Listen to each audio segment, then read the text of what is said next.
What is up, guys? Zach Ginn here. Rick in here. And welcome to the 2025 Ginn Games. So this is what we are calling the opening ceremonies, basically the amazing kickoff to what is the largest wholesaling real estate challenge ever in the history of wholesaling real estate. And that is not a bold statement. That's not being crazy or saying something nutty. The amount of wholesalers that are in this challenge is more than any other challenge probably in history of this of wholesaling real estate. And the amount of prizes has to match that. And the amount of success has to match that. So if you are ready to go on the Ginn Games and learn exactly how in the next 30 days, you're going to get your first wholesaling real estate deal, how you're going to get the biggest assignment fee possible, have the best success in the best community for wholesaling real estate, all without spending one dime. This is the challenge. This is what we're here for, and we're ready to go. So my name is Zach Ginn. I'm Rick Ginn. And we are excited to break this all down. So we got a lot to cover right now. We got a lot in this challenge. And so let's just get straight into it, and let's share exactly the Ginn Games. Guys, this is going to be live, so please comment where you are, what's your name, where you are from, and let everyone know who you are. My name's Zach. I'm ready to get rich wholesaling real estate. I'm ready to change lives today, and we are excited to go. So let's break this down. Welcome to the 2025 Ginn Games. Let the games begin. We are ready to go. We are excited. Welcome to the Ginn Games. And so let's break down the 2025 Ginn Games step by step right now. So we got to know, what's the Ginn Game? Well, what's going on? Well, what is all this stuff? It might be brand new. So let's break down exactly what the 2025 Ginn Games are all about. So number one, the 2025 Ginn Games is going to be Mario themed. The reason why it's going to be Mario themed is me and Rick both love Mario, and we both played him as kids. It's kind of crazy, right? That's it truly transcends generations. But really, Mario's fun, and I think everyone loves it. And this is kind of the point of wholesaling real estate, right? Do it like wholesaling is supposed to be a fun thing. A lot of people look at wholesaling as, oh, it's so bad. Oh, it's a lot of work. And a lot of people look at wholesaling real estate just like Mario. Oh, playing Mario's so bad. Mario's just, it's so tough to play. If you look at playing video games like that, you're going to have fun. This is a blast. We're here to change your life. This is amazing, right? Yeah, it's guys, I've always looked at wholesaling as just it's like a conquest. So I get bored easily, but like chasing people down for like a real estate deal, to me, like the chase is everything. Oh, yeah. Is it wild? Absolutely. But if you're like an adrenaline junkie and you like doing stuff like that, it's better than doing all the other bad stuff that you can do. You can actually forge a future, and you can make monumental change in your family. So if you would just look at wholesaling like you do most of your video games, we're trying to change the mindset of how you look at it. If you dread going into it, you're probably not going to do well. But if you take the actions and you put in the effort, that the rewards are going to be there for you if you make the sacrifice. That's how you have to look at wholesaling, just like you look at the Ginn Games. Exactly. So let's break this down here. So it's going to be Mario themed. It's going to be fun, and we're here to make a ton of money. Guys, you can play Mario at any level and have a great time. This is the point, guys.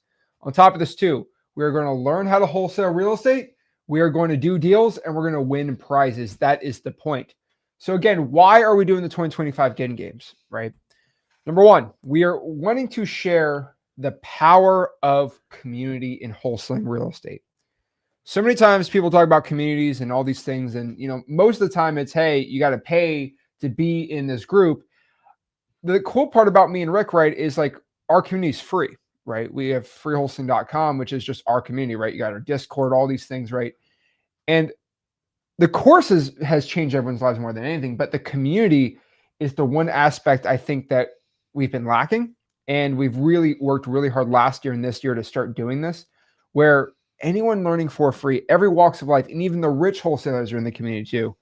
And we're going to share exactly why and how you're going to get rich doing this. We're going to share some brand new concepts today that have never been talked about in wholesaling. I've got so much awesome stuff today, but the power of our community, the people inside of the Ginn Games working together, This is going to be the thing that is going to change everything in wholesaling. So share the power of community. United, we are the largest wholesaling community ever.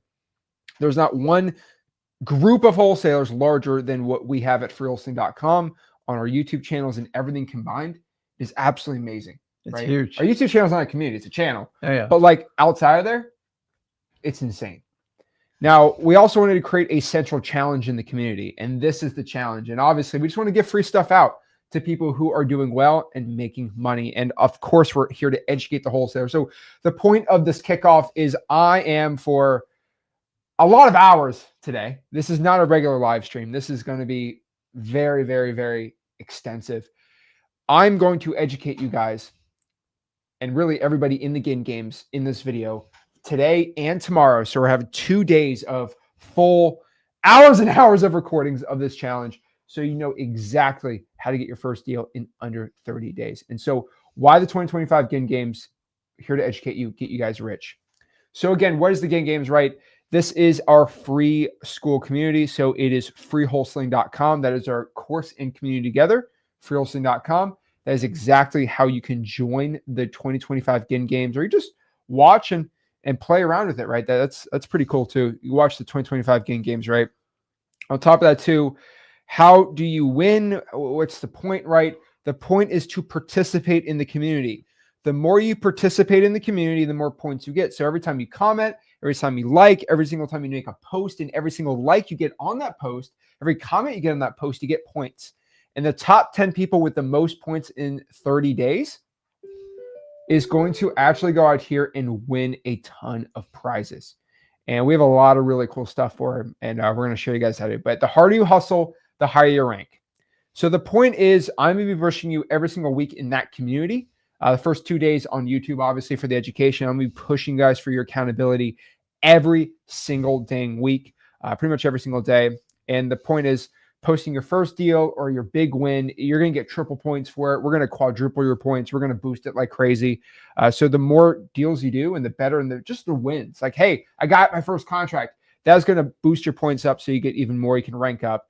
And of course, the prizes, what I think everyone's excited for today, right? So top 10 finishers get 1,000 free skip traces, and they get X Leads Ninja Mode for life, which is just insane value, right? People pay $150, $200 a month for go high level type things, and we're just giving that for free right now, which is awesome. Top 5 finishers get Flipper Plus free for the year. And then our grand prize, which is not top 10, right? The grand prize is whoever gets the largest assignment fee this month, in the next 30 days, whoever gets the largest assignment fee for the next 30 days wins a year of X Leads for free. They get a podcast with Rick and Zach, Flipper Plus for free, and they get dmzach.com for free too. So they get all this amazing, cool stuff right here. So it is absolutely amazing. So we're getting a lot of questions. Zach, is it free? Is it not? Guys, this is all free. Costs no money to join. Just go to freewholesaling.com. It's free, costs no money. That is the point of this challenge. This is the 2025 Ginn Games. So again, you must be in freewholesaling.com to win. You must be in the coursing community. Again, it costs no money. This is the last time I said it's free. All my contracts, all my resources. Heck, this slideshow is going to be able to be downloadable inside of freewholesaling.com. All the graphics, you can just download it all. It's all in there at freewholesaling.com. So the first thing we got to break down before we get in the information is, wait, okay, how does freewholesaling.com work? So a lot of people are like, well, I've never used this before. How does this work? So let me show you really quick exactly how to use this. Basically, you just got to go to school.com/wholesaling, or you just go to freewholesaling.com and bring it in there, and you'll be able to go inside of here. So this is exactly what the school community looks like. We currently have 5,800 members in the challenge, which is just, holy moly, that's a lot of people. But yeah, that's a lot of boys and gals out here wholesaling. But basically, once you're inside of the community, you're going to be in here right here. This is the course. This is the community. This is exactly where we're at for the challenge. So basically, you are going to be able to post in the community. So you can write something, make a little post. You can go out here and see it. So for example, Chip right here, 3 hours ago, we know Chip. Mm-hmm. He's awesome. He just 3 hours ago, he got his first deal under contract, $162,000. Yep. There we go. Awesome. So, you're making posts, you're getting right. You can make posts, you can interact right, you can comment right, and it's really dang cool. Now, the point of this is if you just want to learn, right, be inside of basically just be right inside of the course. You go to classroom, everything's in here, right? So anything to learn, if you want to learn wholesaling 101, you want to learn marketing, acquisitions, ARV rates, all in here absolutely for free. And then we have the 2025 Ginn Games survival guide, and we're going to upload the Ginn Games recordings in here. We have success stories of everyone, not everyone, but like people that were inside of freewholesaling.com that became successful. I think Michael made 73 grand in a month, and I interviewed him, right? Really, really cool stuff. And the point is the leaderboards. So the cool part about this is you start leveling up. This basically means every single time you do a point, you make a post, a comment, and like, you start leveling up. You have to be at level 3 to start DMing other members. I didn't mention this. Guys, you can DM and message other people in the community as long as you're level 3, which means you just have to make at least 10 comments, or at least make a comment that gets likes. If you do a comment that gets 10 likes, boom, you automatically are going to be at 10 points, and do another one. You got 20, then boom, now you can start posting. There's going to be this is cool part. There's no spam really on the posts. You can't because do it. You can't do it. You got to be, and then you can start DMing other members. Now you're only allowed to DM 20 members a day. So you can't spam DM. You have to be very, very selective of who you DM throughout the day. 600 a month though. I mean, you ain't gonna go crazy. And then you start leveling up, right? Then we have levels, right? You got Assignment Ninja, you got Wholesaling Jedi, and then you just keep growing from there and there. And then you just keep leveling up, right? So what we do is this is the past 7 days, the people who did the most points. Looks like Jason's really playing a lot of catch up on here, which is really funny, but he's doing really cool. On top of this too, we have the all-time leaderboards, which is really fun. But basically on the 31st of January, we're going to look at the past 30 days. Yeah. And this leaderboard of 30 days is where this challenge specifically is going to be at. And more specifically, it's going to be basically who has the most points in the 30 days. Now, this is part of December, so some of these points aren't going to matter.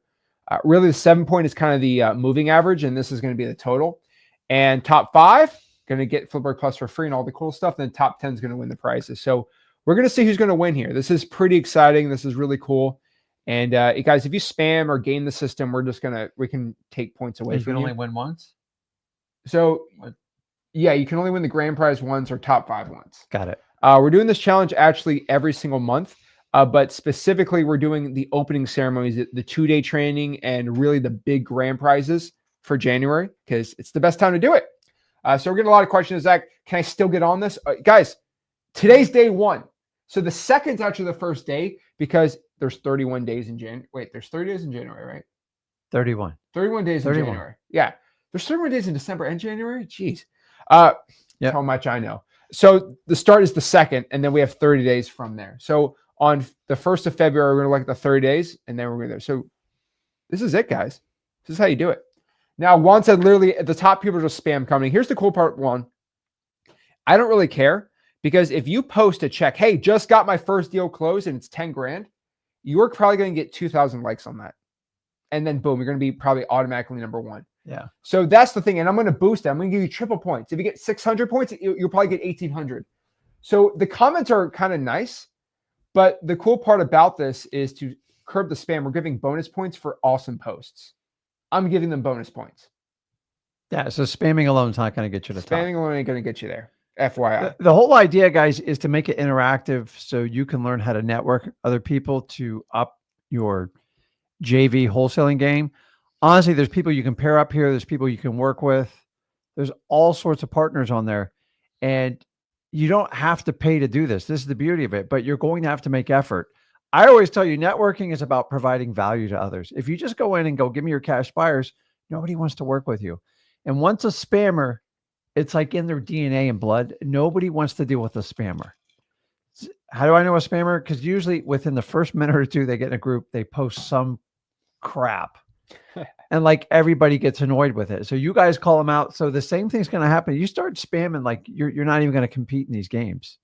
So we have to stop trying to do the easy way and just do the stuff the right way. By doing this, it'll grow your wholesale business. On top of that too, yeah, guys, you can report spam. So you go in the community, if you think something's spam, you can just go in here and just be like, boom, you can just report to the admins. You'll be good to go. Now, last thing on here, we're going to get into this is the calendar. So our calendar, of course, we have our 1 o'clock live stream. So it's going to be on there. If you want to know when we go live, when Rick's live, Zach's live, it's all in this calendar and with the links to join and everything in there too. So just in case you never lose it. But that is freewholesaling.com. That's how you do it. Pretty exciting. Awesome to go. So that is exactly how that works. But let's get in this. We got a lot of fun stuff to breaking down. So yeah, freewholesaling.com. That's how you go through there and do it. So again, why Mario? Mario's fun. It's easy. Everyone loves Mario.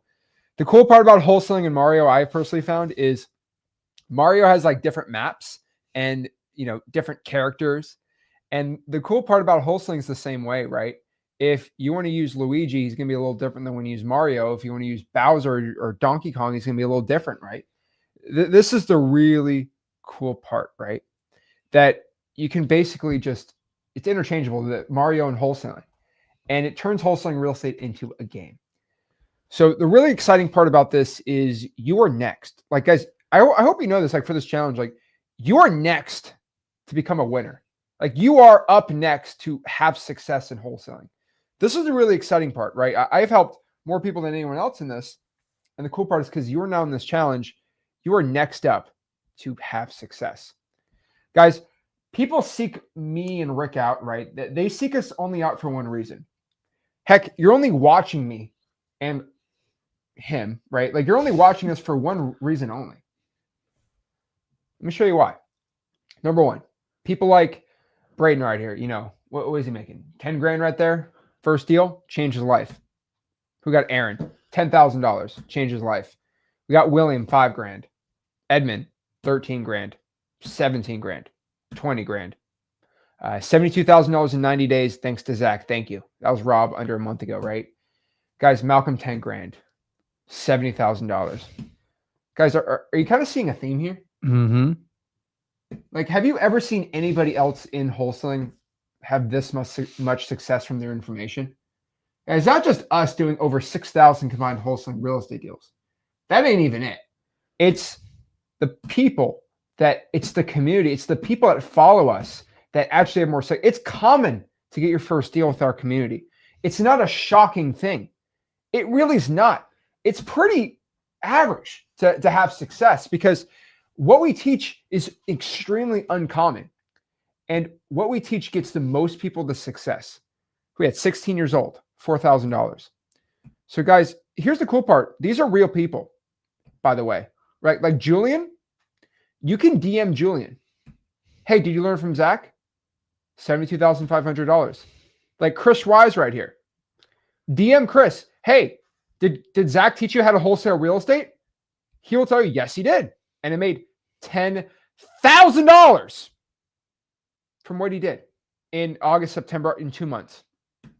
These are real people. These aren't fake. You see all these fake testimonies. These are real people. Like, hit up Jonathan.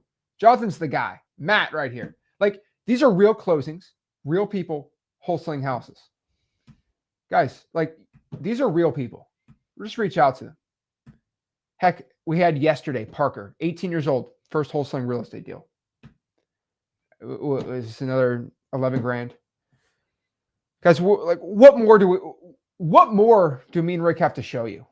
Like, what do I have to show you? Like, what, another 1,000 checks? Like, I think you guys kind of get the point here. There's not one person on the internet that is going to show you more success for people than me and Rick. Like what we just showed, if anybody else on YouTube had that in a month of just the regular students, you would never hear the end of it.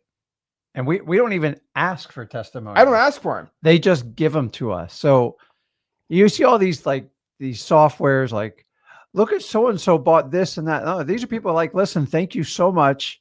Your advice was straightforward. It was direct. And I learned to talk to sellers. I learned to market the motivated sellers. And it's exciting to watch them get their first deal. But a lot of these people go on to get their 5th, 6th deal, which is the turning point, in my opinion, get to their first 6 figures. And now these are people we work with on a regular basis. We do deals. And it's just fun to watch the entire journey grow. I love wholesaling. I think you guys love that all we do is talk about wholesaling. I'm telling you guys, wholesaling to me is the greatest skill set you can learn in all of real estate. Don't believe me? Go out and find the people most successful in real estate, and 9 out of 10 of them will have a strong wholesaling background. Why? Because if you can master wholesaling, honestly, you can nail anything else you want to do in real estate investing, or whatever it is. But we all have to start somewhere. I remember when I started, obviously, I remember when he started, and our message is simple. It's direct. If you want to change the projection of your life and you found wholesaling, go for it. It is low risk, much higher reward, but there is real work to be done. If you want to do the real work, we're the best ones to work with us. Why? I've been doing it 22 years. He's going on 9 years. And like, we do it all over the country. We have our own business that we do, which I pile up checks all the time. I set a bunch of checks towards the end of the year, which I got to sort through today. And most importantly, you guys get checks because you go out and you market directly to sellers, off-market properties people need to sell. If you want to do that and you want to change and you're just tired of who you work for or it's not working out, this is the method I signed up for, he signed up for, and we want to share that information without making it super complicated for you. That's kind of the point. So you saw those checks. Like that's just me that's just me like just screenshotting past couple months on the Facebook group for probably like 2 or 3 minutes. Yeah. Like it's if you actually go through all of the checks in the Facebook group, all my DM checks and just people, like, it gets really disgusting. The thing is, you know, I love the YouTube comments because sometimes I get hate comments everywhere, and I'm like, here's the thing, you know, a guy commented yesterday, he's like, you suck, Zach, your information's terrible and bad. Here's the thing. When I hear that comment, all I do is I just go, huh, does my information suck? Am I really that bad at wholesaling? Huh. And I just start, I'm like, no. The problem is there's just undeniable proof that we have the best wholesaling information out here. You can't find one human being in the world that has more people that have attributed their first deal. Like I got this deal because of Zach and Rick's knowledge and their tactics than anybody else. And so the point is, like, I don't even hate comments don't even work for me anymore because whatever you say, I have evidence showing. It's like someone says the sky's red. Like, I have all the evidence in the world showing the sky's blue. And I've been saying this a lot lately, but like a lot of people think, oh, Zach, you know, I get this a lot. Like, Zach, you know, you're copying this guy's probate method. I'm like, guys, I just teach you the truth. And the thing about the truth, I don't know if I ever told you, like, the thing about the truth is you can't copy the truth. You don't own the truth either. What I mean by this is a concept you've been talking about forever too, is like the ways to get a wholesaling deal, nobody owns them. No, we've all been taught by somebody else. We have a book from 1970s about how to wholesale real estate from a guy that learned it from a guy who learned it from the 20s, from a guy that learned it from the 1800s. The thing is, this was a book about subject twos, lease options, wholesaling, how to find cash buyers from the 1960s. So the thing is, I don't own the truth of how you can get rich with wholesaling real estate. I don't own any of this information. I'm just a relayer of the truth. And the truth is, there are certain ways to find wholesaling real estate deals that work and certain ones that don't work. I've made millions and millions of dollars pretty much every single year for the past couple of years. And I've made a stupid amount of money wholesaling since I was 17 years old. So this is a truth that I've learned, and a truth you've learned in 20 plus years in wholesaling, that, guys, we've done over 6,000 combined wholesaling deals. There's not one person even close to us. And the gap between us and anybody else in the industry is just, it's gotten to a point now where it's like, it's undeniable that more people have gone through us and had success than anybody else. And it's like when people try to say, oh, Michael Jordan sucks. It's like, Michael Jordan looks at how many rings he has, 6 for 6. How do you deny his greatness? You can't deny it. So this is the truth. So enough talking about how good we are and why you should listen to us. I think we've kind of shown, you know, why you should listen to us. And I challenge everybody. If you're a hater, DM 30 of those people. And if I'm faking this, they should, oh no, I never posted that. I never got a deal from Zach. They're all going to tell you. Their names are right on there. Can you imagine if somebody else got, let's say, 100 first deals in a week? In a week, yeah. You would never hear that. You would never hear the end of it. You'll never hear that. But this is because what we show you is the truth. We don't own the following information. I'm going to tell you, I don't own it. I'm just a relayer of the truth. So let's break this all down. let's get this going. Let's get rich. Wholesaling real. 18 years old from Parker. That's amazing. I remember when I was 17, 18 making money. Makes me so happy. So period. Let's get to work. So one thing you have to understand is wholesalers getting in this business. There are only two sides of this business. There's only two types of wholesalers I've ever found in my 8 years in your, how many years? 21? 22. 22 years. Your experience can drink now. But basically, when I find a wholesaler, they're either one or two things. It's binary. In my 8 years, this is what I found. There are winners, and then there are losers. Those are the only two types of wholesalers I've ever met. And I'm not going to say about people because you can divide it up even more than that. But with wholesaling specifically, there are winners and losers. Now, there is a third category, and I call them the winners in training, but we'll talk about that later. But a winner is somebody that has gotten their first deal or their second deal or 5 deals or whatever, right? Whatever way you're going to find a winner, but they're winning right now. They're having success. And losers are, there's only one definition of a loser. Because let me say it in the comments if you've watched enough of our content. What is the definition of a loser in wholesaling real estate? There's only one definition of a loser in wholesaling real estate. I will wait.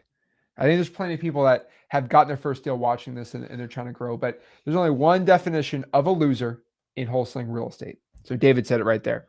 You only lose in wholesaling when you quit. That is it. That is the only way you lose in wholesaling real estate. I don't know how to make this any more clear. You only lose in wholesaling when you quit. If you haven't gotten your first deal, but you're still trying, you're not a loser, you're not a winner, you're what we call a winner in training. That's it.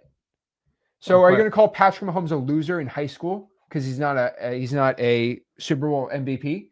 No, he's a winner in training though. Now he'd be a loser if he quit football in high school, right?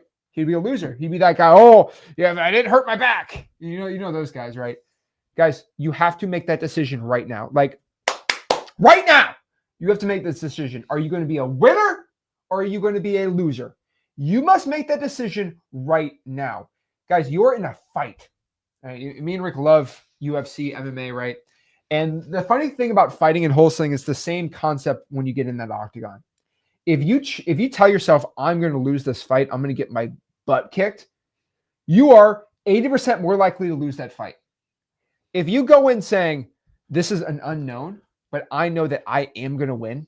I might not be the tallest guy. I might not be the most experienced, but I will find a way and I will win.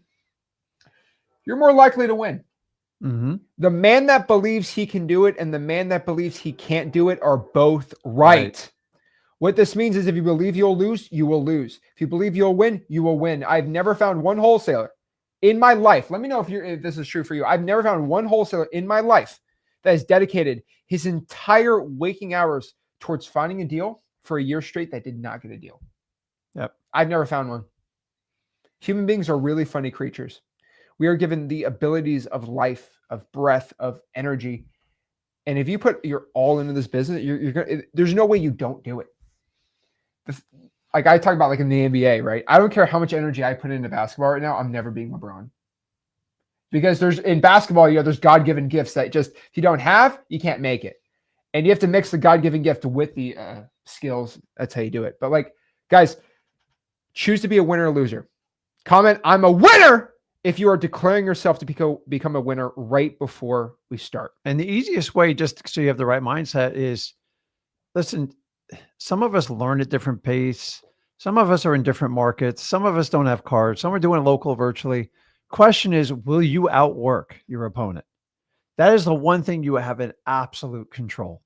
And if you can't have that mindset going in the wholesaling, it's not going to be the easiest thing you ever done. So if you have the mindset that says, I will outwork everybody else and I will learn as I do it and I'll earn money while I do it, you're well ahead of the game. You're never going to know it all at a start, but you have to outwork. And when someone goes into the octagon to fight, all the work's done beforehand. That's just going to be the result. So everything you do, the training, the going to freewholesaling.com, competing in the Ginn Games, setting appointments, pulling lists, getting your government list, that's all stuff you do to outwork. And then when you get your appointment, you put your best foot forward but either you prepared and you outworked and you're ready to go. And that's where confidence is earned and bred inside. So just, if you know nothing about wholesaling, that's great. That's what today's live said about, but you have to outwork. That's it. Look at all these people. I'm the winner, winner, winner, winner. These are winners right here. I love to see people actually telling themselves they're going to become a winner, because now you're a winner. You have chosen this. But here's the thing about this. I kind of tricked everyone. Because you've chosen to become a winner, you have now made the unconscious decision that you will not quit. That's it. You have now chosen that you will not quit. You have now told yourself, I will not quit. If you don't quit, you don't lose. That's it. And that's the most exciting part. It just takes one seller, one deal, 40 grand, your whole life's changed. And I ain't getting false hope. You've seen these people. You've seen real people, real success. Heck, if an 18-year-old can do it, I think you guys can do it. So let's break this down, guys. I cannot help a quitter. I can only help someone who agrees not to quit. So again, let's get started. Let's make some money, okay? Number one, what is wholesaling real estate? Again, what we talk about is basically writing up a contract to buy a house, then selling that contract to a rich landlord or house flipper for a profit. I've said this definition 5 million times, but this is what it is. It is simple. It is easy. Anyone can start. This is Mario, right? Get to the end, hit the flag. Like, that's Mario 101, right? Now, don't get hurt, right? Again, who are we?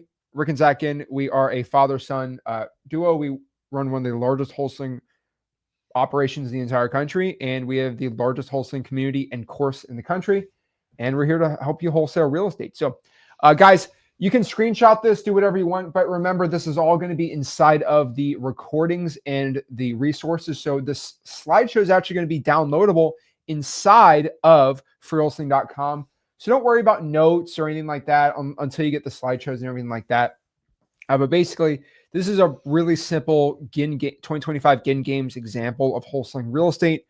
Again, I used to make this 5 examples. I just, how do we make it 4, right? How do we make it even simpler? How can I make wholesaling one step? I'm still working on it. But yeah, we're trying to get there. But again, number one, find a seller.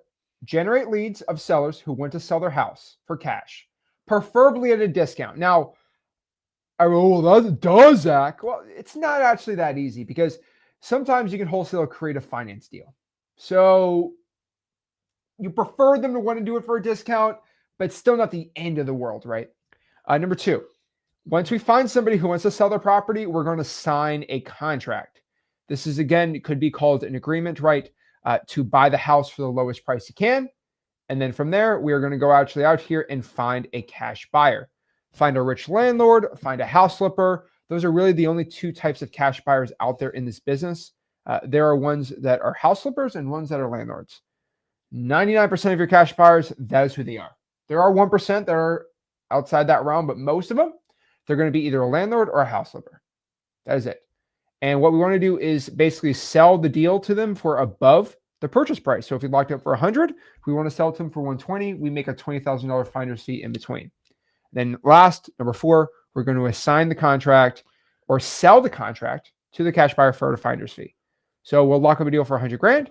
Then we'll sell it to the buyer for $120,000. In and out. Simple.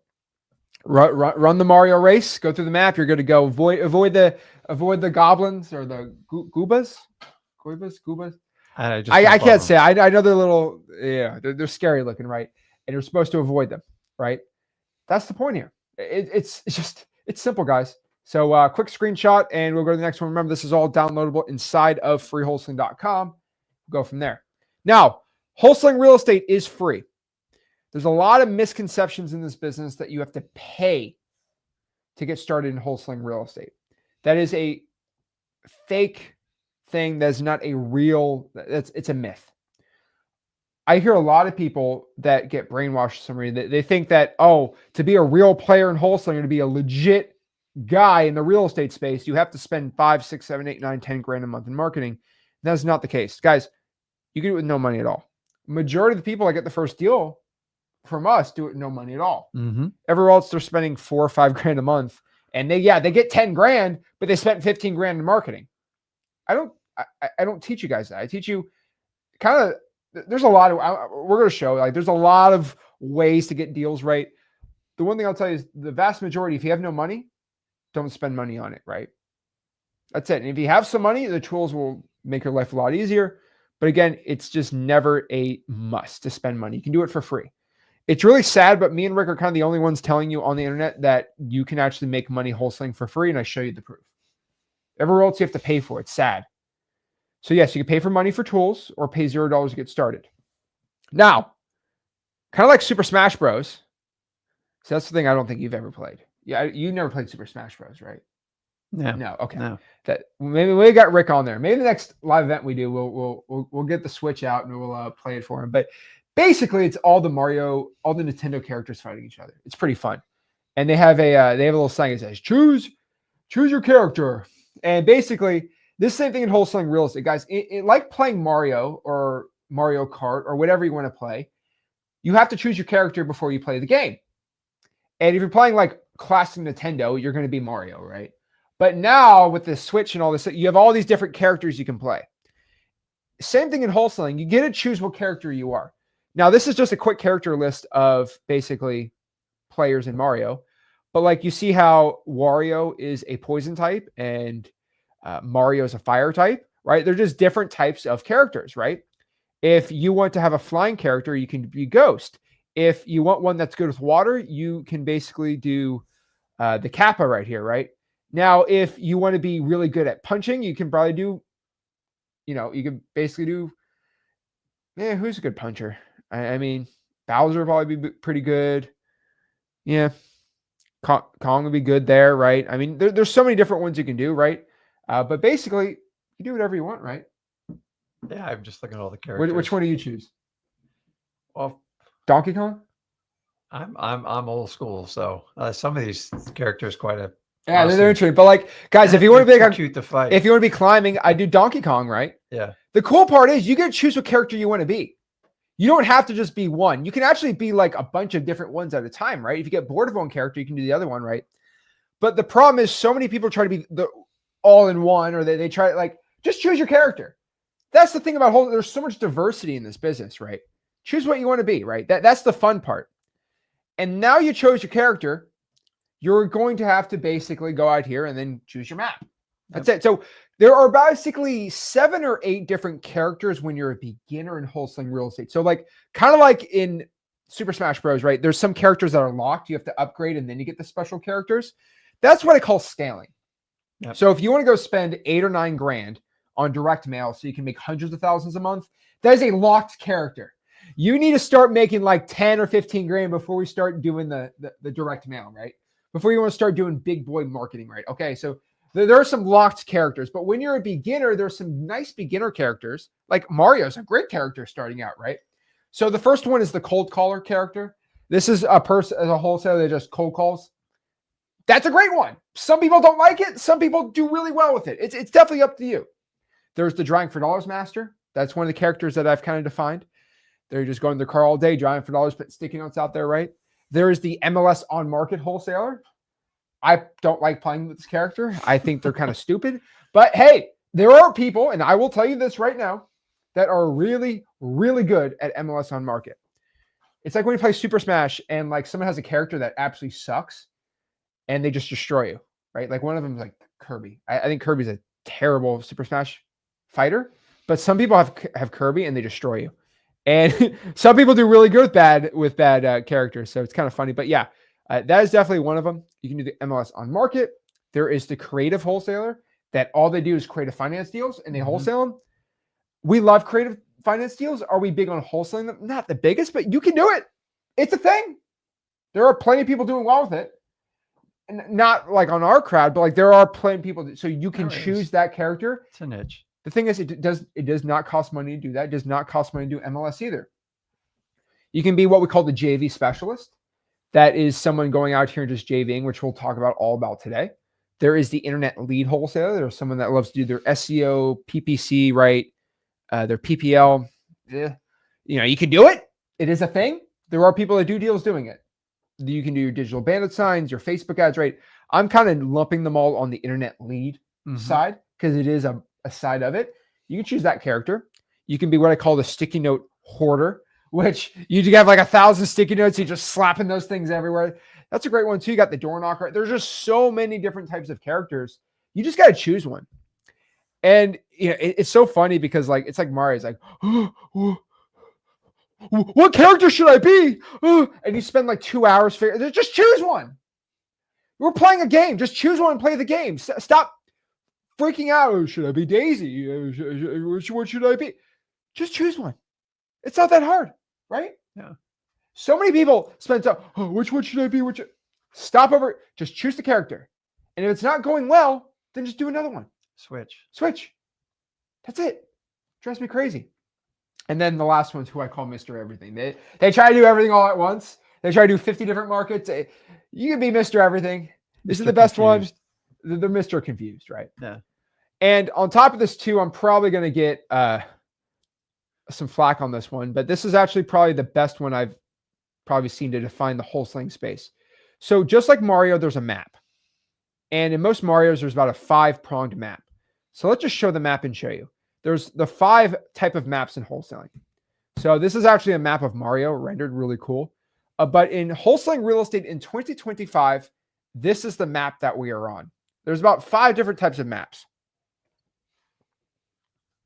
Now you're going to find that there is a vast world of wholesaling real estate.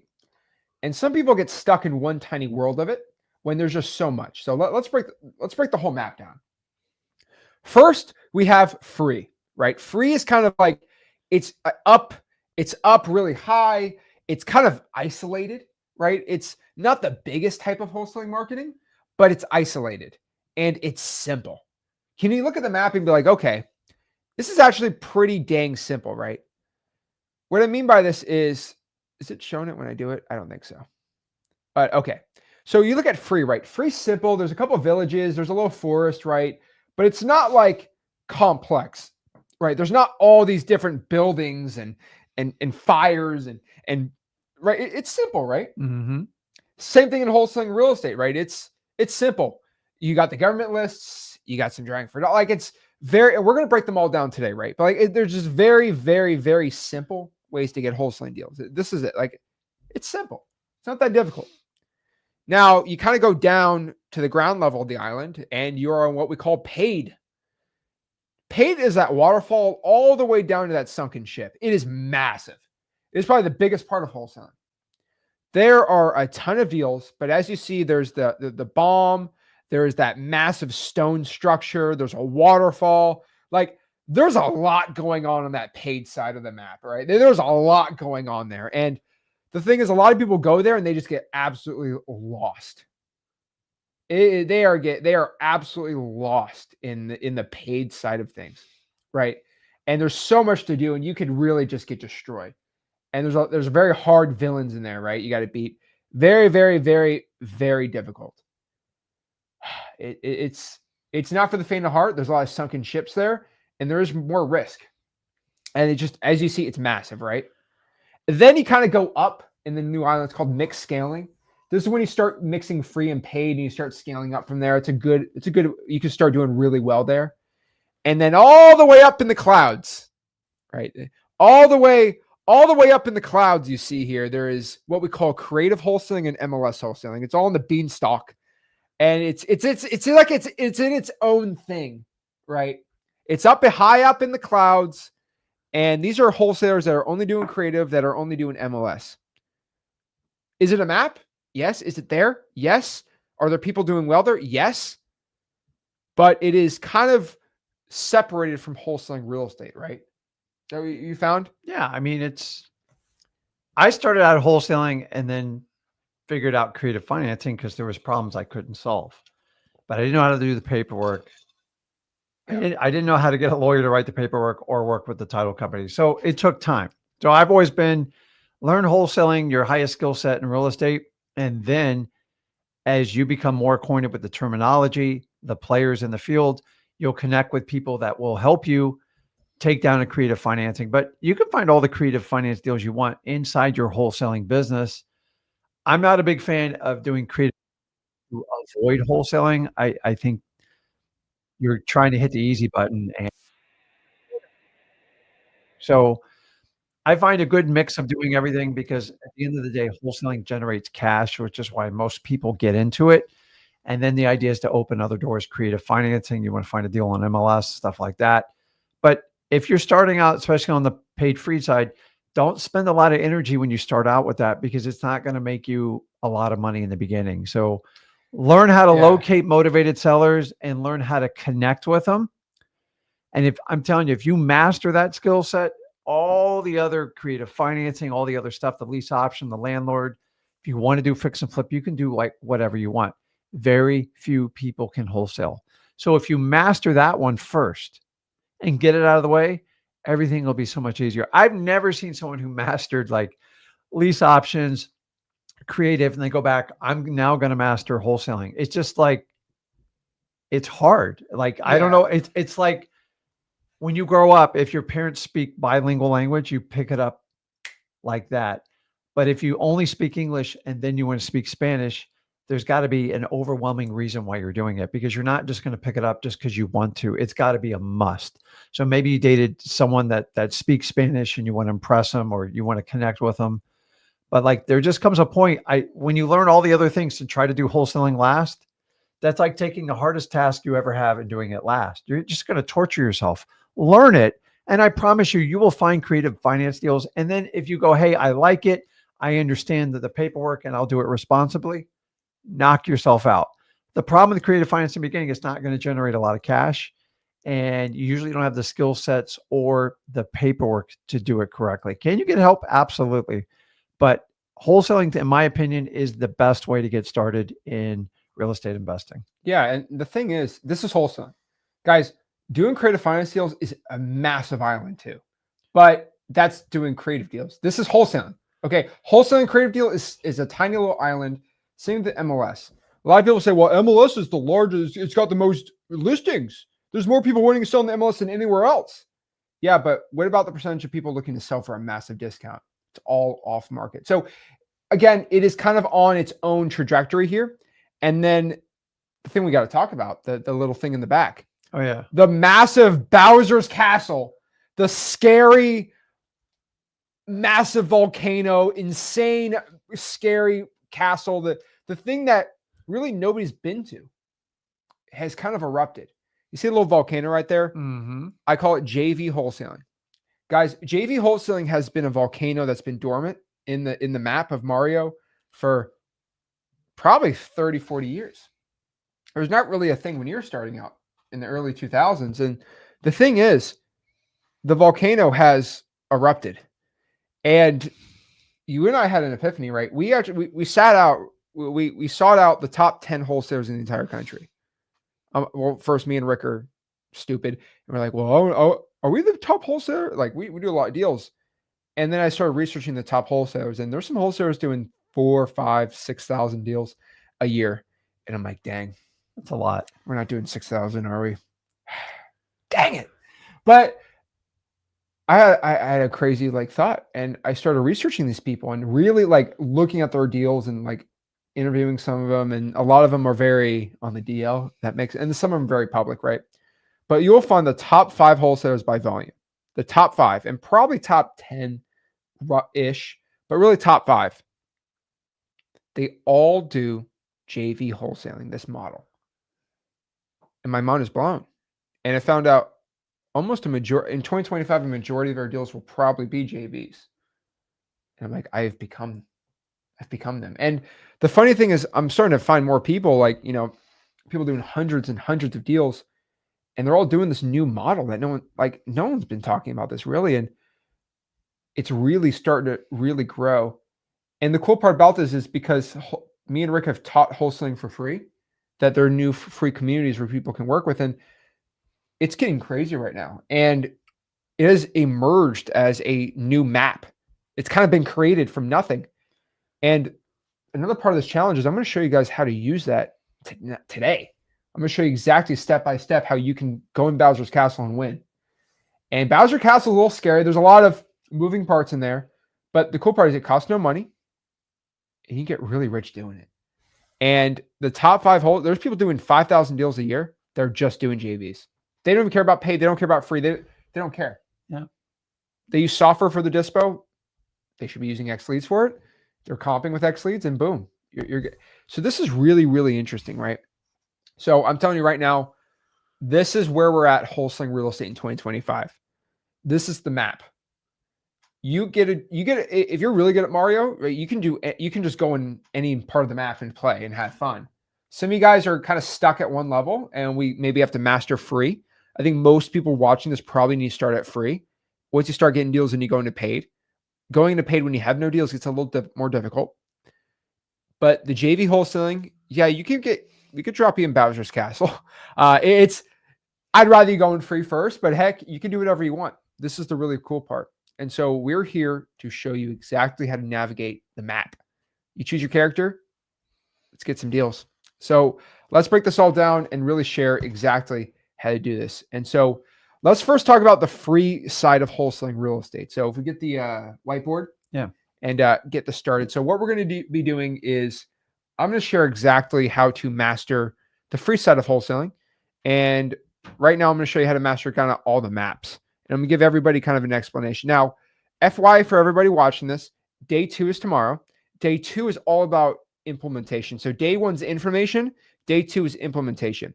So my action guides, my step-by-step plans, my budgets, my how much time you should spend doing this, when you should be doing it, how you should be doing it, your attack plan, your game plan, that's all going to be tomorrow. Today's about information.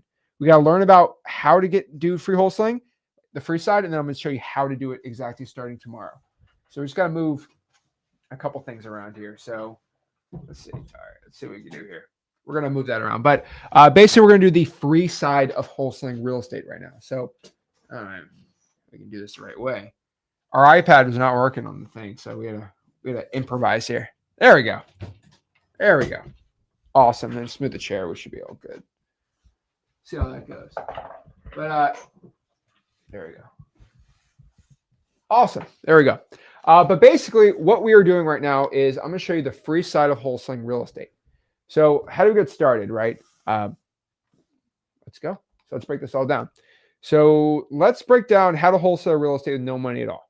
All right. This is the first kind of map we have in wholesaling, right? Now, the first part I have to show you is how to get a wholesaling deal. I think that's kind of the top comments, right? So let's share this. Let's break this all down. So currently, as of this video, if you have no money, I don't know how I'm going to do this the right way, but we're going to try. There are currently, wow, okay. If this is stuck here, there we go. Heck, we're going to play around with this and do it right here. It's kind of going to be pointed towards me, and then I'm going to share it with you guys. But currently, make the audio all good. Currently, as of this video, there are 31 ways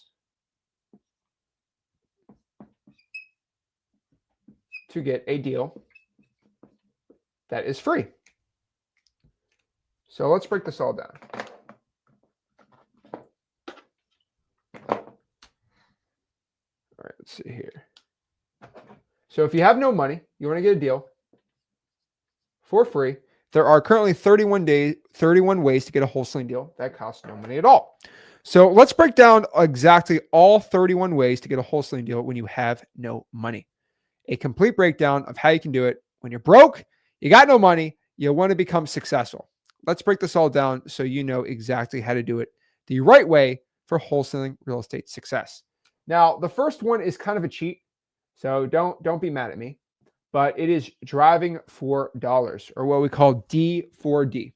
Okay, driving for dollars is the first way that you get a deal that costs no money at all. Because when you drive in your car, you look for ugly houses and you find them. Again, you should go through freewholesaling.com. We teach you exactly how to do it step by step there, but it is a completely free way to do it. Number 2, we can actually go out here and get a list of code violations. All right, very, very important. You can get a list of code violations that cost no money at all. This is a list from the city, from the county, from code enforcement of houses that are too ugly. Maybe somebody called them up. Maybe somebody said something bad about them. But basically what we call code violations. These are people that have an ugly house. Maybe the grass is too tall. Maybe it's too short, whatever it is.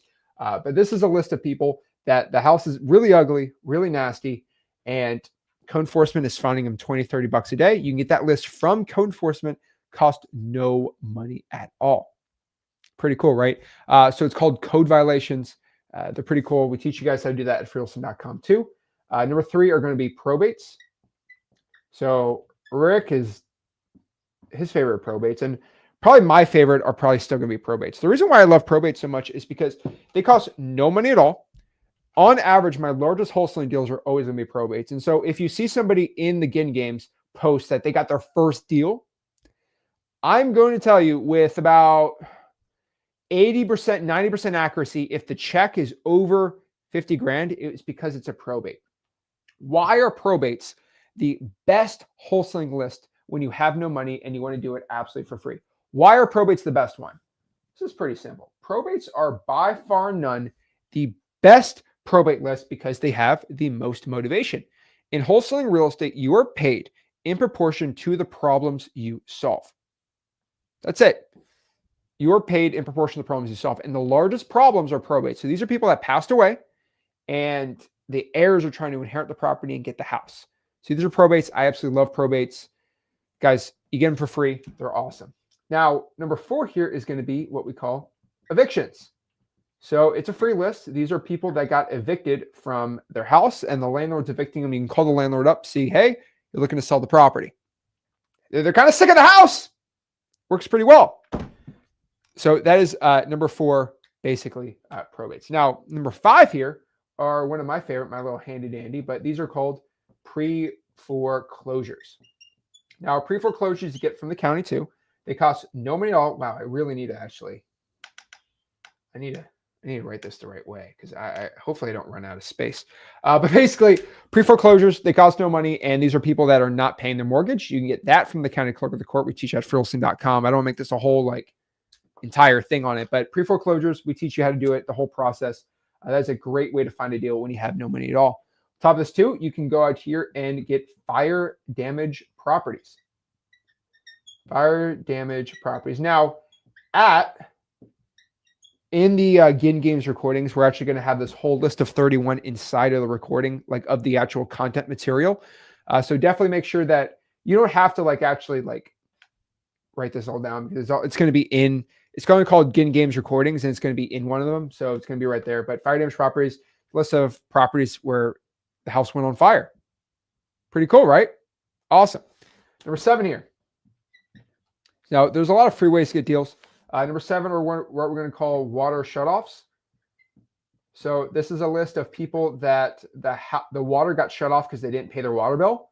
There's not, guys, I went to a hotel a couple weeks ago, and it was a really nice hotel, but they had a plumbing issue, and the water had to get shut off for 1 hour. And that was a very hard hour for me. It was I just left. I was like, I can't do this for an hour. But have you ever tried to be in a place where the plumbing didn't work for an hour? You don't want to live there. It ain't a fun place to. No showering, no washing your hands, no flushing. You ain't gonna. Most people don't want to live there, and there's a lot of motivation to sell the house and get rid of it. So water shutoffs, number 7. Yeah, it stinks, literally and figuratively. So yeah, you do not want to be there. So yeah, you get that from the utility department. Amazing list. Absolutely love it.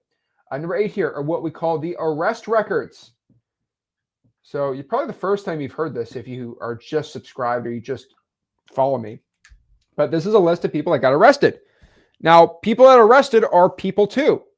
I know it's a shocking statement, but people get arrested in the United States more than anywhere else. I don't know why. I think the arrest rate in the United States is insanely high. But the thing is, people get arrested and they go to prison. And the thing is, a lot of people in the United States and maybe the world, but mostly the United States, we look at people that get arrested as the worst scum of the earth. And I would say, if you look at a penitentiary, I'd say 40% of them are what I call really, really bad people that you should never And there's about 20% of them, which I'll call unforgivable crimes, things like that, right? But there are a large portion, I'd probably say half of all prisons, that they're in prison right now for not harming other individuals, but for doing wrong things that, I'm never defending anyone, right? I believe you've done your time, then good. There's some people that obviously not, but like they've had tough situations, right? There are people that are addicted to rugs. I can't say the D word in front of that of rugs, but you know the algorithms don't let me do it, right? But like you know rugs, they're into the rugs, and you know it's not good, and they're in tough times. And there's people like that. There are people who have DUIs. There are people that have bad accidents, and DUIs are actually very They're not, a lot of them are unforgivable because they've done terrible things, and you should never get a DUI. That is a terrible thing, and that do it. That it's a crime. Don't do it. The thing is, if you get a DUI and you know you hurt somebody, which is not good, right? But everyone's alive and everyone's safe and fine after it, right? Not good, but sometimes you go to prison for like 2 or 3 years, and these aren't like the worst people in the world. Like these are like the scariest people, right? But like you know they've done bad things, and they go to prison for 2 or 3 years, and they own a house. Like do we just like forget about them? Like most of society forgets about them. The thing about it is like they still own a house, they're still a person, and they still need money. So these are still people you should do deals with, right? And yeah, if it's a DUI and you know they hurt an innocent person, that's never a good thing. That is unexcusable. That is a terrible thing. I don't trust the criminal justice system, but I believe to an extent, if they are guilty, they will be found by a jury of their peers and the judge will make their judgment, right? I'm not here to judge anyone. The thing is, it's not my place to judge. The judge does that, right? So the thing is, if they own a house free and clear and they're going to prison for 5 years, can a house in the Southeast United States, let's do Houston, Texas, can a house in Houston, Texas just sit there abandoned for 5 years and the house is fine? Probably not. And the thing is, that person probably needs money for paying their their attorney to defend them, to pay for commissary, to pay for all these things, right? They need help. And most of them are just going to want to sell the house. Now, the thing is, a lot of these people, they will get arrested and then they'll bail out and they'll think, oh, I'm going to beat the case. And some people do not beat the case. And they go to prison. They're like, oh, what do I do? And then you can just reach out to these people and lock up their deal and then sell it. And they usually a lot of these people, they need the cash in like 20 days, 30 days. You can do that. Realtor mostly can't do that. So it's pretty cool. So there's a lot of motivation there. Again, some of these people are really not good people. I'll be honest with you, but they're still people you can service. And that's kind of the way around it, right? Like if you're a cashier and it's not a good person, you still have to take their order. Even you don't want to, right? Still, these are people that need help and you can provide a service for them where you make money and they make money. The only thing I'll tell you is if somebody has been arrested or they got arrested for assaulting somebody, if my sister was into wholesaling, right, I would not have her go to that person's house. I would virtually wholesale it. But that's the only way I go. But like, you know, if you're somebody who's willing to take that, not a risk, but like willing to deal with those type of person, if you're a beginner and you want to make money, it's not a bad way to do a wholesaling deal. But a lot of people like they just hear me and they get really upset and they how dare you say it?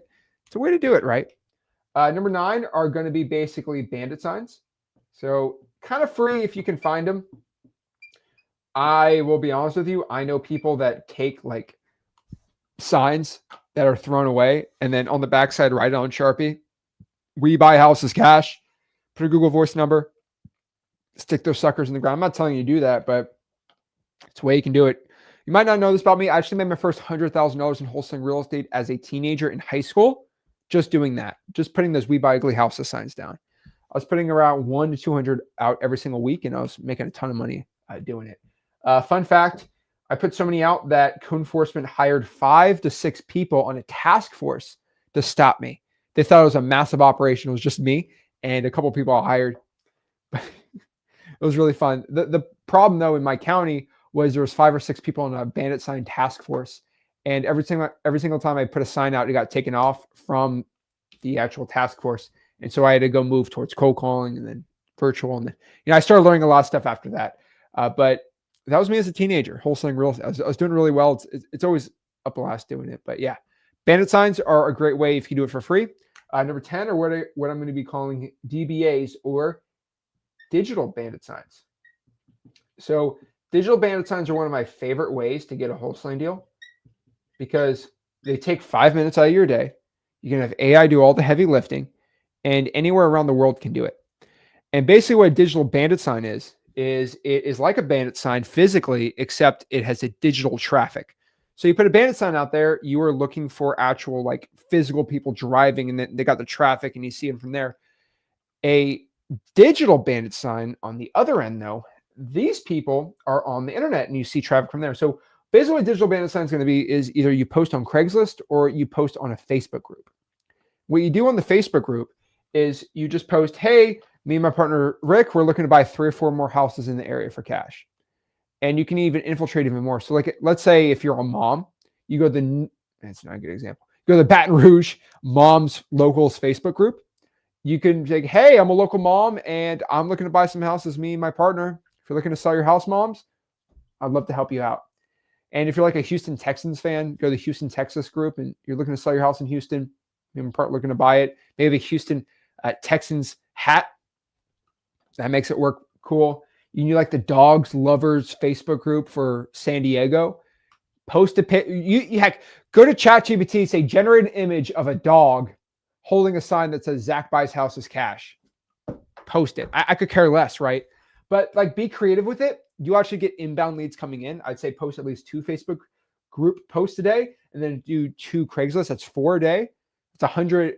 4 a day times 30 is 120 posts. I think everybody in here should make 120 digital bandit sign posts every month. You'll get inbound leads. It's a really cool one to do. Quick other bonus tip I give to everybody. You can actually go out here, and if someone has a Facebook ad, you can comment below their ad, hey, I'll pay you more. And we call it bandit comments. I got some flack on that the other day, but Mike, it's free marketing. And a lot of people actually get deals doing it. So it's actually a pretty good way to find wholesaling deals with no money at all. Now, number 11 here is going to be basically bandit comments. So kind of what I said there, bandit comments. So if you find somebody posting, and I'll try to find on my phone, but probably not, somebody posting, hey, are you looking to sell your property for cash on Facebook? What I do is let me see if I can share it. I'll probably get in trouble, but I could really care less. Let's see here. Let me see it. Let's go to Flip with Rick on YouTube. See if I can find it. There we go. Okay, let me show you. Let me just show you. This is the best example of it. There you go.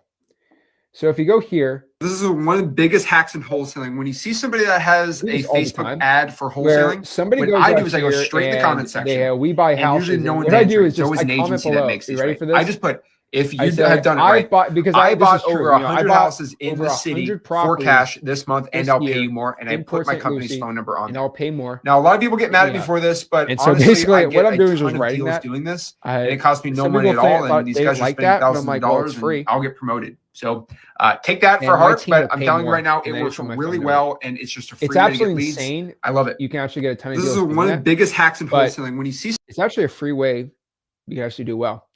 So these are called bandit comments, and they work really well. One thing I can tell you is half the people that do Facebook ads, they're absolutely atrocious at doing them, like these agencies. Most wholesalers pay an agency to do it. And the cool part about that is these agencies are so bad, they don't even look at the comments. And I just put my own comments on there, and half the agencies don't even delete them. So they're free ads for you. And then where's the first thing people do when they look? They go to the ad, they go to the comment section to see if this guy's legit or not. Simple, right? It's awesome. 12 are going to be what we call JVs, or joint ventures, not part of the free side, maybe part of the JV side, but JVs with wholesalers. If you have no money, that is a way to get a wholesaling deal. So you can do JV deals. We're going to talk about it a little later, but JVs is an absolute amazing way to get wholesaling deals, no money at all. 13, you can actually go to property managers.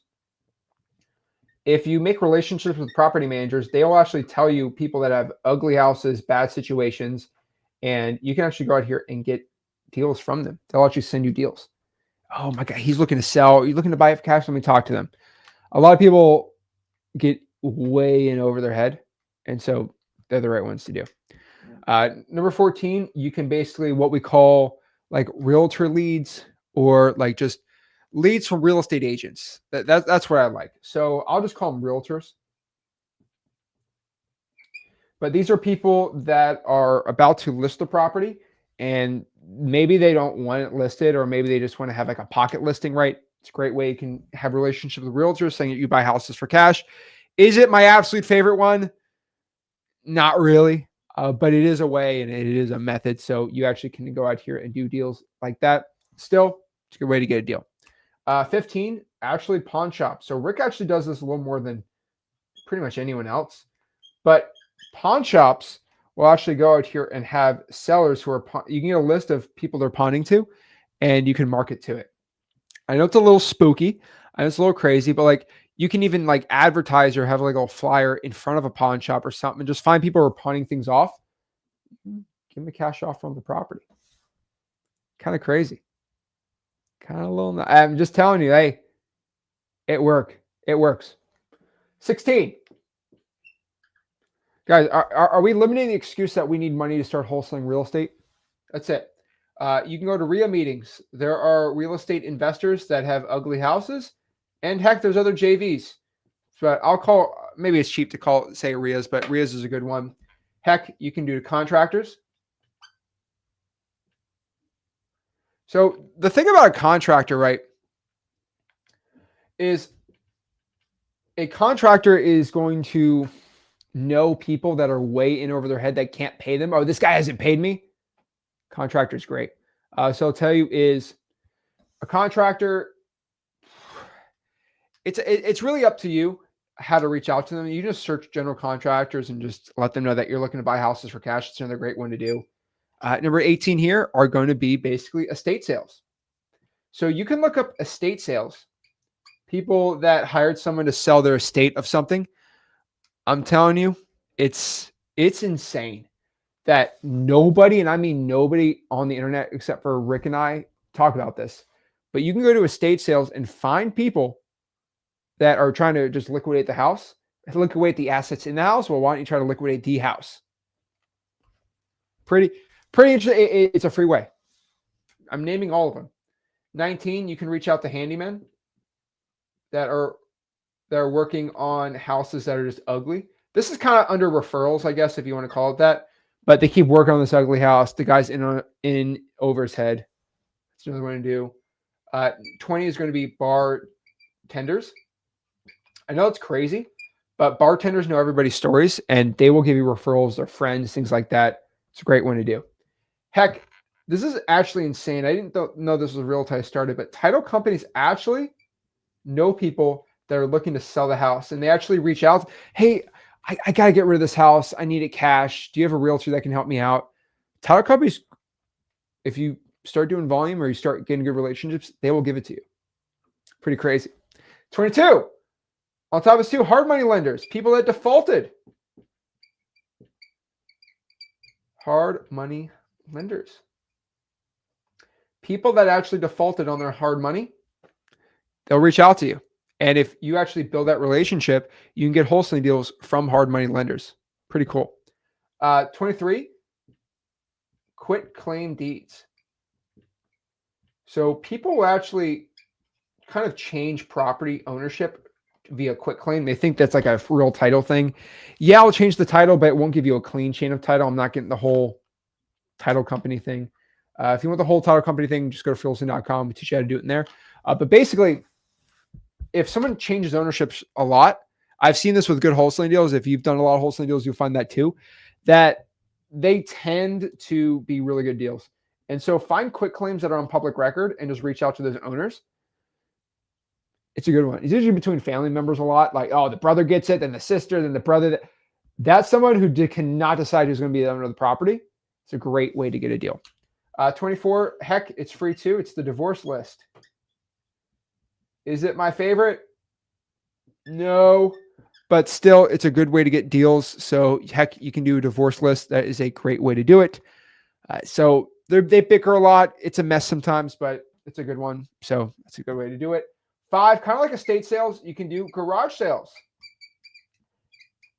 if you just go to Craigslist, Facebook, people that are posting a garage sale, don't go to the garage sale. Just call they'll show the address of the garage sale and just cold call that person. You get a list of probably 15 garage sales for the weekend.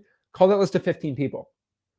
You will find actually some people are going to sell. It's pretty dang good. It's pretty dang good. So that's definitely a good one. 26 are what we're going to call local auctions. So when a property's up for auction, you can try to actually get a cash offer done before it comes up to auction. Kind of not sleazy, but you can you get that in there. It's pretty cool.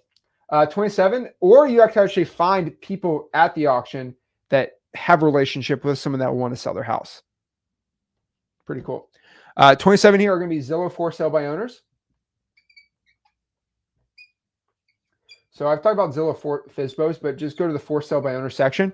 Lowball the snot. I'd probably say 7% of the Zillow value is roughly where I'd want to be at as an MAO, the max allowable offer, and you'll be good there. Number 28 are going to be what we call the for rents. So people are listing properties for rent. Now, I say this is a good way to find cash buyers, but this is also an incredible way to go out here and find deals because, hey, I'm not actually looking to rent out your property, but I was seeing if you're looking to sell it. Me and my partner were looking to buy a couple of houses in the area for cash. Oh, interesting. Interesting. Oh, yeah, it's working.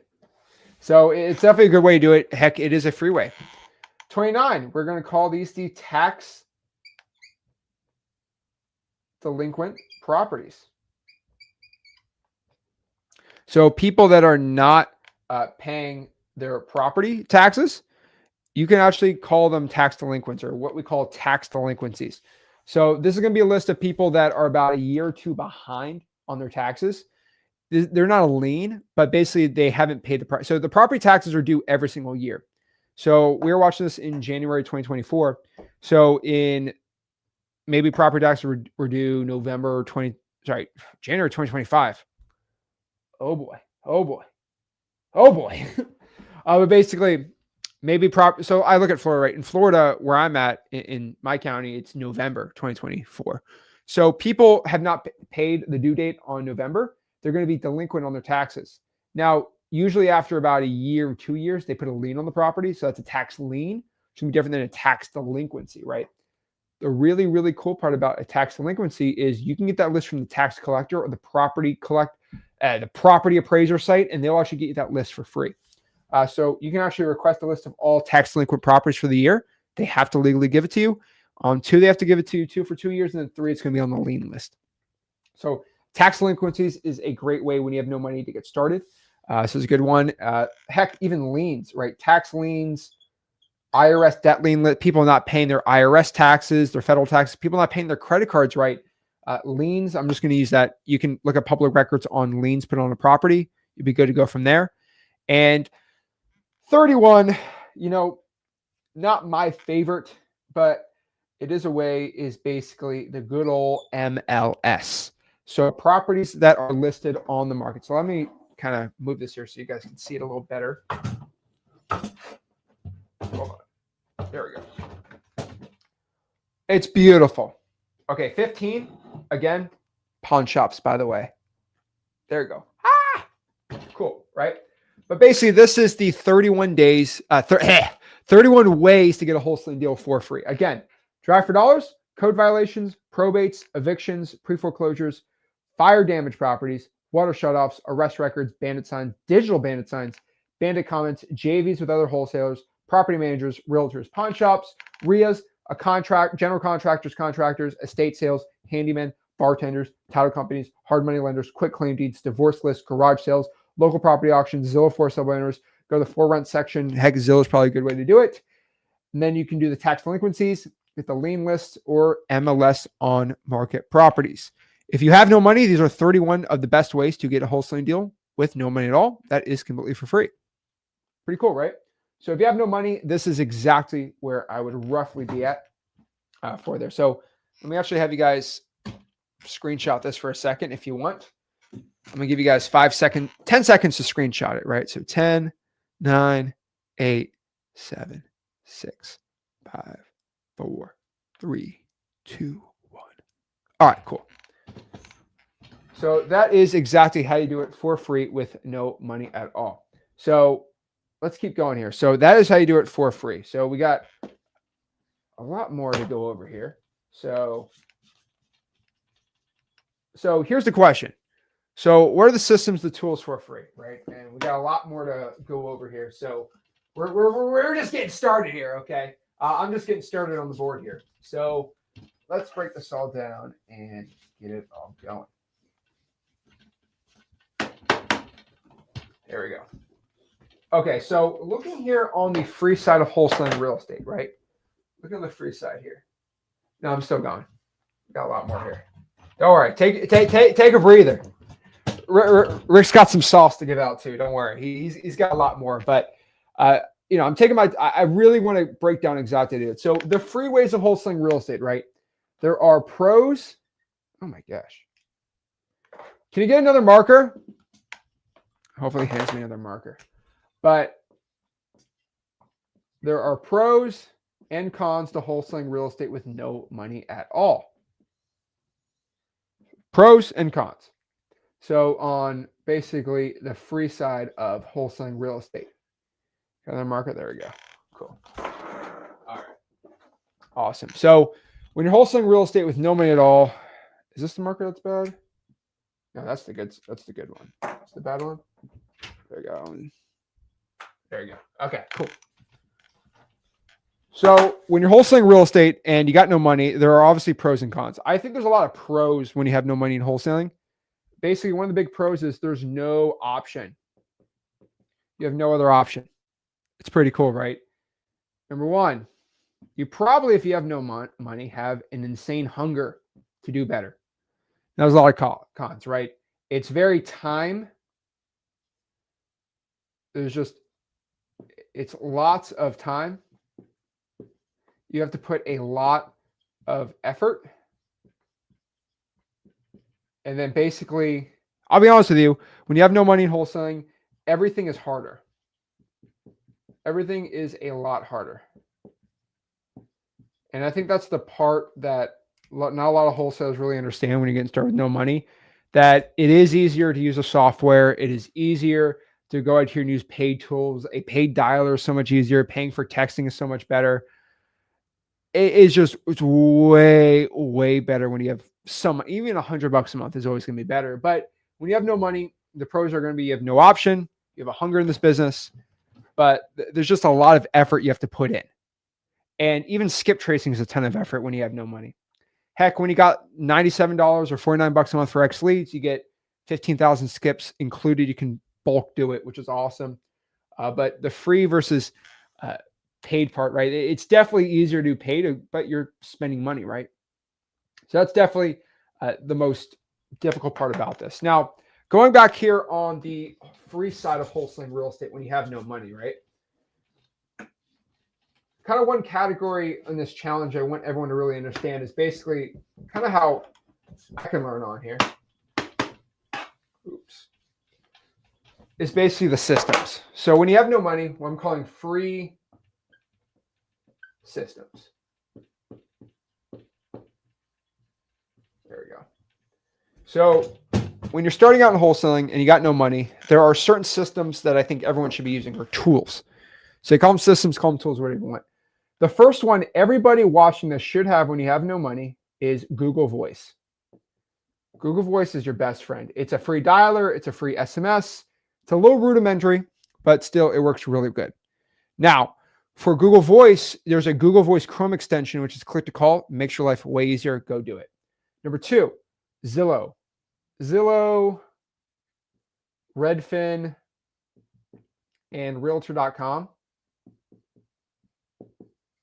These are the best comping tools. And looking at properties on the MLS, it's not. Number three is going to be your property appraiser site. This is going to give you the government information of how many square feet the property really is, what it's assessed for, and then the comps are going to be on Zillow, right?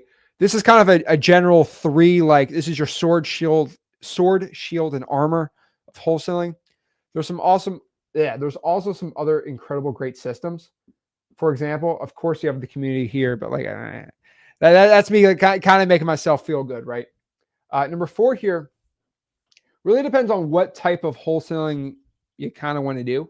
But basically, if you're looking to text or call using a free skip tracing site. So one of my favorite ones is what we call truepeoplesearch.com. So truepeoplesearch.com is a site where you get pretty much anyone's phone number. One of my favorite sites. And then number 5 here, which is kind of even a better site, it's called cyberbackgroundchecks.com. Now, Xleads is better, but for free, it's still you're really not going to beat it. So let me know in the comments which ones you guys are using when you have no money. But these are pretty much going to be the 5 free tools and systems for anybody really getting started with no money at all, right? You're going to use Google Voice, which costs nothing. You can call, text, do whatever you want from there. You're going to go to Zillow, Redfin, Realtor. Oh, I got another one. I forgot about that one. Let me write this one down.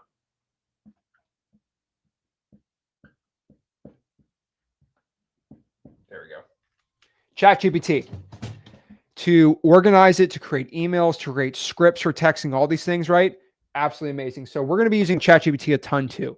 But Google Voice is in the implementation side. We're going to show you tomorrow how to use AI and everything like that. But Google Voice for the dialer, Zillow, Redfin, Realtor.com, the property appraiser site, TruePeopleSearch.com, CyberBackgroundChecks.com, and ChatGPT. These are going to be the free systems that we use when we're starting out. Now, well, what should I do? Like systems, like, well, how many texts should I send out with the that's going to be tomorrow on the implementation part of this challenge. I'm trying to get all the information I can out of here. So that's what I'd say. Now, the last part I'll probably put on the free side of wholesale of this when you got no money is going to be like kind of like how should a system like this work? Now, the cool part is I'm actually going to give you a kind of a cheat sheet from yesterday for tomorrow, right?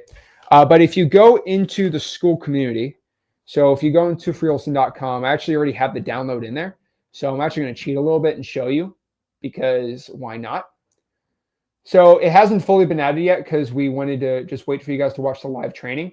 But if you go on freewholesaling.com, right, where you're going to be for the actual challenge, if you scroll all the way down to the Ginn Games survival guide, there's actually going to be a system PDF, which is pretty cool. And this is going to be basically a simple outbound marketing system. So this is part of day 2. We're not going to, I'm just teasing this PDF because there's probably 6 or 7 of these PDFs going to be posted for tomorrow. So this challenge really has a lot of cool stuff on there.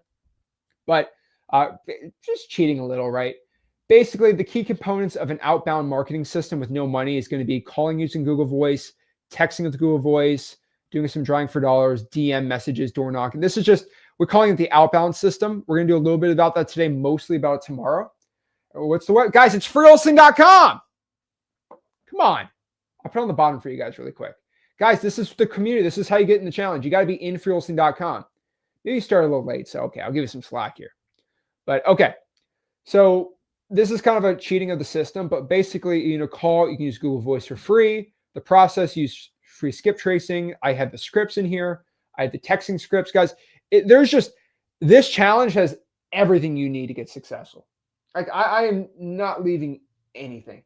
Like there's no stone unturned here because you really need a challenger. Heck, you just need a person who's just going to tell you the stuff and not ask you for money. And this is what I'm doing right here. So keep going here. You can use ChatGPT, drawing for dollars, right? How to execute it. Heck, you can do JV messages, which cost no money. We'll talk about the JV side too. How to execute it, right? Scripts, door knocking, all this really cool stuff. Heck, door knocking's free, so maybe 32. It is 32. Dang it. Whatever.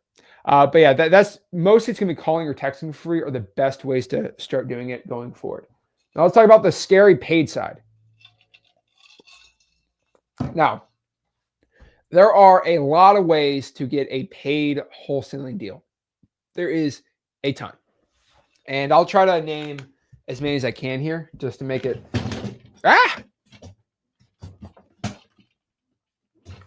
There we go. The ways to get a paid deal. There's a ton of them. Now, a lot of these are going to cost a lot of money. So I'm not telling you to go do it, but like I want to let you know all the ways to get a deal. Maybe you don't have a lot of time. So you got to understand in wholesaling real estate, right? You have two currencies, right? You have time and then you have money. These are the two coins. Let's call them coins, right? Maybe I have a lot of money, but like I don't have a lot of time tokens. We'll make these black, we'll make these white, right? The thing about wholesaling is you have to feed the machine. It's like a wrench. This is I'm really bad at drawing. I'm really good at wholesaling, but I'm really bad at drawing. I don't know why. But this is the wholesaling conveyor belt system, right? Where you have to feed it. You have to feed the machine and then it outputs basically money, right? What we want. Here's the thing about wholesaling, right? Either you got to put money in the machine or put time in the machine. The thing is, in wholesaling, if you have no money, right? So let's say we got rid of money. We have no money. The machine will still run without money. It's like, it'll still run. It just needs, you have to put more time into the machine with no money. It'll work. The problem is, it's like oil in a car or something like that. I don't know. I'm not a mechanic. But if you have all the money, that's cool and all, but if you have like 1 or 2 time, it's pretty difficult to make the machine run right. It needs at least 5 to 10 hours a week of your time to just do money. Now, if you pour more money into it, you use a lot. So with a paid system, you might only need like 3 hours a week if you just pour a stupid amount of money into wholesaling. Now, if you have no money, let's say you only have $2 or $3 or like maybe $200 a month, maybe $100 a month, right? You need to put more time tokens in there per hour, per week to make the machine run and you actually get deals. Hopefully that makes sense. But basically, either you got time or money. If you have no time, the machine won't work. If you have a little bit of time and a ton of money, you can make it work. If you have no money and you have tons of time, the machine will run fine. So that is how you do it. Now, understanding the point of paid marketing is we don't have to spend as much time on things. For example, if we want to go out here and cold call and skip trace 1,000 leads, it will probably take me 20, 30, probably 30 hours to skip trace 1,000 leads using cyber background checks or truepeoplesearch.com. It is insane. It will take me approximately 5 seconds to do on xleads.com. I import the list, I spend no money, and boom, I get 15,000 on the basic plan for $9 a month. Crazy, right? So if I have money, how do we get a wholesaling deal? Number one, I would probably just use xleads. I just use an xleads list or what we call paid list. Some people like dmzack.com, love dmzack.com too, but I'm telling everyone xleads.com for this. It's got free unlimited skip tracing. It's got the Go High Level Integration Ninja mode in there. You got Dialer in there. You got your e-signing in there for free too. xleads is the best one. Go to xleads.com, check it out. But basically you can pull a list of data like vacant properties, pre-foreclosures, like any big list you can pull from xleads. So there are paid lists like vacants that you can't get for free. xleads has it all. It's all skip trace. Pretty cool, right? Number two, another paid way you can do this is basically calling with a dialer using a pay dialer. So Ninja Mode has a dialer, so you can use, I'd probably use xleads starting out. You can even use Mojo or Triple Line. Heck, there's a Triple Line dialer inside of xleads now. It's called the Wave dialer. You can get in Ninja Mode. It's about $140 a month. So yeah, xleads actually has the dialer in it. You can do your SMS text blasting. So I'm just doing all the xleads stuff out of the way because, you know, I love xleads. But you can do SMS blasting with xleads. It's like 1/8 of a penny per text. So xleads is pretty cool. You can do your SMS text blasting. You can do your voicemail drops. xleads, sorry. Don't be mad at me. 5, you can email blast. Don't hurt me. xleads.com. So basically what you want to do with xleads, by the way, like a really cool system, is you can just do what we call the ROS blaster. So you can import the leads from xleads into Ninja Mode and just press ROS blaster. And what Ninja Mode does is it sends a text to the seller And if the seller answers back, then it'll just use AI to text the person. And then it will send them an email offer. Then you'll be able to call them. And then after calling them, we'll drop a voicemail in their inbox. And ROS Blaster has it. And XLeads has it skip traced, emailed, all the stuff inside of XLeads, which is really cool. And so it starts at $49 a month for the annual. It starts at $97 for the basic. And you get all the stuff included with it. I think I got to pay an eighth of a penny for the texting, and the dialer is pretty cheap too. I think you spend 40 hours. I think you spend 20 hours a week on the dialer. It will be like $30 for the month. So it's really cheap. It's all through Twilio. But I would do an ROS Blaster, but I don't want to sound like an XLeads. Like, everyone knows I love XLeads. So the reason why I talk about XLeads starting out is because a lot of you guys will go out here and spend $700-800 a month on like 7 or 8 softwares, when really all you need is XLeads. Now, some people, hey, I want better driving for dollars. I'd probably say just do dmzack.com. But really, XLeads is, in my opinion, my favorite. But I still use XLeads, and I think they're amazing too. I definitely try all this stuff, but yeah, it's pretty cool. And the reason why I'm promoting it, right, is you get XLeads for free if you win the challenge. Heck, top 5 people get XLeads Ninja Mode for free. And you get the e-signing service in there. So, okay. Enough of me talking good about XLeads. Okay. Number 6 here. What's the other paid way to get a deal? You can send a postcard or direct mail. You love it. You can send a postcard. You can do that. That's a great way to do it. Number 7, you can pay people to put a sticky note out. Number 8, you can basically use a VA for calling. Number 9, you can pay a VA for texting.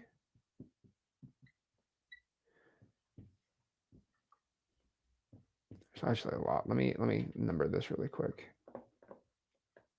You can basically pay someone. Basically, you can just outbound whatever a free thing is and just pay people to do the free thing for you. That is the best example of it.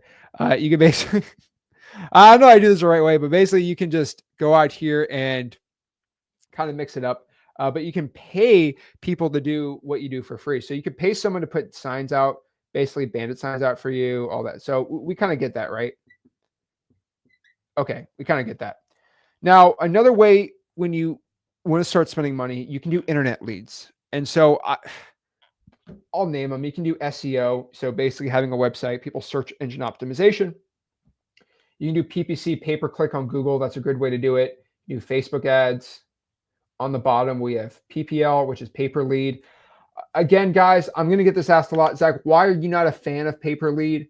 It's not because I hate that model or I hate what they do. I just I have this gripe or anger in my heart for PPL.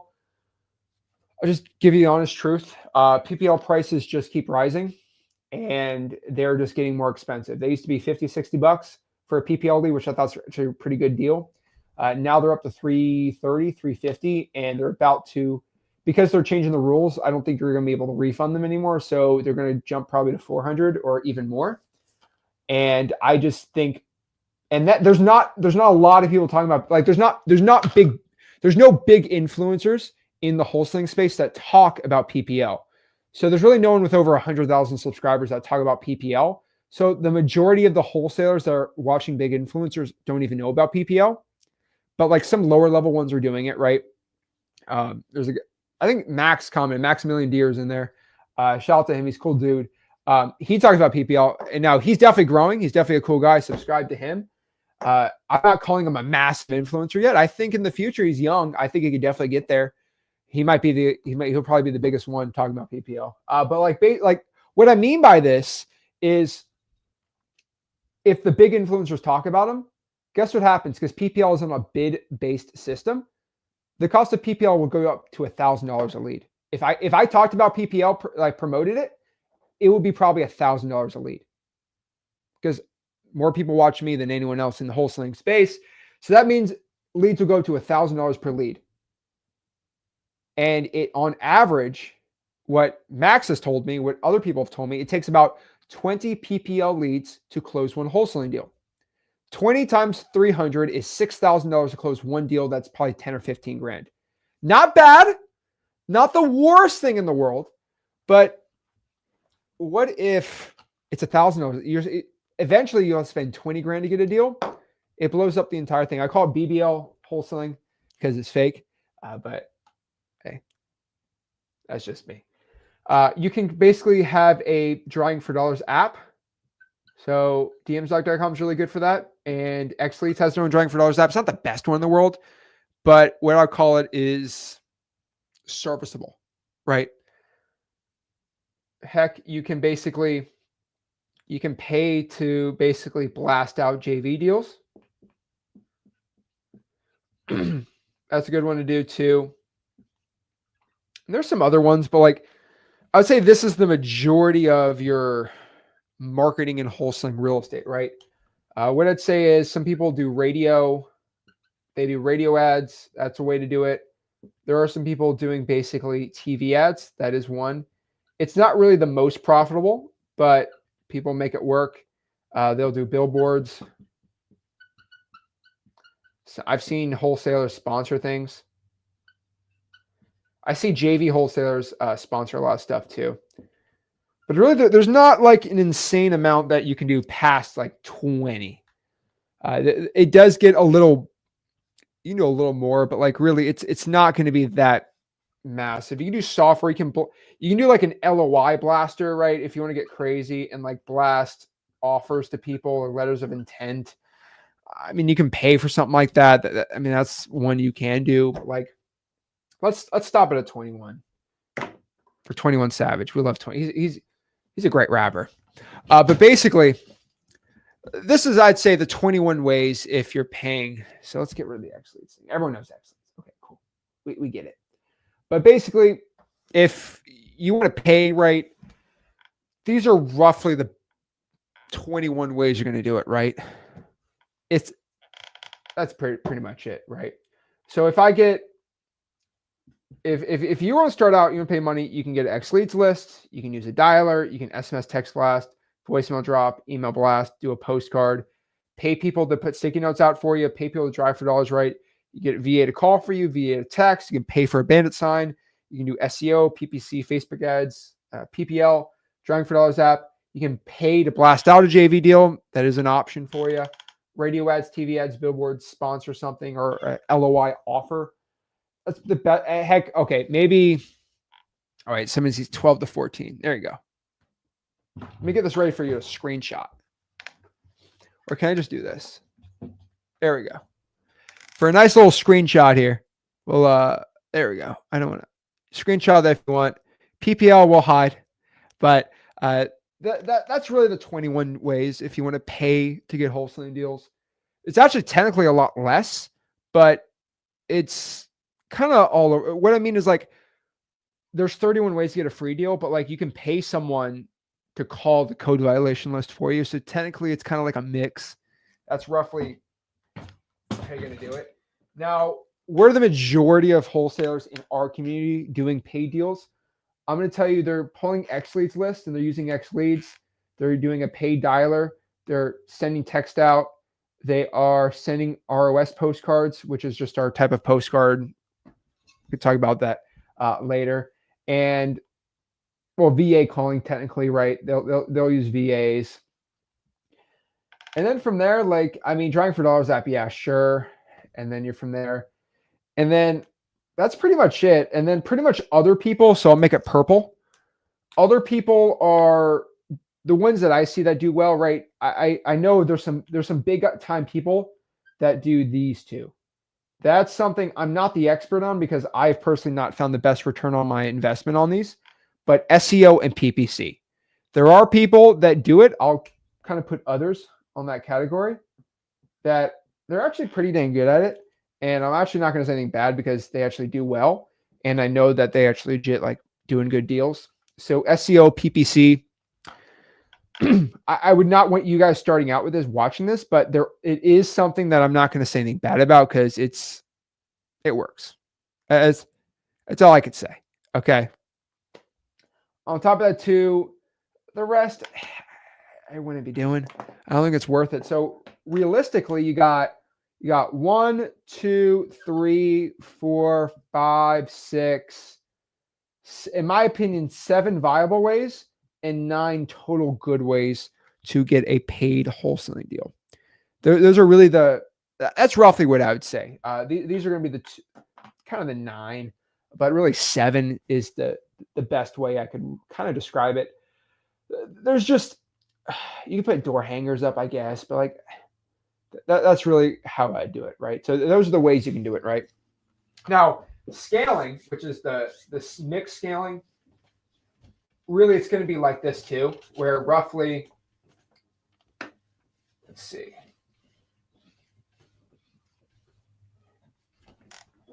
Hold on, let's erase this. Now, obviously, the cons of spending money is just it costs you money. The pros are pretty cool. So yeah. So now if we talk about basically scaling, right? Scaling is weird because you're basically just doing high volume. You're doing a lot of crazy like high volume.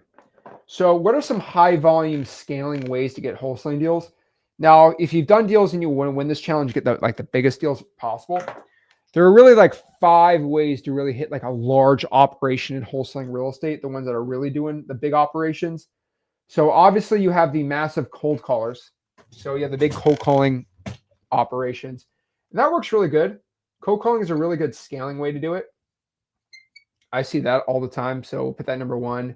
Number 2, we have people doing a ton of SMS. 3 is going to be direct mail, like a ton of direct mail. Those We Buy Ugly Houses people, home investors, that's one of the primary ones. SEO, and then 5 would be PPC, I would say. Those are really going to be the top like high volume guys. I will tell you this, and this is my last shot at PPL.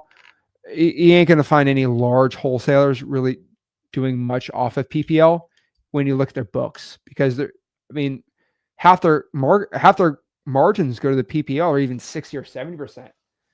So there are people that make millions of dollars off PPL. It's fine, but there are far more successful people doing these 5.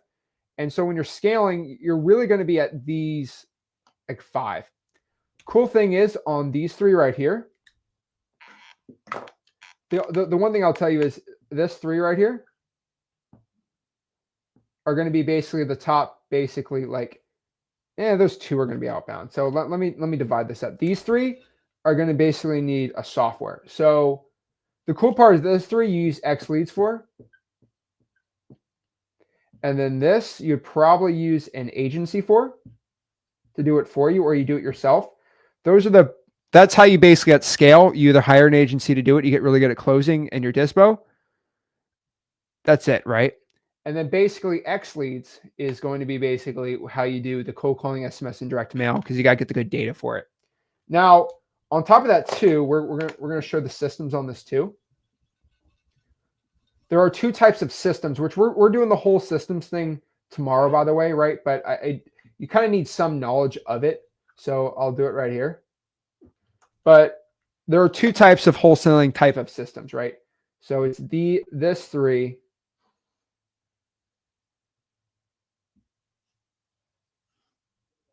So right here is going to be what we call outbound marketing at scale, right? And then right here are going to be inbound marketing. Now, what you're majority going to find is the top wholesalers, they really stop focusing on outbound once you get a certain volume, right? So even in my operations, this is what we do too. So outbound marketing, it costs less. You make more margin, but it is way harder. That's what I found with outbound marketing. It's a lot more work. It's a lot more training. It's a pain in the butt, but it costs less money and your margins are insane. That's why we like outbound. This is why I love cold calling and SMS. With inbound marketing, so with outbound, we're attacking, we're calling, we're texting, we're going, rah, rah, rah, we're going crazy. With direct mail, SEO, and PPC, this is going to be inbound marketing. You could put PPL in there if you want, whatever. Don't attack. PPL would be in this category, right? But basically, this is when the lead comes to you. They call you. They text you. They went on your Facebook form, right? Facebook ads, I have not, maybe I'm wrong, but I've not found good success. Maybe put Facebook ad and PPL in there if you want. I would not put it under the scaling part. That's just me. If you want, I'll put a little asterisk because you could do PPL and Facebook ads. So maybe I don't seem biased. Maybe, right? 6 and 7. But you can do a lot of inbound marketing at scale. And so this is just easy. It is way easier when a lead comes to you. And so what do you guys think? Let me know in the chat. Where do you think I make the majority of my wholesaling operations on local and virtual? Which one of these do you think I make the most money on? By far, where do I make the most money? Let me actually look at the comments. I'm actually kind of curious. I think a lot of you guys actually know my operations pretty well. But where do you think I make most of my money? Where do me and Rick make most of our money? Now, so Jason got this, but it's direct mail. By far, direct mail has made me more money than anything else. This is because inbound leads are easier, and the most important part is it is way more scalable. I can get to $4 or $5 million a year on an operation. Like if I want to go nuts with something crazy in a big market, if you just give me direct mail. If you told me I have to do $5 million a year on cold calling or SMS for a big market, it's a lot hard. It's way more difficult. I'm going to be stressed all the time. There's VAs that get trained all the time. It is, oh Lord. There's payroll. Like it's a lot. I do it. It's well, but it ain't the leader for me right now. JVs, yes, are going to be kind of an inbound scaling thing too. But I was actually going to leave that right here. So there's like a secret one called JVs, which we're going to talk, we're doing a whole JV thing, but like JVs is like another secret marketing one that costs no money. It's kind of outside that purview because it costs no money at all. And the leads come inbound to me. It's kind of the ultimate, like it is the king of them for me, right? Because I just click record and talk about wholesaling, which is really easy for me because I make a lot of money doing it. And people just send me wholesaling deals because they know I do a lot of money. And then I do deals with them. And then people send me more deals because I'm doing deals. Like I think we had easily over 6 figures closing this week of JV deals. And I spent $0 on my own marketing.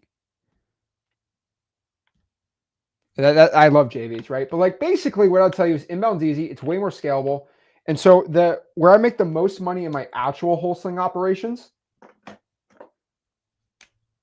I feel like Gus Fring from Breaking Bad, my legitimate operations, my chicken shop. No, but basically in like the actual like wholesaling's part, direct mail by far is the best. It's scalable. It's easier. I'm just making more money.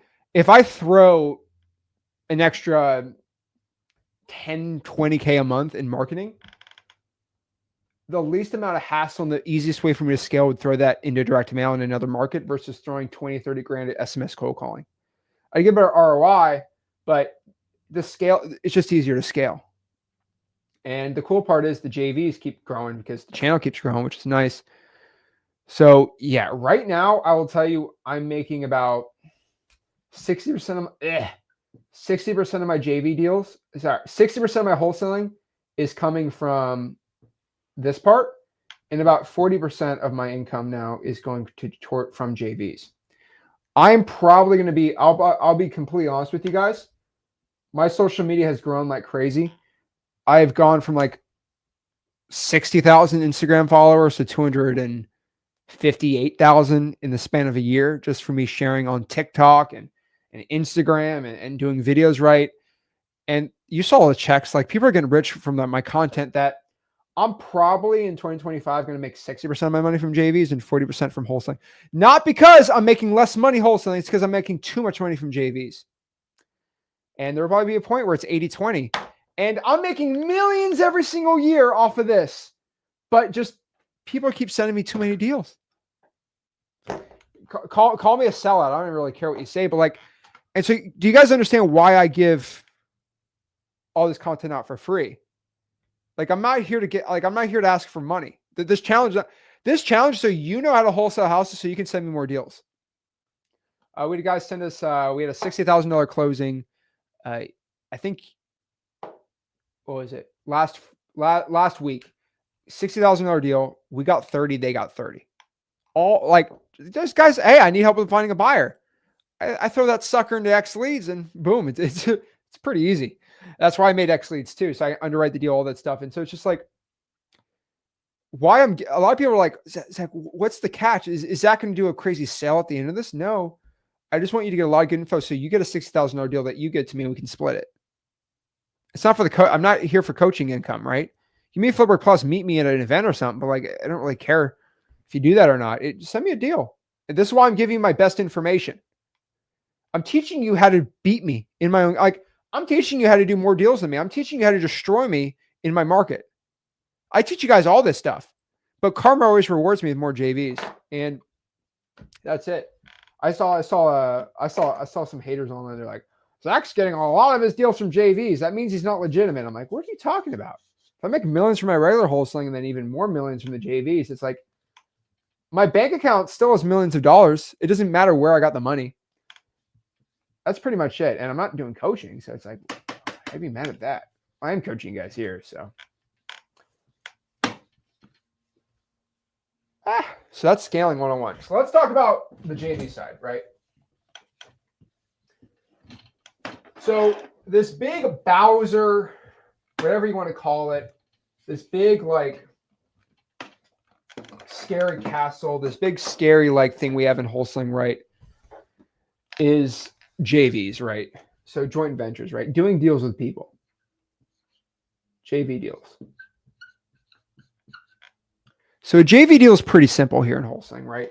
It's a wholesaling transaction is primarily three parties, right? So you have the seller, you have the wholesaler, and then you have the buyer. So 1, 2, 3.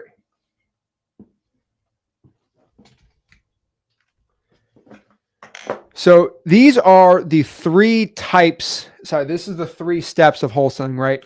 Basically, the wholesaler goes to the seller and they write a contract to buy it for, I don't know, $100,000. And then wholesaler sells that deal to the buyer for, you know, what? $20,000 finder's fee. And this is for $100,000. So on closing day, buyer gives $120K out of his bank account. $100,000 goes to seller, right? And then $20,000 goes to him. And that's just traditional wholesaling 101, right? Why is the light? Oh, Lord. There we go. Basically, so we have the seller, wholesaler, buyer, right? So basically right here, we have a seller. Wholesaler signs a contract with the seller. And then we send that contract to the buyer. They give us $20,000. They give $100,000 to the seller, $120,000 out of their pocket. And that's how we wholesale. It's pretty much it. I mean, it's crazy to me. But like that's just a traditional wholesaling deal. Now, what a JV deal is it's just 4 parties. We just add an extra cog in the wheel. Really not that difficult.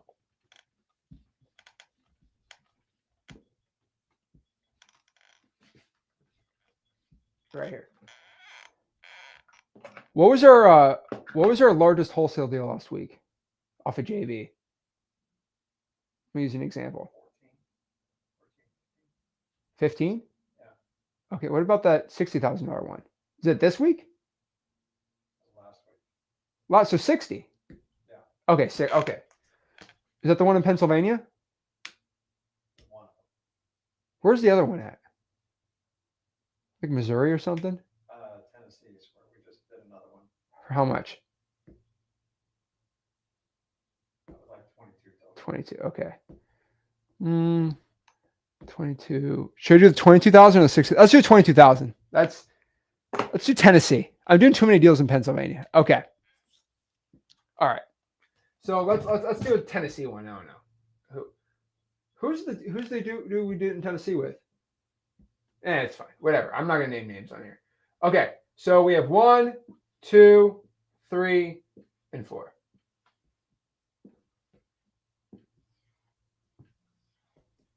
So we have seller, buyer, Zach, and then wholesaler.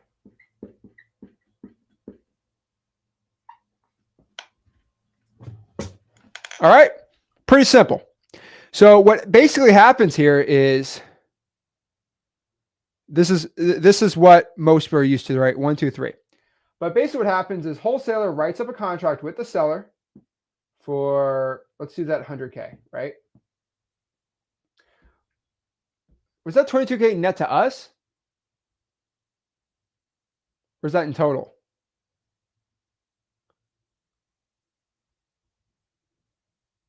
All right, whatever. We gotta get on that. Was that? Oh, that was total.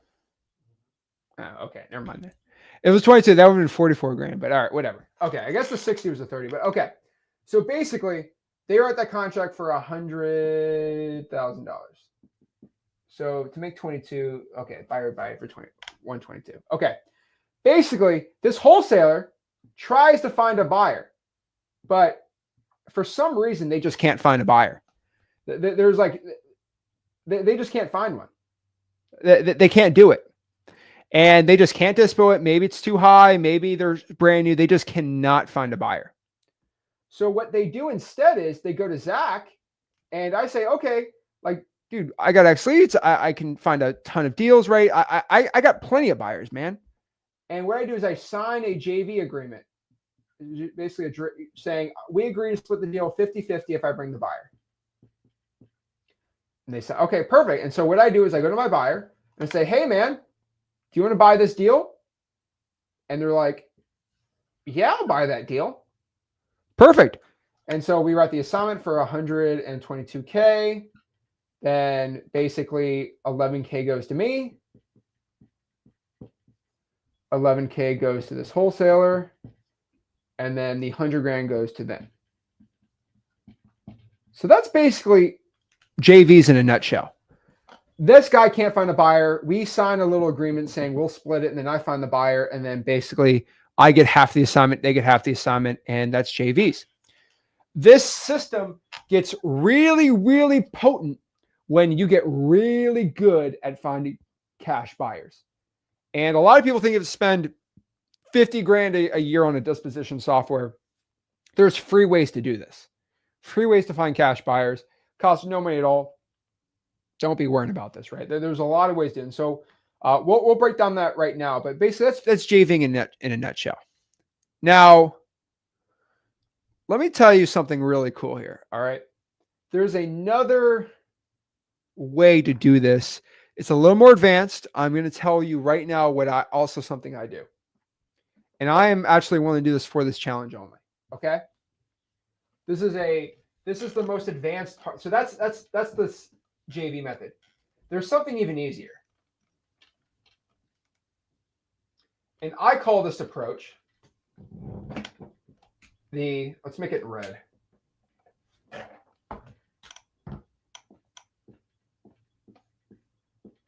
The ICAG method. Okay.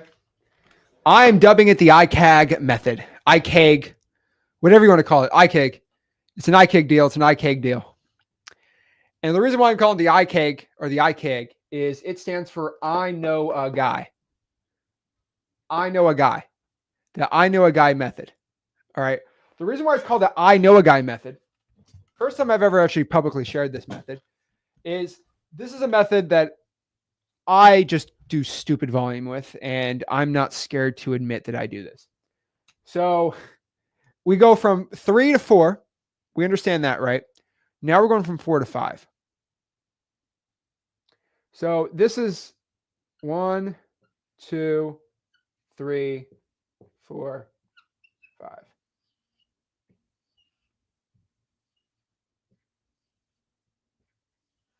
There we go. So now we have basically seller, and buyer at both ends. And then basically we have wholesaler. We have Zach. And let's see. Who in here have I done the wholesale deal? Have it? No, no one I've done this method with. Actually, the people in here I did. Let's do it. Let's call this guy John. Make John really simple. So let's do this as a deal in. Let's do a deal. Where do I not have buyers? I do not have buyers in Boise, Idaho. So let's say this deal's in Boise, Idaho. All right. I have no buyers in Boise, Idaho. Basically what happens is wholesaler and seller, they write up a contract to buy this. Let's do for the same 100 grand. All right. The same 100 grand. This wholesaler, for some reason, cannot find a buyer. So he goes to Zach and says, Zach, can you JV with me? I need help dispoing it. Now, it would probably be bad to say, oh, I got a bunch of buyers in Boise. Just trust me, bro. That's a little not the best. Basically, what you say is, ICAG, I know a guy who does like 100 deals in Boise. If he could find a buyer, can we split it 50-50? He says, sure. So what it basically is let's make the numbers make sense. Wholesaler here, he gets 50%. You get 25%. And John gets 25%. Now, some people call it a daisy chain. I don't consider a daisy chain because 3 and 4 are technically the same party in the JV. So I call it, they're kind of intertwined. So it's technically only 3 parts. Three people in the transaction technically is not a daisy chain. Five is technically a daisy chain, but because you guys are both a Noah guy, you're kind of connected a little bit. It's technically not a daisy chain, right? So this is kind of this is why ICAG, I need a better name. But basically, that's why ICAG is not a daisy chain. But basically what I do is I go to John, I sign a JV with John, and I make wholesaler sign it. So we have a 3, I'm not going to say that. I almost got caught saying that. But basically a 3-part JV deal where all 3 parties are okay with the 50, 25, 25 split. 50, 25, 25 split, right? And so we all sign, us 3, all sign this 3-part agreement saying that he gets 50, I get 25, they get 25. And then John goes to his buyer, buyer's okay with it, buyer gives the money there, and everyone's happy. And so if this is, let's do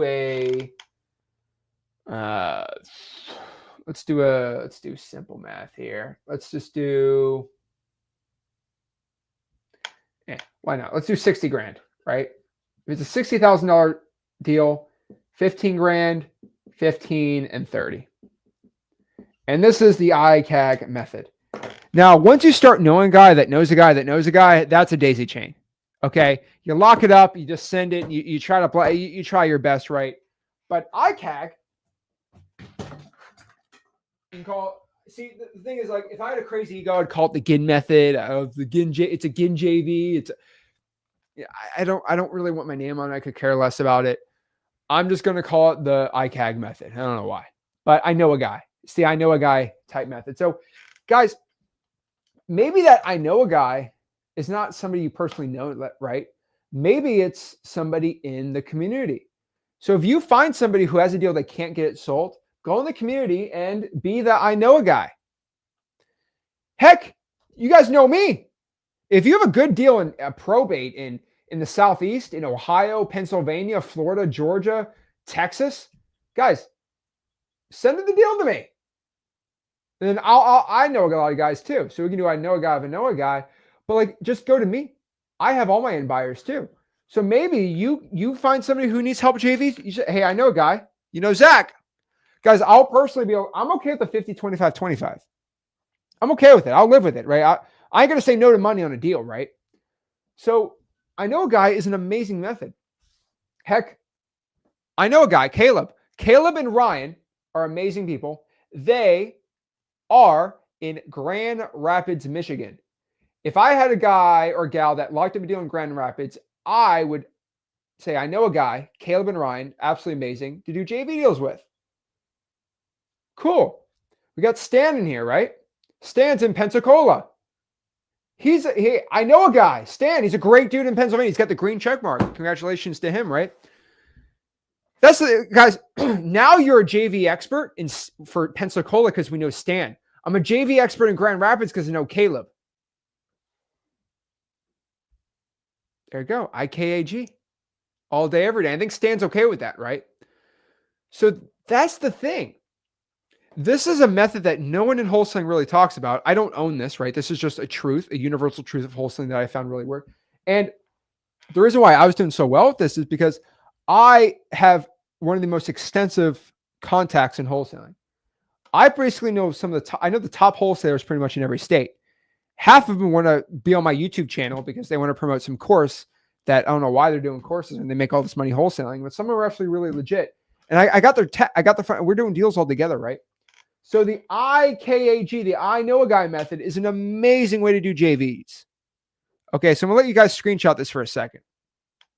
And we're working pretty hard on making graphics and everything all sexy and nice and cool. But like, we'll get into kind of the whole like how to execute this tomorrow on here. But IKAG, I know a guy. That is one of the best ways possible to go out here and do deals. So screenshot this. I'm gonna give you guys 5 more seconds to do it.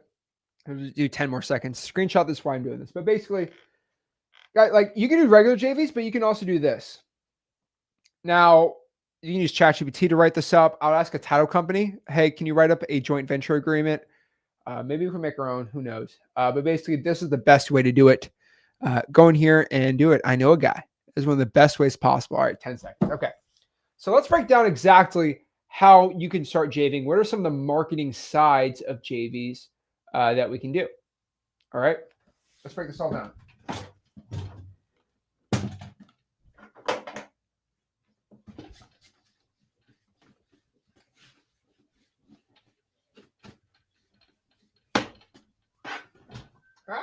All right, let's get these all done right here.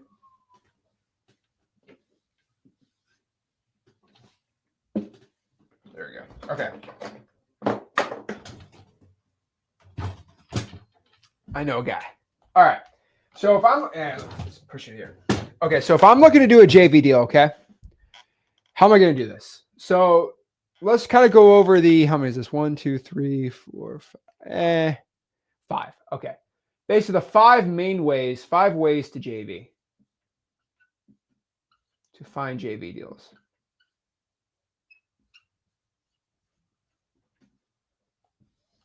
Let's break this down. 1, 2, 3, 4, 5. So let's break this down. Number 1, one of my favorite ways is just to DM in freewholesaling.com, DM on my Instagram, go out here and message someone on Discord, like whatever it is, right? You can cold DM people. Number 2 is we can cold email other wholesalers. That's another way to do it, right? You can DM on Facebook, all these things, right? You can actually make posts, right? Like you can post for JVs, all these things. It's a great way to do it. But like another method is you can kind of be that guy that provides buyers. It's a great way to do it. You can provide buyers. You can just make posts on social media. Heck, you can even comment, right? Posts and comments. You can comment on this live stream. Hey, I'm in Grand Rapids. Do a JV deal with me. Great way to do it. And then lastly is you can provide education. So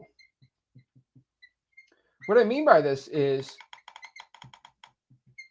you know, a lot of people like back in the day, they had to spend a bunch of money to learn how to wholesale real estate. But like the really cool part about this is the new education is just doing JVs. So if I'm a beginner, I've done this with so many people, right? Where they don't know anything about wholesaling. They're brand new. They need a mentor. And the cool part is like, if I do a deal with Zach, my whole team's going to walk you through, okay, this is how we find the buyer. And I basically hold your hand and show you the whole process.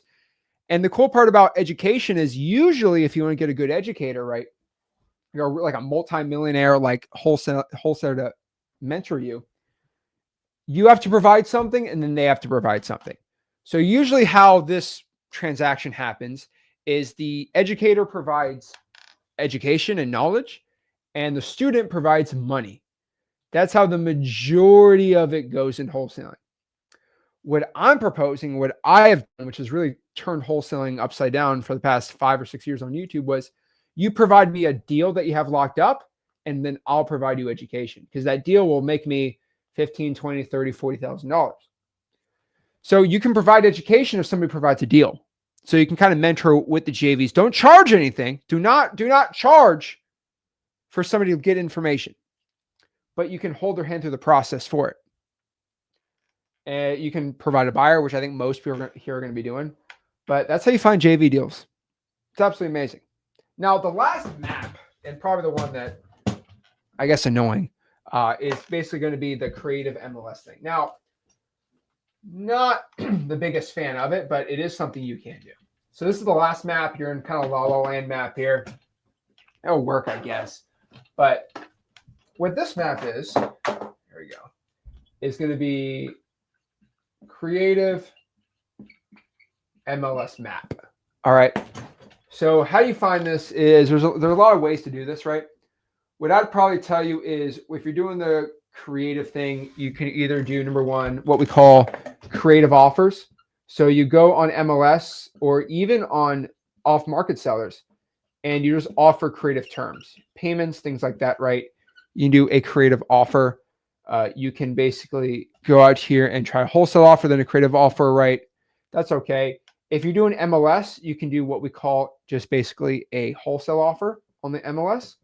So you find an agent, you can actually offer them creative terms, or you can offer them a wholesale deal. Number three, you can do what we call the spray and pray method. It's what a lot of people teach, where you just kind of, you'll send like 50 or 60 contracts out of all the listings. Not my personal favorite, but it is a way you can do it. Spray and pray contracts, sorry. A lot of people teach that. It is a way you can do deals doing it. It's not my favorite way to do it. You can blast LOIs or letters of intents for creative and wholesale deals. As a way, probably one of my favorites is just basically referrals. So referrals are a good way. Are they my favorite? Not really. But you can get referrals from other agents. That's a good way to do it. On top of that, too, you can also what I call hyper-focus ugly houses that are listed. Hyper-focus ugly houses. So you can find the ugliest houses on the MLS and lowball them and try to wholesale. It's not my thing. It's not really my thing to do. So that's how you do it. And then on the creative side, if you're looking to go out here and do this, maybe I'll have Rick when he comes here. Well, actually, I'll have him kind of explain that too, the way he'll pitch it, because my pitch is a little different than his pitch on there. Here. There we go. Okay. But basically, my pitch is going to be pretty simple with creative specifically. Okay. With creative financing, with wholesaling specifically, what I like to go off of is, number one, I want to do subject to deals, which I'll explain. Do subject twos, take over the property subject to the existing mortgage. Do an owner financing deal.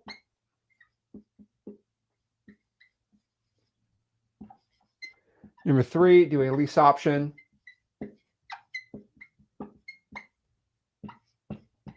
Or a wrap. Now, wraps can actually get you in trouble in Texas, so I'm not going to get in the whole thing. But primarily, these are the 4 ways to do a creative finance deal. Now, one thing I will tell you, and the one thing I want everyone to understand here, is for wholesaling, subject twos are going to be your best bet. There we go. They're going to be your best bet. Subject to is basically when they don't have a lot of equity, they owe way too much on the property, and you just give them 3, 4, maybe 10 grand, 15 grand, and you can take over the mortgage payments. Subject to, Rick's got a really good one for wholesaling.com how to do that.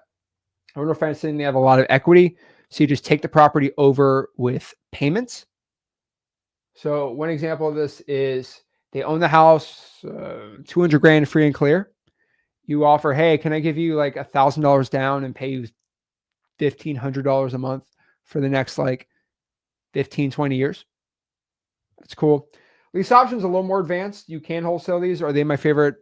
Probably not. But basically, this is when you give some money up front and then you pay every single month. And then you can kind of have somebody, an end buyer, basically pay that for it. So if I offer a guy to give him $5 grand down and pay him $1,000 a month for 5 years with an option to buy at the end for 230 grand, I can find someone, a rent to own guy, who'll give it for me for 10 grand. They'll pay me $1,500 a month and then $270 at the end. I make money in the beginning, middle, and end. Wrap, you can basically sell the financing of there to an end buyer in the beginning and make money in between. I'm not going to get really hard on the wraps because wraps can get you in trouble in Texas and some other areas. And really, wraps aren't going to be the best wholesaling wise because you're not going to find the end person on a wrap. So we're going to focus on subject twos and lease options and owner financing. So those are going to be the ones, but these are just people that want to sell. That's the one thing I can tell you. So let's just focus on these three. Wrapping is when you take it over creative. Now, I can tell you guys, this creative financing is big, big, big money you can make in wholesaling. Absolutely love it. For wholesaling them, they're small money. That's the problem. So yeah, I want to get into the crazy wrap on there, but that is doing the creative stuff on there. And so, sorry for the little rant there. I just had to share the whole map of wholesaling, where we're at right now in the industry, just to kind of show you that on the Ginn Games here. So let's break this all down. Hold on. There we go. So again, there's a free side of wholesaling. Let's look at the map. So we got the free side, which we talked about. We got the paid side. We have the mixed scaling side, the creative finance side, and then we have the JV wholesaling side. So those are the 5 sides of wholesaling. Here, there you go. There you go. Take a screenshot of that for a second while we get this going. Let's see. There we go. Cool. Awesome. Here we go. Cool. All right. So that's how you do it on that end. Now, just understand there's a free side of wholesaling, right? No money, no problem. Now, remember, when you have no money, we actually have this PDF. It's actually kind of a spreadsheet for free inside of the Ginn Games training. This is basically a spreadsheet showing all the type of government lists and where to find them, how to find them, all these things, right? So I didn't get in like crazy specifics of how specifically to get a probate. It's on the spreadsheet, right? So pre-foreclosures, you're going to get the least amount of resistance, right? It's going to be at the county courthouse. You're going to request this online or in person. You can get on public records. You actually get to the dockets too. What are the best marketing channels for the government list, right? This is all going to be able to go out here inside of freewholesaling.com, which is absolutely free. So it's definitely one of the best ways to do it. So you got pre-foreclosures, evictions, probates, tax delinquencies, liens, code violations, water shutoffs, arrest records, fire damage properties, and divorce. So absolutely amazing. You can go out here and do it from there. So yeah, it's one of my favorite ways to do it. Now, there is outbound and inbound marketing like we talked about, right? So this is kind of part of systems, which we'll talk about a little later here. Let me get this here. But basically, if you're looking to create an outbound marketing system, a system where you go out here and you reach out to these motivated sellers, right? This is really going to be the system you're going to need.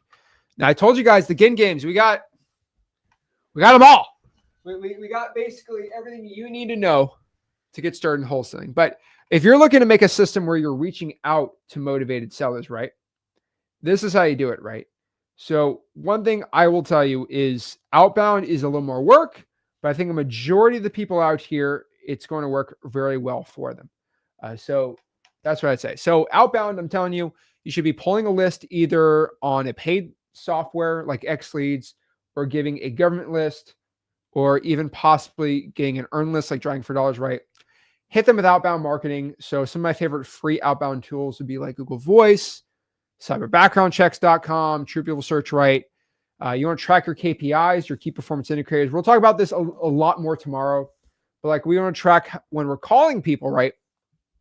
We want to figure out when we call or do an outbound marketing here. I don't think we need this anymore. But basically, when we're doing our KPIs for the outbound side, we are going to be tracking how many people pick up when we text or call. So how many people read the text, how many people answer the phone call right. We want to figure out how many leads. So leads is basically a fancy way of saying people that want to sell. That's kind of the best example of that is leads. And then we just want to make sure how many offers we make. So when I ask somebody about KPIs, or what we call key performance indicator, right? This is roughly what we look at on an outbound marketing system. So Rick's coming up here, so we'll get them all set up there. Cool.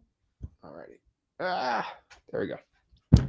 But basically, we're making a system here where we're doing the outbound, we get the leads. We want to figure out how many people are picking up or reading our text or answering our phone call. And then we got to figure out people that actually want to sell the property, how many, and then how many offers we make. And we saw a little sticky note here. Offers are the biggest indicator of our success. So if you're getting no offers being sent out, there's going to be no money. Remember, in wholesaling real estate, if you aren't making offers, you aren't making money.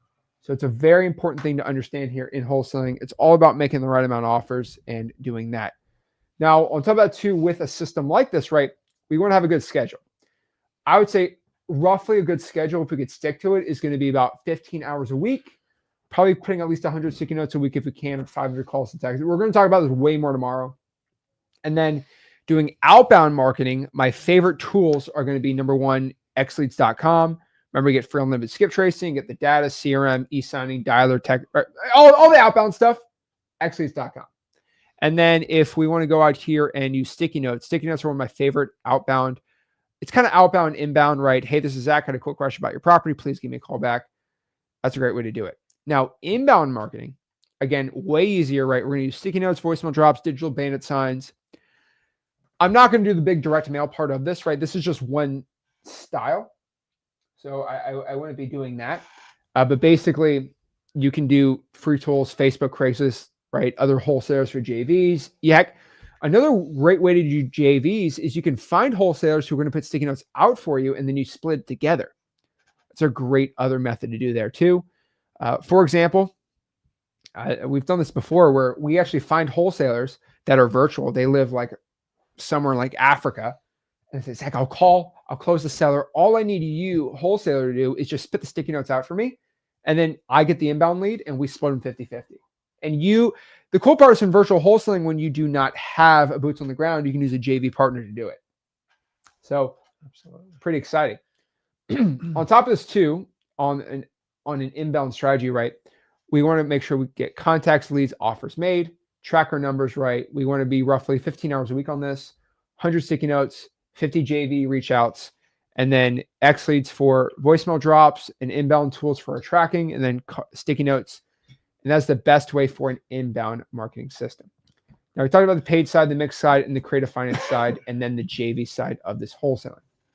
Now, the last part is skip tracing when it comes to wholesaling real estate. Again, I'm just saying this because you're going to be probably inundated with ads right here. Like you're probably going to get a stupid amount of crazy ads about wholesaling real estate, like from people. Oh, this guy only has 6 cents skip tracing and 7 cents. You can get scammed pretty quick here in wholesaling. So let me tell you, in 2025, wholesaling real estate skip tracing has changed. Guys, paid skip tracing is pretty much dead. You can go to xleads.com, dmzac.com, heck, zacdata.com has free unlimited skip tracing now, right? xleads.com probably is the best one I've personally found, but they're all pretty dang good still, like serviceable to a point, right? But basically, with skip tracing, either you pay your time, which is really, remember, it takes 25, 30 hours to do 1,000 skip traces, or it takes 5 seconds to go to xleads, or you pour money into it, right? The thing is, if you don't have a lot of time, go to cyberbackgroundchecks.com. If you want to pay, go to xleads. Guys, don't pay 10 cents anymore. The worst part is when you pay with your money and it's in. So for example, if you want to skip trace 15,000 records at 10 cents, which I saw somebody on YouTube the other day, you showed me, they're like, they said, oh, just pay 10 cents for 15,000 leads. I'm like, that's a lot of money. That's $1,500 in skip tracing every month. Oh my gosh. Well, xleads is $97. And you get everything else included to it too, right? Yeah. And like some of these softwares, you have to pay that, and you have to pay they have to pay like $100 a month on top of paying $1,500. Insane to me. So again, if you want to do it for free, cyberbackgroundchecks.com, truepeoplesearch.com. And then if you want to just pay, get it done quick, I'd say go to XLeads. That is primarily what I'm saying for the skip tracing. Now, you remember your question here is like, okay, Zach, well, how much work? This is my number one question I get by far, right? It's how much work do I have to do to get a deal, right? You get that a lot, right? Yeah, that's probably one of the top questions. So how do you answer that, right? One thing I will tell you is, well, how many leads do you have to get a deal? Well, let's break it down. First and foremost, one wholesaling deal is equal to around 400 reverse drawing for dollar sticky notes. So if you put about 400 sticky notes on there, you should expect to get a wholesaling deal. Heck, if you want to go out here and try to get inbound contacts for a government list, you roughly want to be about 2,000 contacts for a government list. 6,000 for a paid list. If it's not a government list, like a vacant list or high equity or something like that, roughly you're going to be about 6,000, right? So this is a big question a lot of people ask, like how much, probably got to make 6,000 calls or texts to get a deal on a non-government. If it's a government list, probably 1,000 or 2,000, right? Now, on top of this too, about 8,000 postcards roughly we're seeing, right? I mean, I'd say that's pretty normal, right? Maybe 10, but like, heck, it's probably even lower if you do ROS, right? So yeah, I mean, it's probably, it just depends what part you are in the country. But remember, these are guides to actionable steps. Yeah. You guys don't put this as, okay, if I do 2,000 government list, I have to get a deal. Could you get it 1,000? It could be 4,000. Yeah. I don't know. We're just trying to give you, like, set your expectation up. Like, you're going to work. Like the people that try to sell wholesaling as a piece of cake, they don't get it. And so we're trying to over disclose how much work this is going to take. I already told you in the beginning of this video, you have to commit to outworking everybody else. If you can do that, wholesaling's not that hard. But if you don't want to work and you just want to get lucky, you're going to get disappointed. So use it as a guide. When someone says, how many cold calls do I have to do to get a deal? I go, and I just rephrase the question, how many are you willing to do? When someone goes, I'm just going to go till I get a deal, that's the person who understands how to outwork others. If you're quitting after 1,000, don't even start, because it's a mindset. You're going to set a limitation on it and you're automatically going to hit it because you're looking for the easy button. I don't have it. Zach doesn't have it. You just got to go and work. There's no substitute for hard work and a great attitude in wholesaling. Some of you guys are going to get it easier than others. I don't know what to tell you about that. That's just the journey of wholesaling. So I learned I'm a slower learner by nature. He's much faster.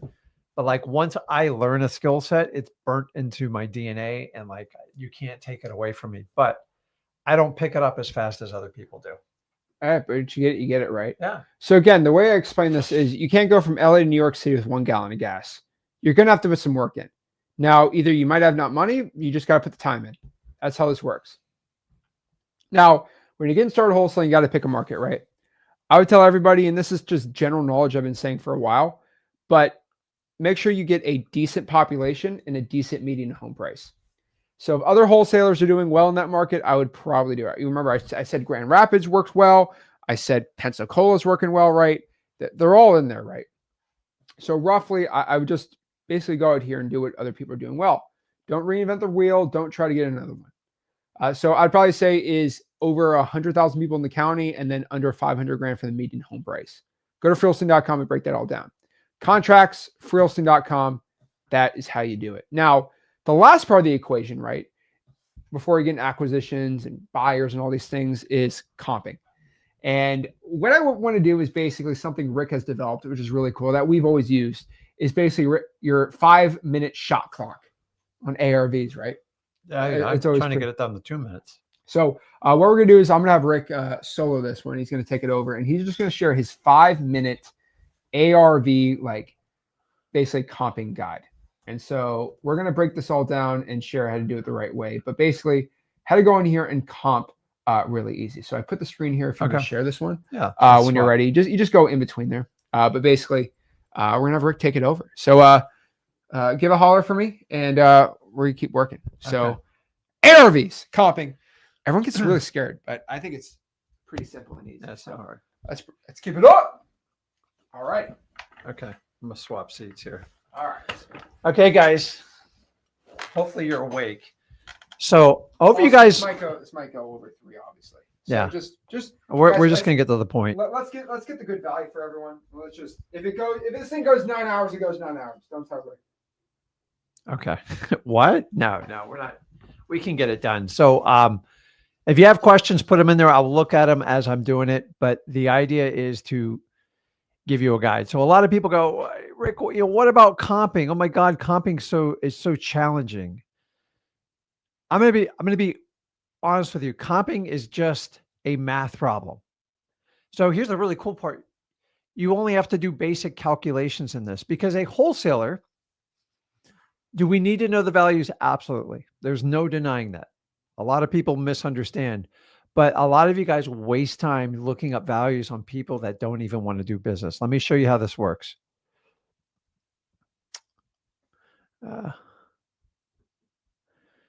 Yeah. Okay, hold on here. Let me get this loaded.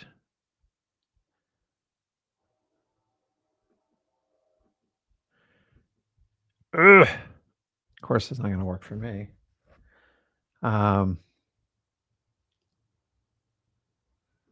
Okay, hold on. I get it. Okay. I think we got it to work. Okay, I got it. I'm in the right screen. I'm not the technology guy. So when we're comping, the most important thing you got to understand is if I have 100 people, 100 leads, are you going to comp all 100? I promise you, you're going to try to when you start out. And it's one of the biggest mistakes I learned in wholesaling. I had to learn the hard way. On average, it would take me 20 to 30 minutes to comp a property. And when I dealt with 100 prospects, the reality is 3 to 5 were the only ones worth comping. So instead of comping 100 properties because you're scared of the outcome, I'm going to teach you to do the opposite. Because if you comp every property, you're nothing more than a glorified realtor. Let's face it. Why am I going to waste time comping a property if I do not have a motivated seller? So if we know that, the first thing we want to do is just show you.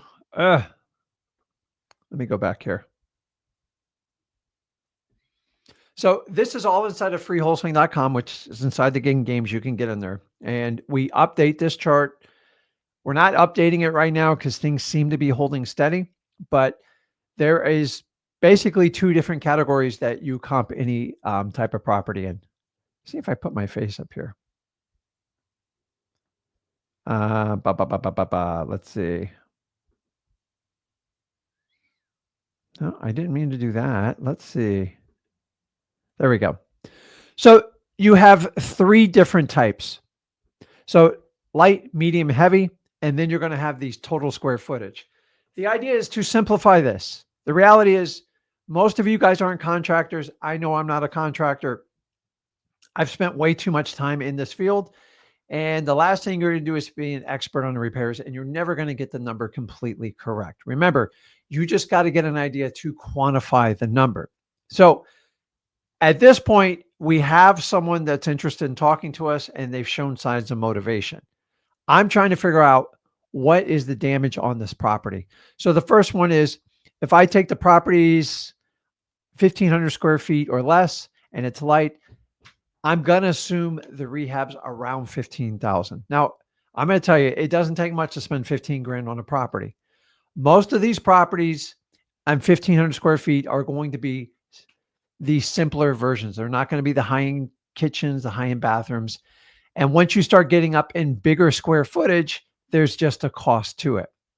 So the challenge is like light properties, I love doing them. They're rare. The reality is most of our properties wind up being in the medium range. And then on the heavy properties, you have to understand you are somewhat guessing because your in-cash buyer, the person who's going to do the ultimate rehab, they're going to assign a number. You have to know roughly where the numbers lie. If it's 60,000 or 75,000, kind of pointless. You just can't put down 10 grand or 100 grand. And so this chart just simplifies the process. Now, if you guys want to kick it up a notch, you can go into XLeads and get really detailed estimates and everything. I like to use charts because the more you simplify your business, the easier it is to get contracts written. So if we know this is the setup right here, you just got to, so if I have a 2,000 square foot house that needs medium rehab, you're probably 45 to 50 grand. I'm just telling you, it doesn't take much to do it.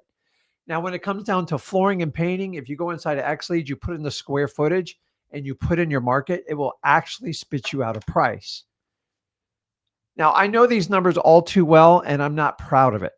I never wanted to be a contractor, but I spent a lot of time with contractors, and contractors will mess with you.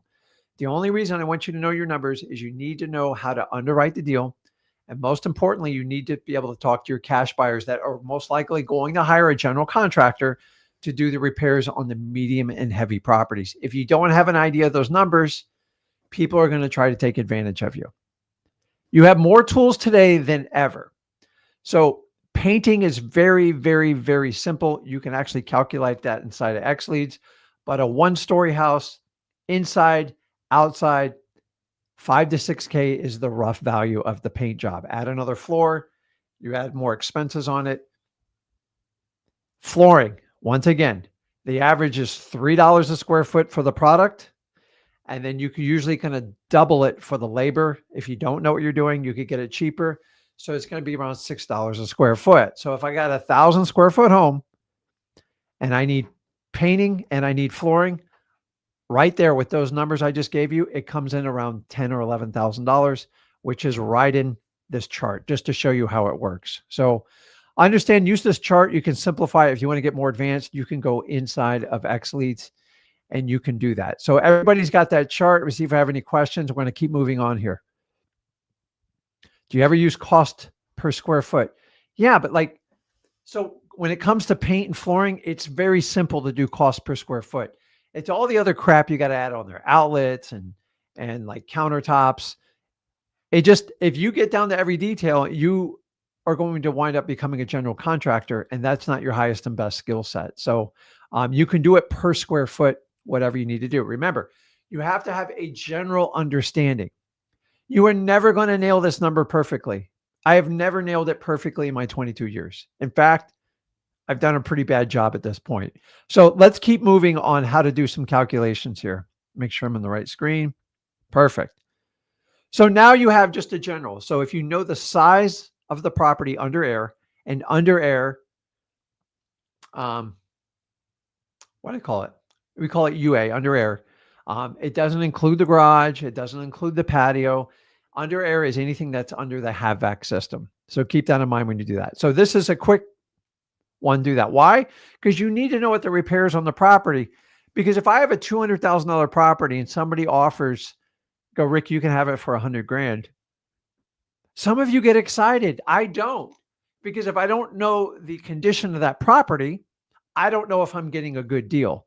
And so if you don't understand simple underwriting rules, you can waste your time very quick in wholesaling, particularly when you do it virtually. So let's walk through how to do this. So the first one is we're going to calculate ARV.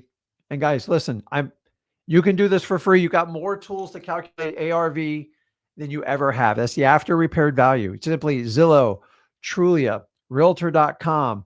What else is there? You guys can name them in the comments. It's actually kind of overkill. So never, ever before has it been easier to get an ARV. There's more reliable ones out there. We'll talk about that. And then you got to minus off the repairs and come up with a multiplier. Now, you all heard this 70% rule. I didn't make this rule up. To me, it is a default rule. It's the same as saying if you find a Rolex watch for 50 cents on the dollar, buy it, you can't lose money. This is all that's saying. Now, the reason why it works on values under 125K, because the number's smaller. And a lot of you are working in this markets. This is just a general rule, but what most of you are missing are what are the repairs on the property. You got to come up with an estimate.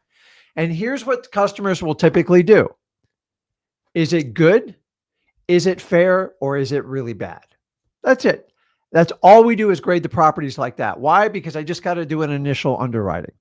So if you're staying under 125K, unfortunately, you're going to have to stay close to that 70% number, because the smaller the number, the more the percentages work towards that 70% number. Now, keep in mind, you got to use your brain on this. This isn't like, I did not invent these rules. They're just basic guidelines for math.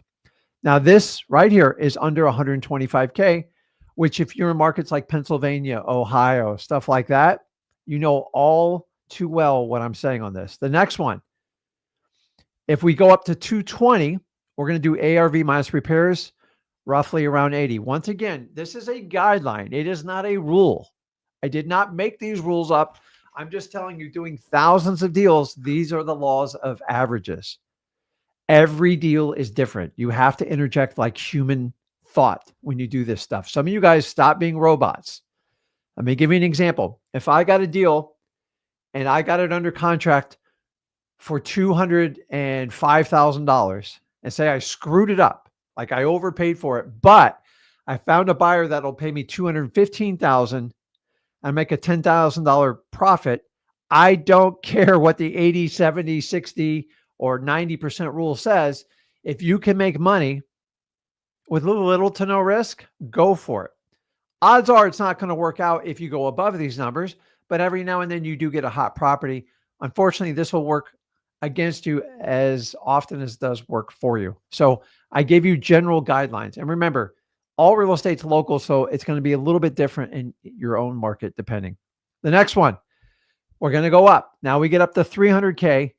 83% is more of the sweet spot. If you don't believe me, do it with a calculator, because when numbers get bigger, percentages get bigger spreads.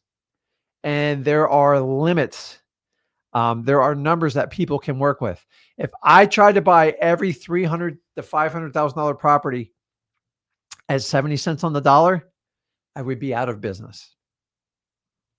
Will I buy them 70 cents? Yeah, but like how many deals am I going to get like that? So we have to increase the numbers as the numbers get bigger. In the United States, the average cost to buying real estate has just gotten enormous. So we can't stick with that 70% number. And eventually, one day when I'm talking to you and I'm like really old and every house is $1 million because we're at 420 some odd thousand, the average US towards the end of 2024.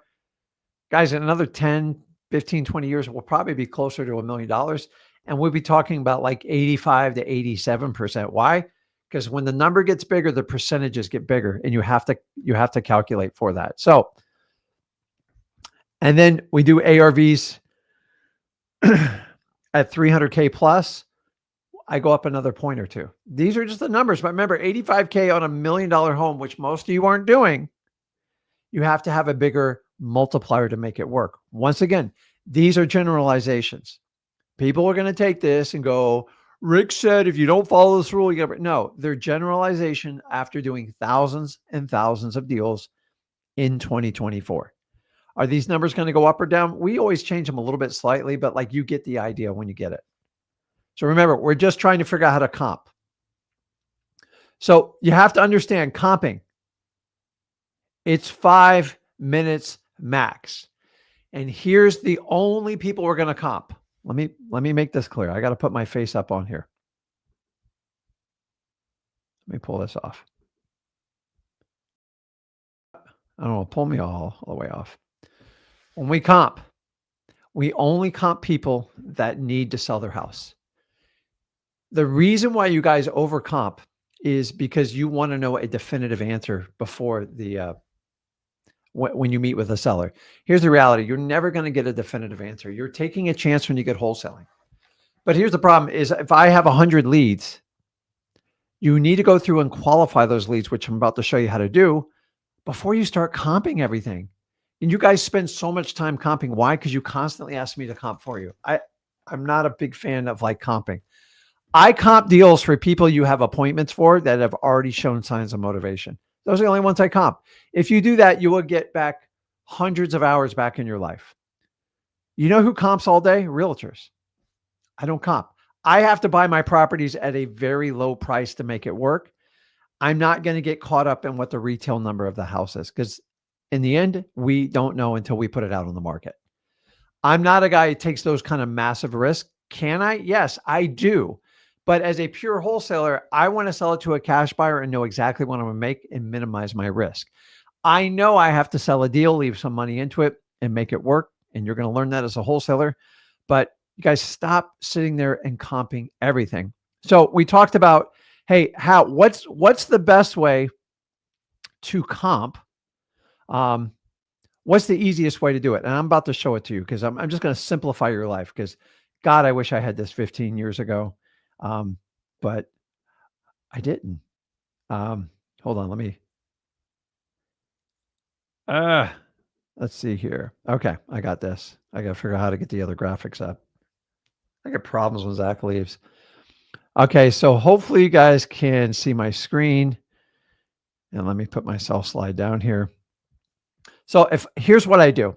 So let's just say, let me just bring up,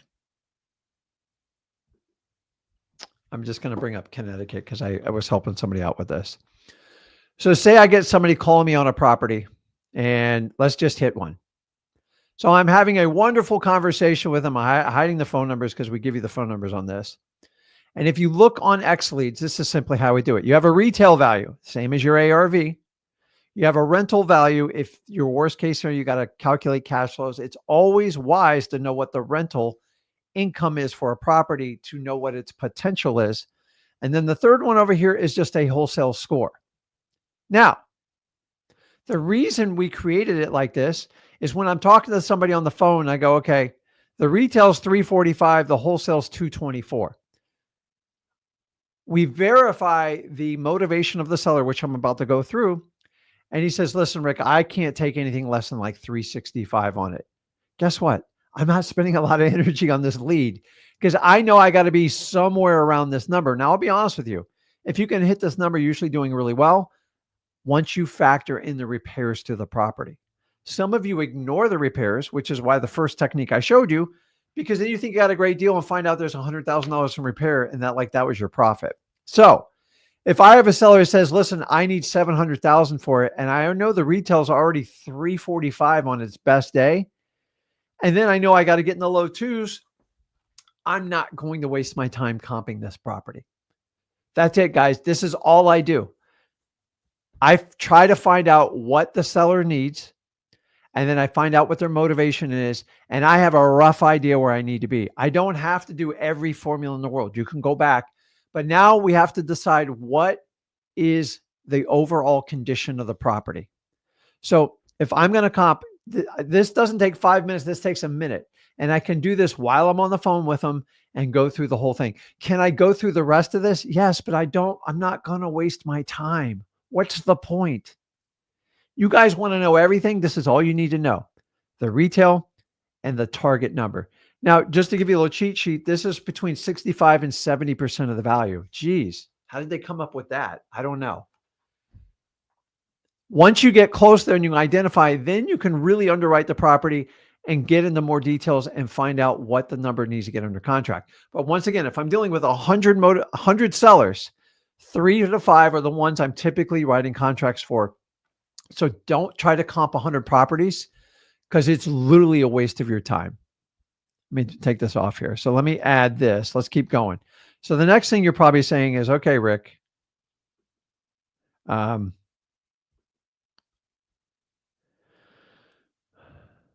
let's see. I got to get back for the slide I left here. So I don't want you comping every property, because it just becomes a huge waste of time. So if we all understand that, we'll go forward. I lost my place on here, so I'll get it back here. Here we go.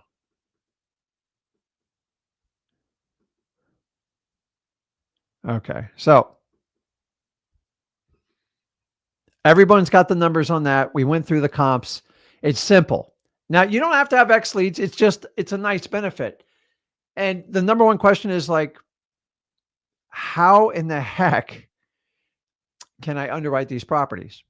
You can use X leads, or honestly, just go to Zillow, look up the value, and you have to ask the seller the condition of the property. There's no way around it. You have to do it.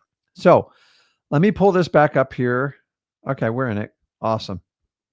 And let's keep moving, because now we got to learn how to deal with these sellers. So how do we talk to motivated sellers? This is it. So I want you to understand the technique I teach and the technique I taught my son.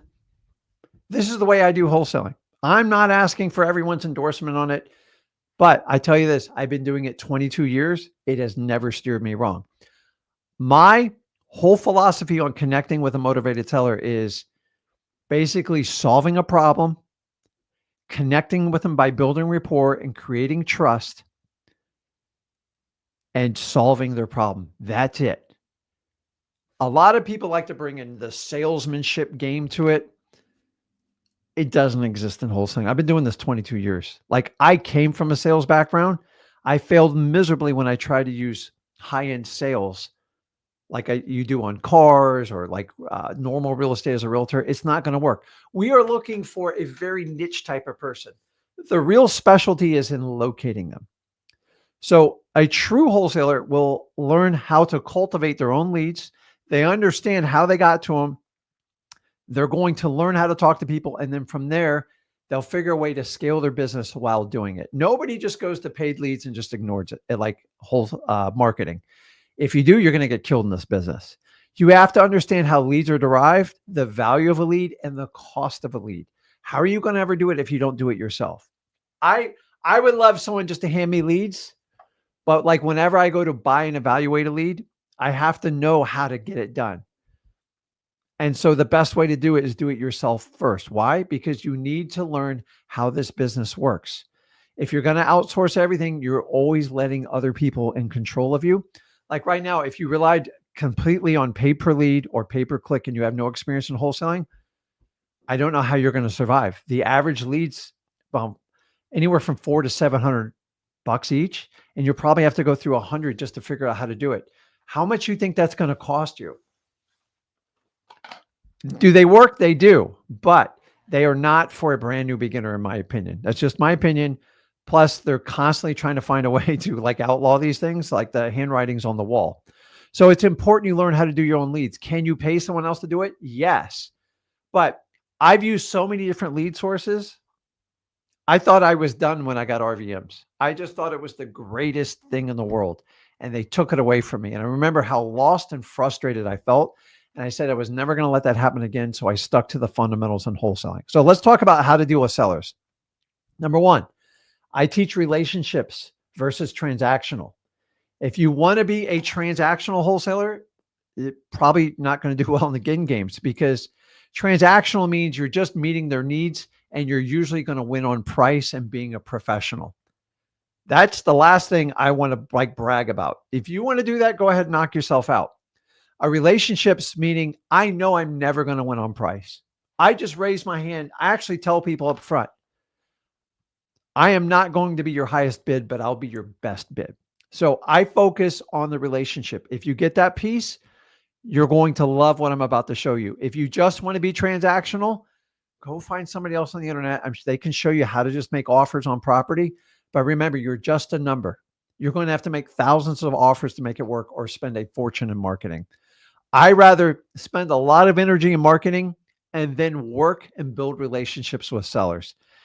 That's how you get the best wholesale deals. How do you think I get the best deals? Do you think I just like make everyone an offer? If it was on price alone, I'm probably the worst wholesaler in the entire world, because wholesaling is not based on how much you pay for the property. It's based on how big of a problem you solve. So you got to stop being scared of everyone. I'm telling you, these people aren't going to hurt you. They are talking to you because they are scared and they need help. And if you understand that, you have to stay on it. For God's sakes, be relatable. Don't be that know-it-all salesman. In fact, don't be a salesman at all.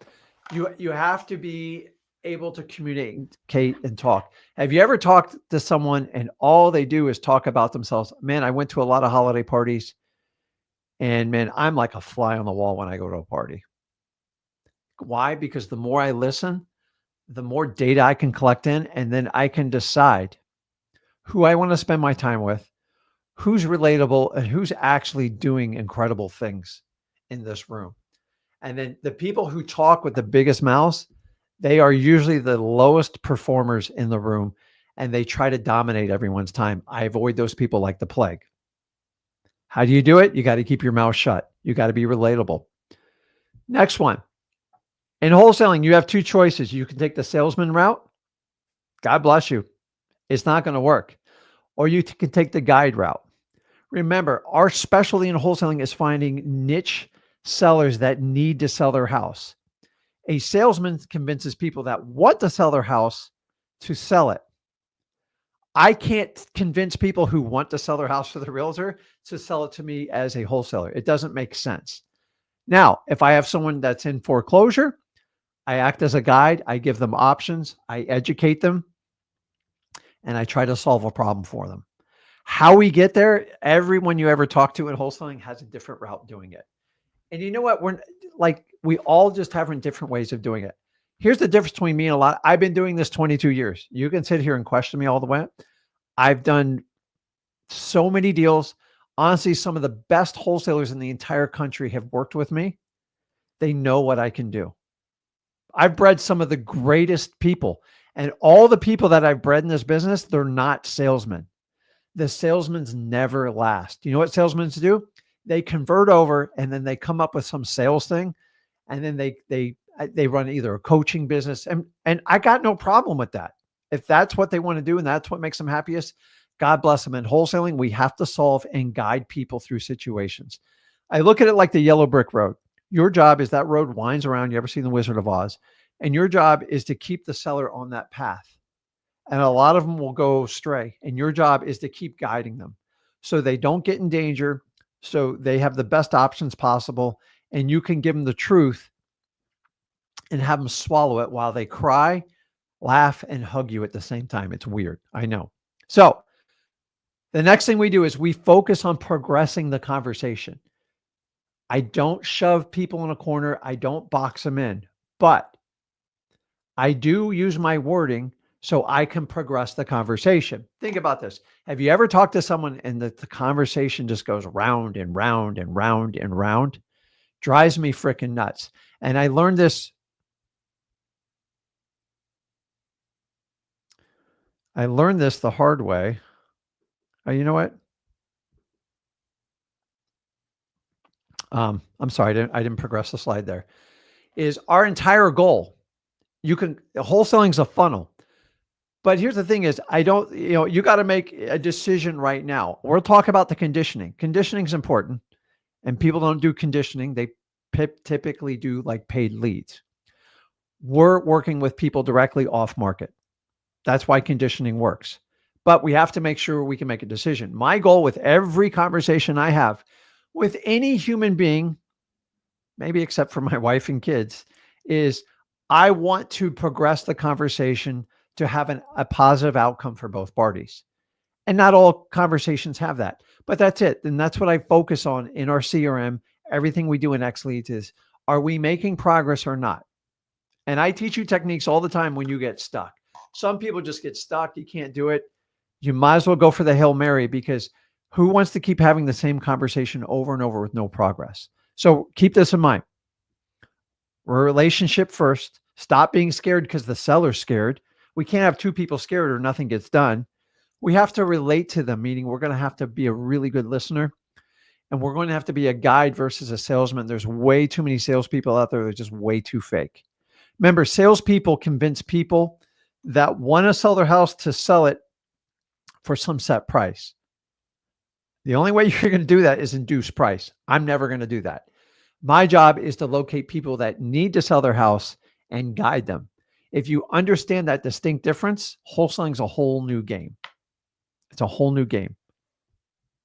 So let's talk about the motivated sellers. I give you guys MCTP. Why? Because it's simple. It's an acronym. Freaking write it. I don't care, dude. Now, I used to be the guy in high school who used to write like notes on my hand, and I always got caught because I just wasn't the brightest guy. But If you got to write MCTP on your hand, if you got to write it on a piece of paper, why? MCTP, motivation, condition, timeline, and price. So they go, Rick, what if they go straight to price? Just redirect the conversation. Mr. Seller, do you mind if I ask you a few questions so I can see if I can get you the best offer for your property? You see, I just go, I'm going to table price and I'm going to ask you questions about the property because we don't really know anything about the property. So like you can't give a price. And how can I buy something that I don't know anything about? It is a common sense answer. You got to redirect it, because if you don't redirect, then you are nothing more than a McDonald's order taker. If you constantly have to adapt to the seller and then they just boss you around, that means they just want to extract basic pieces of information and they want to throw you out the door. You won't get a good deal by doing that. That's what a lot of like paid leads wind up being. They just want to get to an end result and they don't want a relationship with you, which is fair. I mean, not everybody wants to do it, but like you're not going to get a great deal when it comes to that. If it's just on price alone, I promise you it's going to be painful. So these are the 4 qualifiers, every one of them. Did I come up with this? Absolutely not. This has been handed around generation after generation after generation, and will be here long after I'm gone or long after Zach's gone. Let's stop trying to pretend like we all invented the wheel. We didn't. We've been around a long time. Certain things rhyme. I want to know the motivation of why somebody's selling a property. I want to know the condition of the property. I want to know the time frame, and I want to know the price. So let's talk about motivation. What is the underlying reason for you selling the property? That's it. Like if I had to just say it in one word, but remember, this is an internal conversation I'm having in my head. I'm not having that with the seller. This is my objective and motivation. I want to know what is the real reason they're selling the property. Well, I need money. That's not a reason. Money is not a reason. It's a quantifiable number. So let me give you an example. Maybe I found them on the vacant list. I don't tell them the property's vacant. I'm like, so what's going on with the property? They go, yeah. They go, yeah, it's been vacant for about 3 years. Now, let me ask you, do you think anybody chooses just to have a vacant property? There are some really filthy rich people that have homes all over the world. That's about the only exception. I would never choose to have a vacant property. You would never choose to have a vacant property. So the vacant property is the symptom of the real estate, but we need to find the underlying human issue. Why is it vacant? Why is it vacant? And here's like the final outcome of you getting the answer. Go, Rick, I'm just really bad at managing tenants. I'm super nice guy to everybody. I'm tired of being a bad landlord. That's why it's vacant. And that's why I want to get it sold today. Now, here's the truth of the matter. And you have to understand this. You are not going to get from, hey, what's your reason for selling the property, to like, I'm really bad with people. In a perfect world, that would be amazing. But you're going to have a conversation, and you're going to have to be an incredible listener, and you're going to have to invoke thoughtful questions to get the seller talking. So this right here is really what we're doing. This is why we're doing it. This is the symptom. And then you got to get to a conversation. People are not going to open up and tell you the worst side of their life in the first minute or two of any type of wholesale conversation. It is up to you to extract that information out of them. How do we do it? We have conversations. Remember, your MCTP is just part of your script. And I'm going to show you why that's so important. Let's keep going. I got a lot of information here. So it's like getting a course without paying for it. Condition. We talked about, hey, how do I know what the repairs and the condition of the property? You know who knows the condition of the property more than you? That's right, your seller. So just ask them, tell me a little bit about the property. Shut your mouth and become the best listener you've ever humanly possibly come in your life. See how long they pause, see what kind of grunts noise they make. If you're with them on person or even on the phone, it's even more important on the phone that you listen in. And they're going to give you clues. And here's typically how most of my conversations go. Either the property's absolutely wonderful, and if they ran on for 10 minutes, I disrupt them. And here's what I say. Sounds like a great property. Why would you even consider selling it? I know the odds are that maybe there's just no motivation there, and I got to dig deeper. Now, remember, they're never going to tell you their problems in the first minute or two. There's a few rare exceptions, but for the most part, they're going to tell you everything is perfect. Now, the other one is, listen, this property is so bad. My tenants trashed it. I'm going to let them go on and just find out what they want to accomplish. And the better I become a listener, the more money I make in wholesaling. You guys understand, I'm only trying to assess 3 conditions in the 3 evaluations at this point. Is the property good? Is it fair? Or is it poor? Most properties are going to rely somewhere in there. I'm going to be honest with you. Some sellers lie. This is part of the underwriting part of it. But like, you have to listen to them. When a seller tells you their property's in poor condition, believe them. It's usually worse. I've had properties in good condition and wind up being poor, but this is where you probe. My favorite part of condition is you should be able to assess what the property's worth, get an idea of the condition. And here's what you guys say. Well, Rick, how do I know what the condition of the property is? Sometimes you have to ask the seller questions. So if a property's been vacant for 2 years, say, Mr. Seller, if you had to move in the property tomorrow, could you live there? Yes or no? That will 9 times. If they can't live there, you already know it's at best fair. So good, fair, poor. And it's probably somewhere between fair and poor. And I listen to how quickly they answer the question. Like, I'd have to rehab it 6 months before I live in there. Okay, there we go. So use the people that know the most. The problem is they don't know the exact number. So you're going to have to ask around. Did you ever get any bids on the property? Hey, if you had to wave a magic wand, what do you think it costs to get that thing up to par to have you live in it? Some people are like, I just need a mattress and a gun. That's not what we want to hear. So we have to you have to take some assessments. Now, keep in mind, if the seller's information is 100% wrong, can we adjust our offer?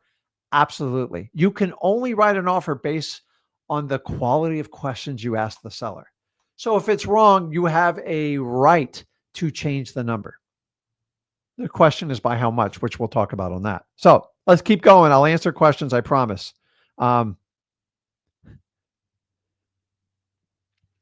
So time frame. Why do I ask time frame? Time frame to me is the secret qualification question. Why?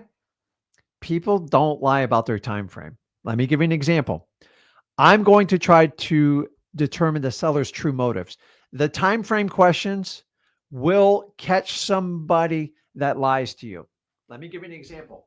Mr. Seller, in a perfect world, if we could buy your house, when would you like to get it sold? I go, well, yeah, that's a good question. I haven't really thought about it. And then I'll go like this. Have you ever thought about where you're going to go to when you sell it? And I'll tell you, without fail, if they haven't thought about it or they don't have a plan, it means you're a minimum 90 days at best from getting a contract to stick on that property. Why?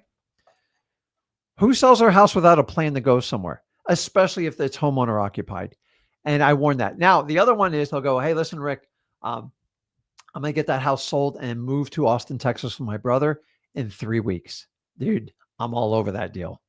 I know I have the right motivated seller. They need to sell and they already have a time limit imposed. Once that time frame is imposed, you just got to guide them down. You just got to help solve their problem.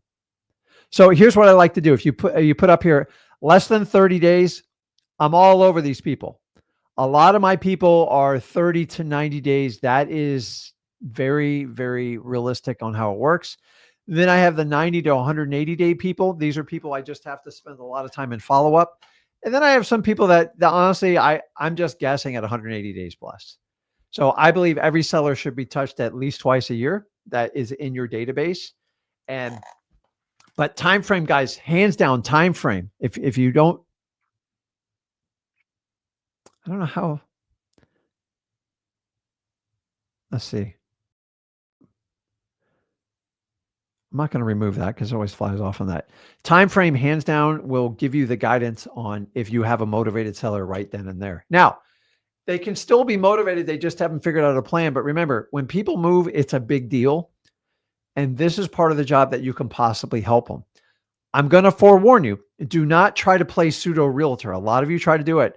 If I can find you a condo, if I can find you this, if you do that, it's going to screw your deal up. Because now if you can't find the right deal that's affordable for them, they're not going to sell the house.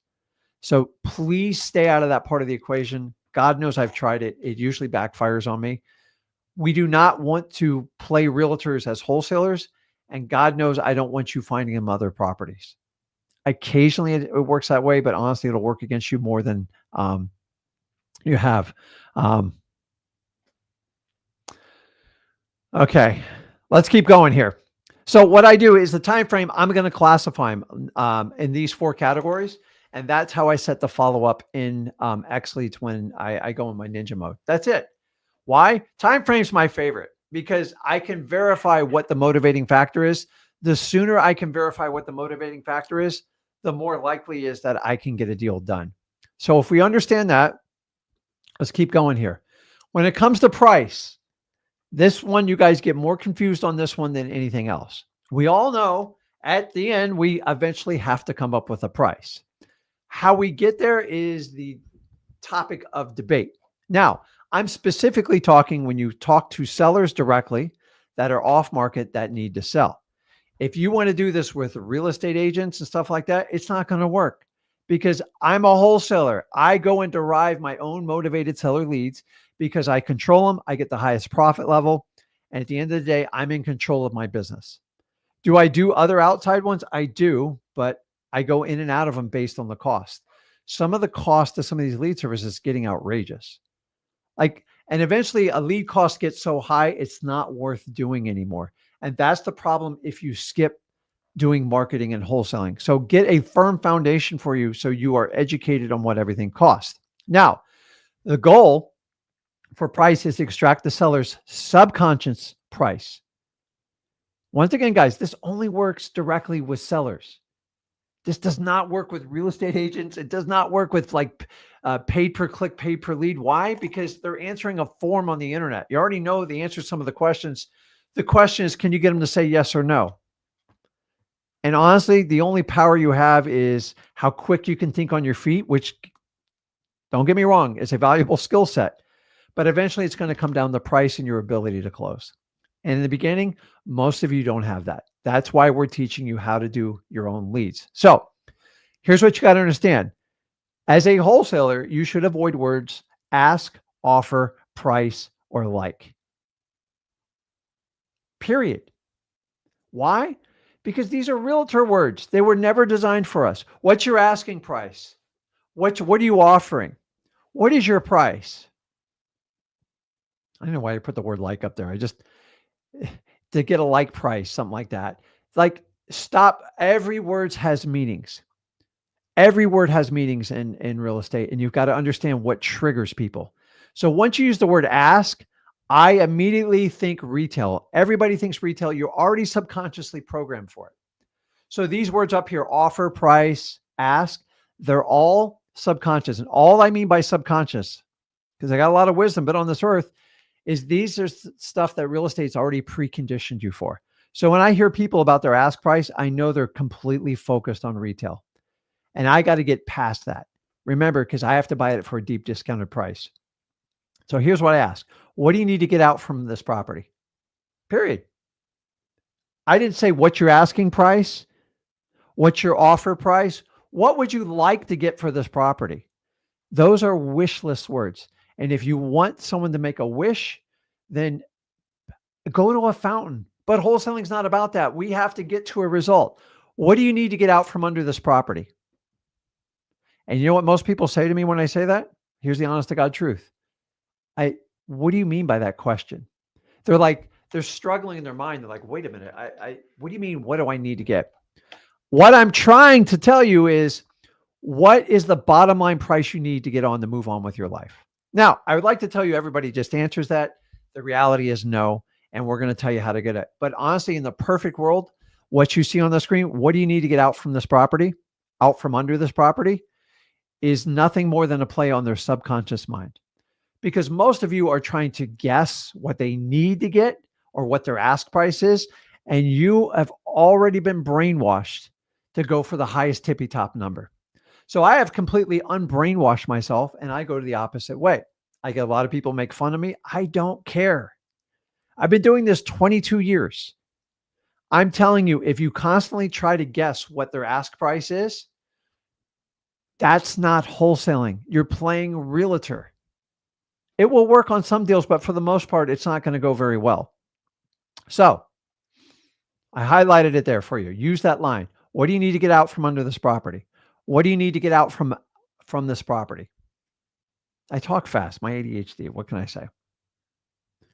Now, how do we talk to motivated sellers? I gave you a checklist here. Remember, I'm talking about conversations versus transactional. If you want to do transactional, the things I'm teaching, it's just not going to work. I'm not even going to hide it from you. There's a huge difference between a transactional wholesaler and someone who creates a relationship. Can you get a relationship with everybody in wholesaling? No, you can't. And that's some of the hard part. So you have to understand.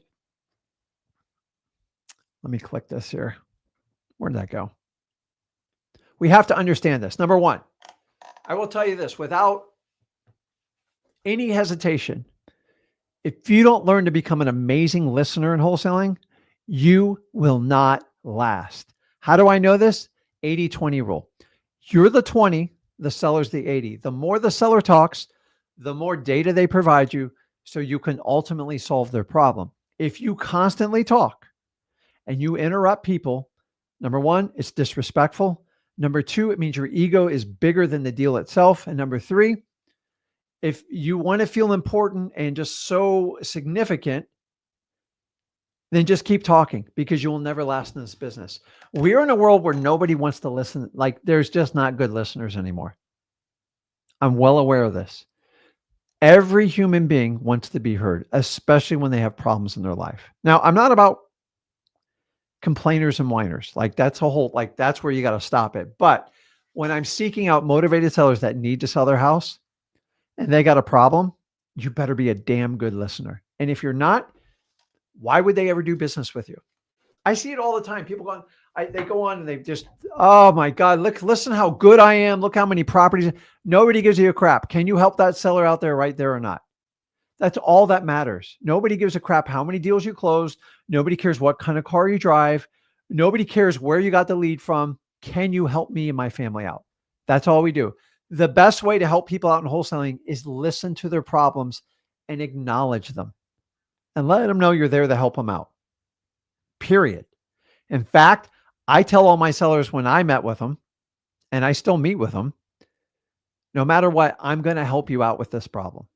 Because once they go, crap, this guy just said he's going to help me out even if he doesn't buy his house, it means they go all in with you. But a lot of people are like, if I can't buy your house, I can't give you any information. It's like, to me, you've got to put their guard down to get where you want to go. So the next one is understand that people want to do business with people they connect with and they trust. You're no different. You're the same way.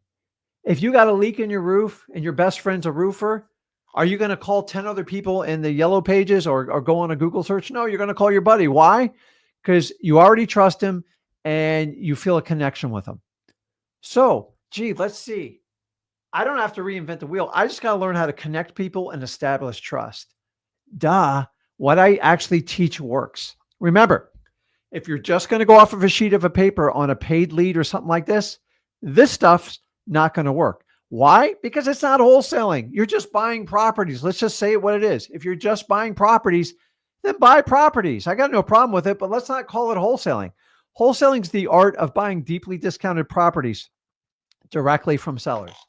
I get it. The paid things come in between, but the problem is you lose control of your business once you rely on a third party. Next, authenticity is the key. People are tired of everybody being fake. They can't stand it, and we have to get rid of it.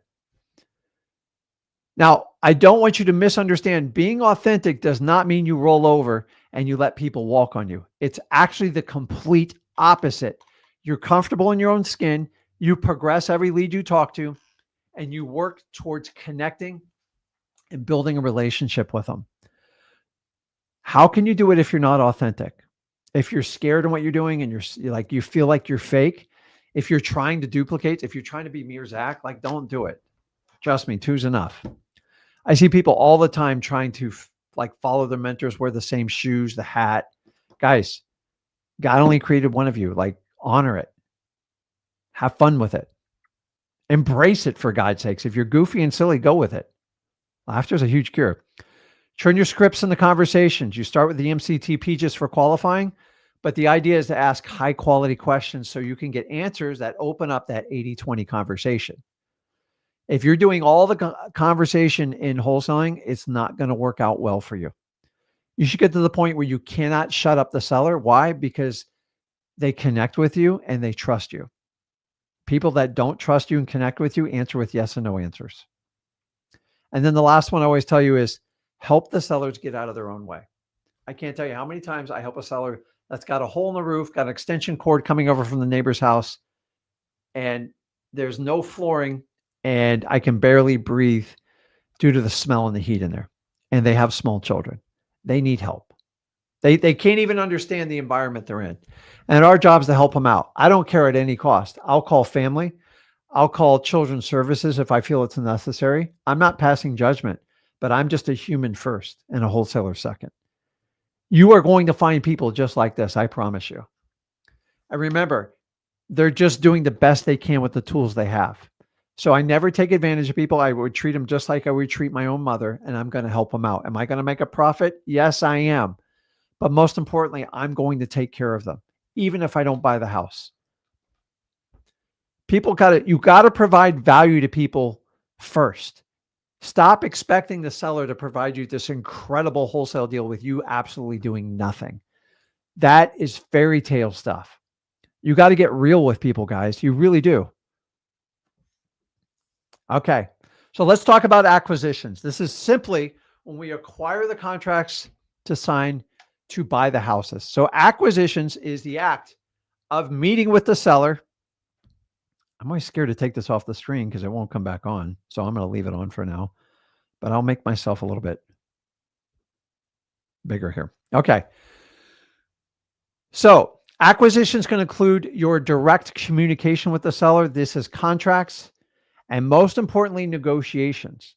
Negotiations falls under the umbrella of acquisitions. Now, here's what you have to understand in wholesaling. Hear me carefully. You have to master marketing first. Marketing is the art of finding motivated sellers that need to sell their house. If you can't find them, you can't write a contract and you can't negotiate with them. So you have to start with marketing. So when you go through the Ginn Games, we have a heavy focus on the first 90 days in marketing. Why? Most of you have no leads, you have no momentum, and you have very little money to get started. So we got to show you exactly how to do it. Remember, you have two commitments to me. You have to outwork, and you decided not to quit. Once you do that, it's just a matter of time before you get your first deal. So when we get to acquisitions, this is something that you're going to learn what I call in getting in the reps. This is part of the journey of wholesaling. You're going to meet with a lot of people. You're going to meet with a ton of leads. These are people that are suspect. And that's where you're going to get a predominant of your work. You're going to get doors slammed in your face. You're going to get hung up. Honestly, it's going to feel rough. Hang in there. You're there. Then we're going to get in with the acquisitions, most importantly, the negotiations. I have good news for you. Once you master marketing, your next one that you're really going to pick up is negotiations. Negotiations, it takes time. Nobody becomes a great negotiator overnight. And how do you do it? You get it just through reps and experience and wisdom, period. I have a lot of that. Was it always pretty for me? No. But you're better off becoming a master marketer first, then learn your negotiations. Because if you master negotiations, you will never have a deal to write because you're not doing enough marketing. Listen, all businesses, their lifeblood is about marketing. And a lot of businesses try to outsource everyone. They try to get an internet guy, a social media girl. They try to get someone to run an ad agency for them. Listen, whoever does the best marketing controls the business. No difference in how I'm connecting with you right now. I'm a really good marketer. That's why you're watching the video right now. How do you think I learned this skill set? Through wholesaling. I did not outsource this.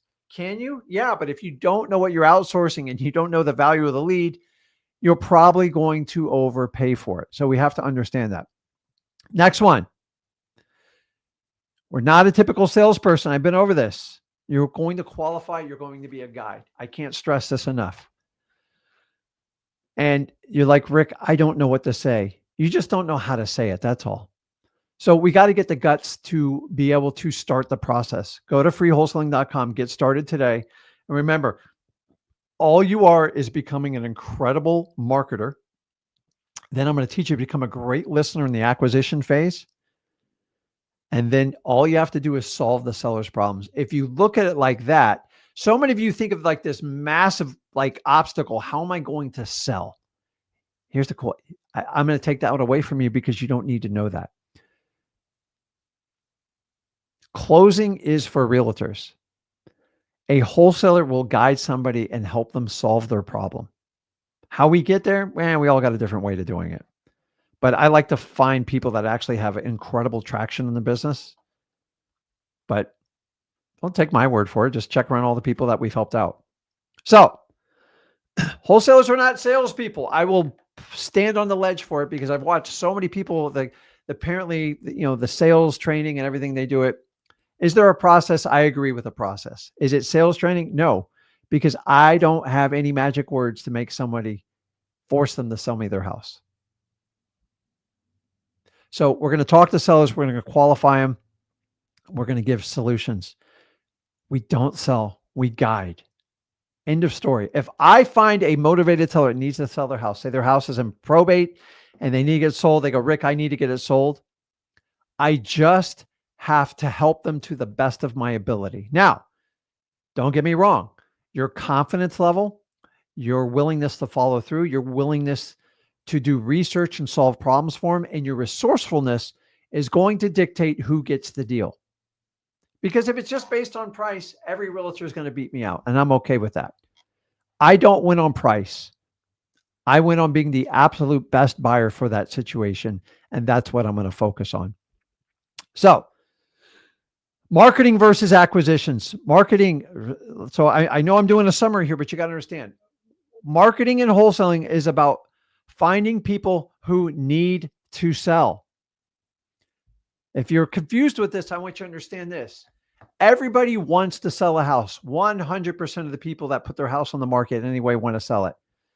If I had 100 people put their house on the market, probably 15, maybe 18 need to sell. And then the question is, what price will they sell it for? Do you see, by using the want versus need filter right off the bat, I just stop wasting my time. I point my wholesaling compass in the right direction. Remember, this is a core fundamental of how a wholesaler operates. If you want to waste a bunch of time and buy a bunch of useless courses and you want to be busy, do it. Go chase people who want to sell their house. How do I find people who want to sell their house? Go on MLS. There's a reason it's on MLS. Most of those are overpriced because someone's going to come in with a lower offer. So they're going to play games from minute one. You'll never talk directly to the seller. And I promise you, they don't want you to make a dime. They don't want an assignable contract, and they want proof of funds. That's why I do not fish in that pond. So I will hang my hat on this. The highest skill set you can learn as a wholesaler, the highest skill set you can learn as a wholesaler is marketing. Don't believe me? Go test it out in the market. Go find the best people in real estate and find out what their background is. And you're going to find all of them are usually amazing marketers because they learned the basic skill set of wholesale marketing when they got started. And that skill set translates in social media, like I'm talking to you now, and all aspects of their business, period. Why? Because they took the time to completely understand how to locate a particular crowd. Once they do that, they can locate any crowd. I'm walking living proof example of how we do this. I would not have this skill set if it was not for wholesaling. So the people that try to skip marketing for wholesaling are missing the highest calling they can get. Don't believe me? Look across the board. Look at anyone who's has a quality business in any type of real estate. A majority of them will start in wholesaling. Why? Because they mastered marketing. And that marketing skill set has translated to make them tens, if not hundreds of millions of dollars because they know how to carry their message to the masses, always. And you see what that little skill set, that tiny little thing in wholesaling can catapult you to $100 million sales. Why? Because he or she that can learn to communicate their message best to the masses and solve problems will ultimately make the most money. Period. We have to understand that. And then last thing, just summarize, acquisition is just the art of getting your contract signed from motivated sellers. Yes, this is going to include, ready for this? Negotiations. And most of you are scared to death of negotiations, and I have an easy fix for you on that. So once again, a review on this. Motivated sellers, they need to sell due to an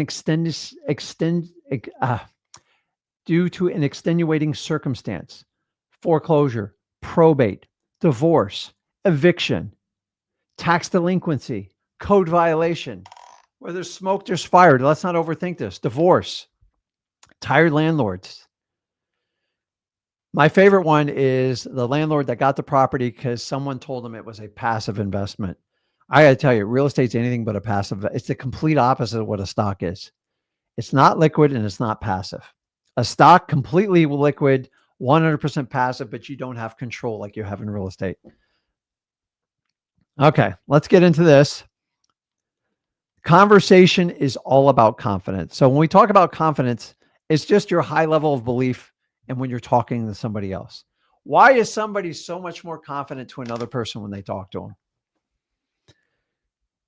You know, I've struggled with this statement my entire life because, like, I do talk to people that there is a limit to confidence. And if you go over it, it becomes cockiness. And cockiness to me is basically unproven confidence. You ever met someone that just talks and talks like an incredible game, but like, I don't think they've ever done a lick of it. And I'm like, oh my God, they're so confident. And I'm like, either you're absolutely amazing or I don't believe a word you're saying. And the problem is if you get too high on the confidence level, you create doubt in people. But the problem is most of you are starting out with little to no confidence. And I've got to kind of let you know how that works is, let me switch this here.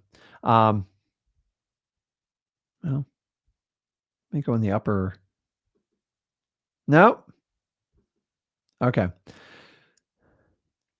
You have to believe in what you're asking. So for the longest time, I worked for a corporation. I did not believe in what they were selling. In fact, I thought it was, I'm not going to get into it, but have you ever sold something in your heart and heart you didn't believe in? So if I don't believe in something, I can't sell it because I feel like I'm lying.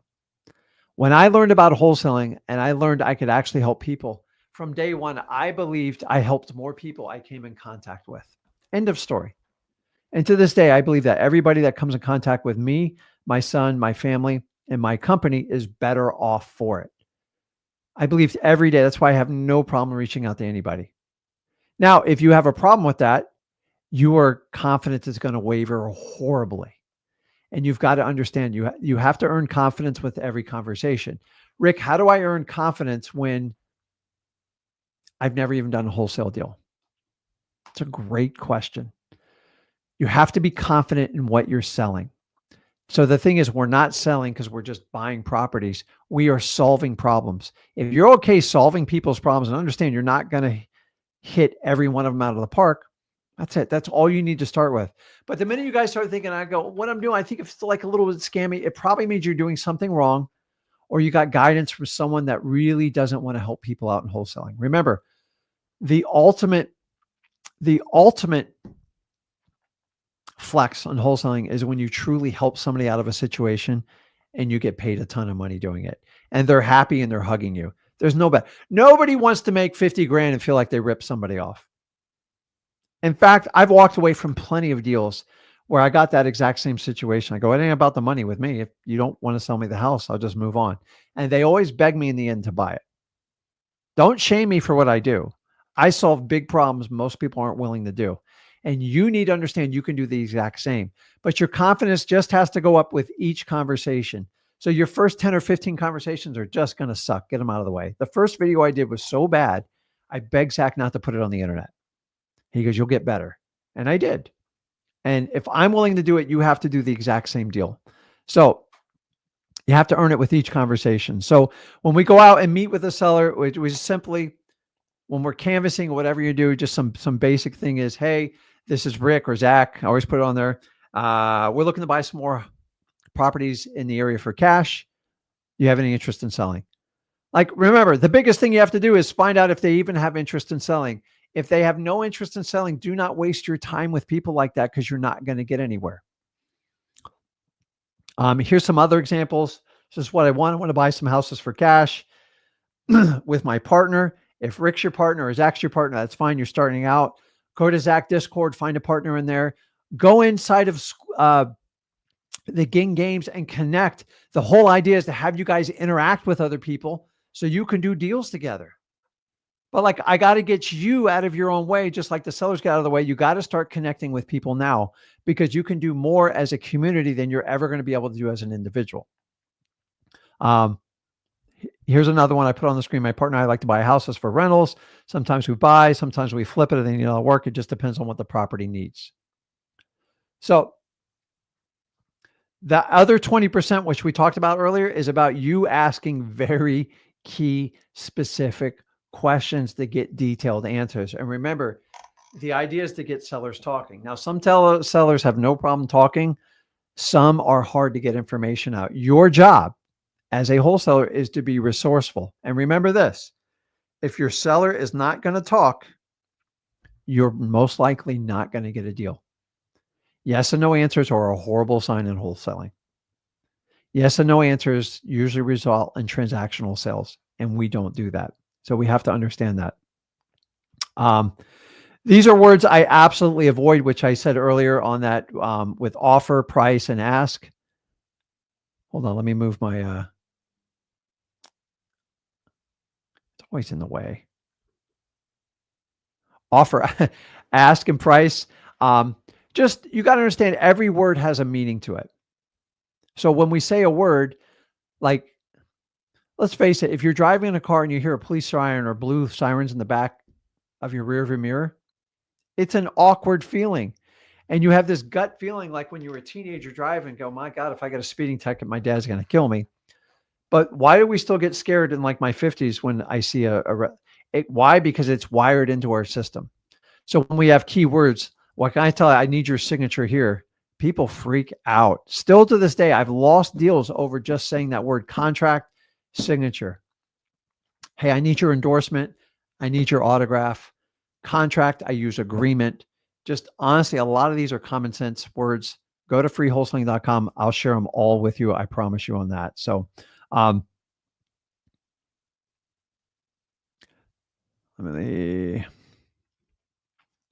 So remember, tone and tonality is everything, especially for you virtual investors. You have to listen how people talk to you because you can't see it. So understanding almost 70% of communication is nonverbal. Understanding when you're not in front of someone, your hands are tied. So you virtual investors, you have to lean in and listen like crazy. You got to listen to the inflection in their voice. You have to listen to everything. You have to smile while you talk to them. You have to listen to their pace. And most importantly, the one sales technique that I will bring over to wholesaling, because it works, and it works in all fields, is mirroring. Now, mirroring is not a sales thing. It is a human thing. Remember, our job is to connect with sellers and gain trust. How do I do that? People like to do business with people that are like them. What do I mean by like them? If I talk fast, they like people who talk fast. Talk slow, they like people talk slow. They talk quiet, they like people talk quiet. It's mirroring. And honestly, when one person leads a projection of a conversation, which should be who? You or the seller? It should be the seller. You need to mirror them. They should never mirror you. In fact, if you are having your sellers mirror you, you're doing the complete opposite of connecting with a motivated seller. In fact, you're trying to dominate the conversation and you're trying to win the ego game, and you're only going to lose the deal. You're going to have to understand this. To gain people's trust, you have to think like them, you have to talk like them, and you have to connect the same way they connect with you. You have to do it. It's not the seller's job. So if you're a loud, obnoxious person and you have this like swag about you, get rid of it. Do it on your own. Do whatever you want on your own. But when you meet with a seller, if you truly want to connect with them, once you start mirroring, it's freaky how people will connect with you. Can you do it over the phone? Yes. You just have to lean in harder and listen even better. Better than you would ever do in person, because in person, I can get visual clues and it's a lot easier. So let's keep moving. I got a lot of stuff on here. How do I build trust and rapport with sellers? Easy. Hold on. Let me get this so you can see everything on here. Number one's the Ford method. Once again, I didn't invent this. This has been around forever. It's just an acronym we use to connect with people: family, occupation, recreation, and dreams. Talk about those things, get people to open up. It ain't rocket scientist. Don't reinvent the wheel. The next one is humor. If you have the God-given ability to make everybody laugh, you will dominate in wholesaling. It's statistically proven when you can make somebody laugh, you put them at ease, you make them feel comfortable, because it's actually a vulnerable act to laugh. It means I'm connecting with you. You tickled, you said something so funny, I had to laugh out loud. So I'm telling you, humor is probably one of the greatest skills. So if you're like the class clown or like a real funny guy or gal, dude, embrace it and go with it. The more you can make a seller laugh, the easier it'll take the edge off of it. And for God's sakes, let the seller speak. 80-20. I cannot stress this enough to you. And then really caring about the seller and their needs. That goes into the premonition of help the seller get out of their own way. And the last one, which I'm always going to keep harping you on, is keep it being authentic. God made one of you. I don't need 100 Ricks out there. Trust me, I don't even know why you made one. It's kind of weird. We have to understand that. So we're going to talk about conditioning the seller, which it's kind of funny. People are like, the conditioning seller doesn't work.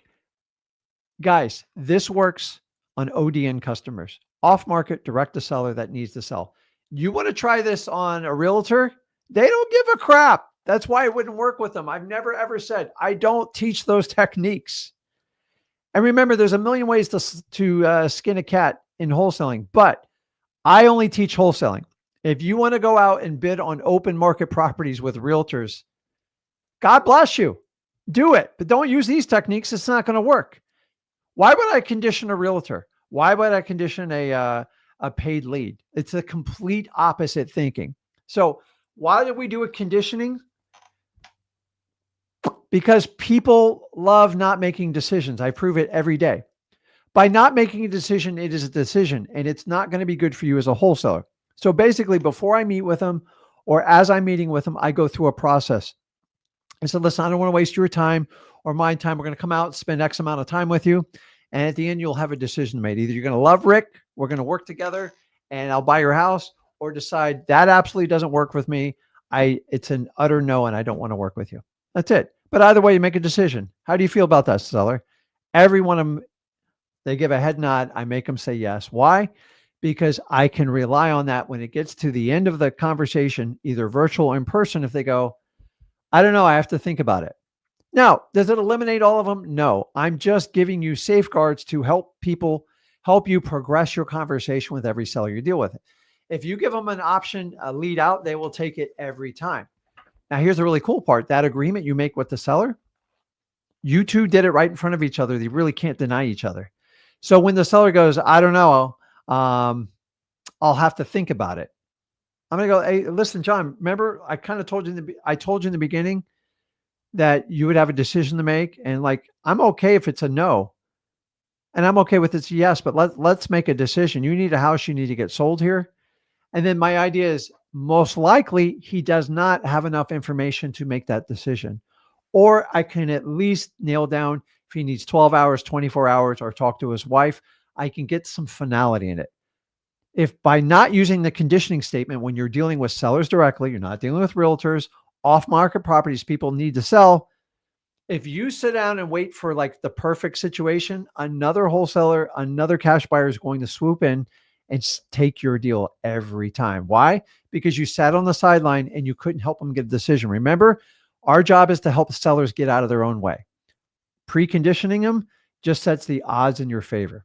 Am I tricking anyone? Absolutely not. But we need to make a decision. I'm not going to let them sit there and option me for 3 weeks. Either take me to the prom or let's move on. Either way, I'm going to be super nice and try to help them out with whatever I can do. And I find that most people are just scared to make a decision.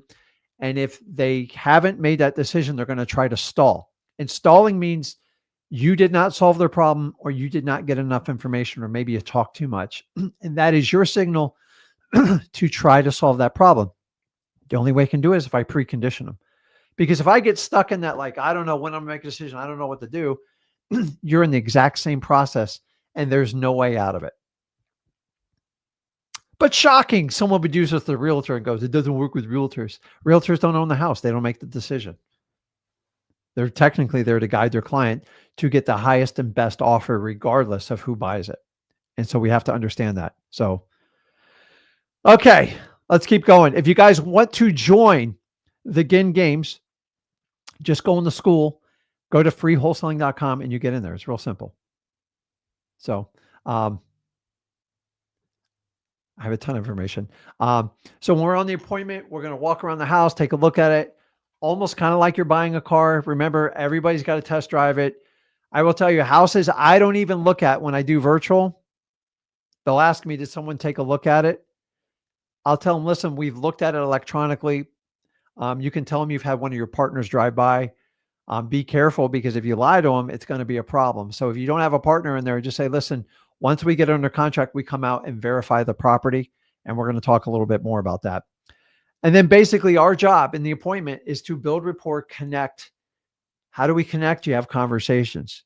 If you ever wonder, go, man, am I connecting with this person? Think about when you talk to your friends. Do you just do yes, no questions and answers, or do you have a conversation with them where it flows back and forth? Here's the difference. Be careful, because you only flow back key information to get more data from the sellers. At the end, you can have a wide open conversation, but I want them to talk 80% of the time, so I get as much information as I can. But if you're trying to match word for word, it means you're probably not listening, because you're thinking about what you're going to say. And number two, you're trying to feel important and you have not put wholesaling first, and you need to be careful when you do that. And then on the bottom one here, which I keep, you need to get to the closing line. And this is what I call the transition statement. And a lot of you guys that are scared of negotiations, which we're going to talk about right now, and I'm going to put one of your biggest fears out, and then we'll start to tie everything up, is if you're connecting with them phenomenally, at some point you have to get to the negotiations. And I find a lot of you guys get scared because like, oh, I'm going to screw up my rapport with them. The problem is if you wait too long, you're going to completely discredit yourself. So use a transition statement. Here's how it goes. Ms. Seller, I could talk to you about the kids all day long. I could talk about the Miami Dolphins, as bad as they are, but I was here to take a look at your house to see if I can buy it. Do you mind if we sit down and talk about some numbers? Boom. You're committed. You're stuck. You can't go back from that. And that breaks up the rapport to get down to business, and let them know at the end of the conversation, we'll pick this thing right back up. Awesome. So now they're excited to get through it. And this is where you're going to find out what you're made of. You're going to find out how well you connected with them, how well you listened to them, and how much information you've gathered to solve their problem. That's it, guys. This is what I do. Everyone thinks it's like this magic sales thing. So we use the lowball method. Oh my God, who would do that? Listen, if you are deriving your own motivated seller leads, this is how you do it. The reason I teach the lowball method, the go for no, is because I'm trying to save most wholesalers from getting out of their own way. Will this work with a realtor? 100% no. The realtor doesn't own the property. Why would it? The realtor's only goal is to sell the property for the highest commission humanly possible. I don't blame them. That's what they're hired for. So we teach the go for no method. Why? Because it is the easiest way to get a decision with the least amount of stress. Even though it's going to be stressful for you, you have to focus on the outcome. Think about this. I go to a gym for what? Do you really think I enjoy being stressed out, sweating, and just cramping up and being in pain? Do I do it for that? Absolutely not. You know what I do it for? The final outcome, the muscle growth, the feeling better about myself, having strength to go on walks, to go on runs, to go weight lift with my son. I have to bypass the pain. I have to get there pretty much every day to do it. Go for no is no different. There's going to be pain involved on your side, but the outcome will be better. The bottom line is most of you overpay for your properties. This one method will solve this problem for me. Number one, you don't have the experience to negotiate. And number two, you don't have time to learn, get out of your own way. You're going to lose a lot of deals if you don't learn how to do this. I'll show you how to do it. Now, the main thing is to stop guessing what your seller thinks they need. What do I mean by that? Is you're all trying to have ESP to figure out what your seller is getting. Stop it. It's terrible. You have no idea. You have no idea what's in their head. Stop. You're never going to guess it. I don't care how many comps you run through X leads. You're never going to know what's in the back of their head. So start out with a question you already know the answer to. How hard is it to get a no from someone? It's simple. The whole point of the go for no method is to get the seller's subconscious response, counteroffer. That's it. So if I'm trying to guess, say you think the seller wants 200 and say you offer 180, guess what? The seller goes, I didn't think they offer more than 150. Maybe I'll ask for like 210 now. The goalpost always moves based on people's perception of what the other party wants. Now listen, the seller already knows. Let's face it, most seller knows that they're going to give you an offer. It's going to be rejected off the bat. We do this. Guys, think about what realtors do every day. If a property is worth 300, they put it on the market for 349. Thinking if they get an offer at 320, they just hit it out of the park. We're just doing the same thing on the opposite side. Here's the key is this does not work with realtors. This does not work with paid per click and paid per leads.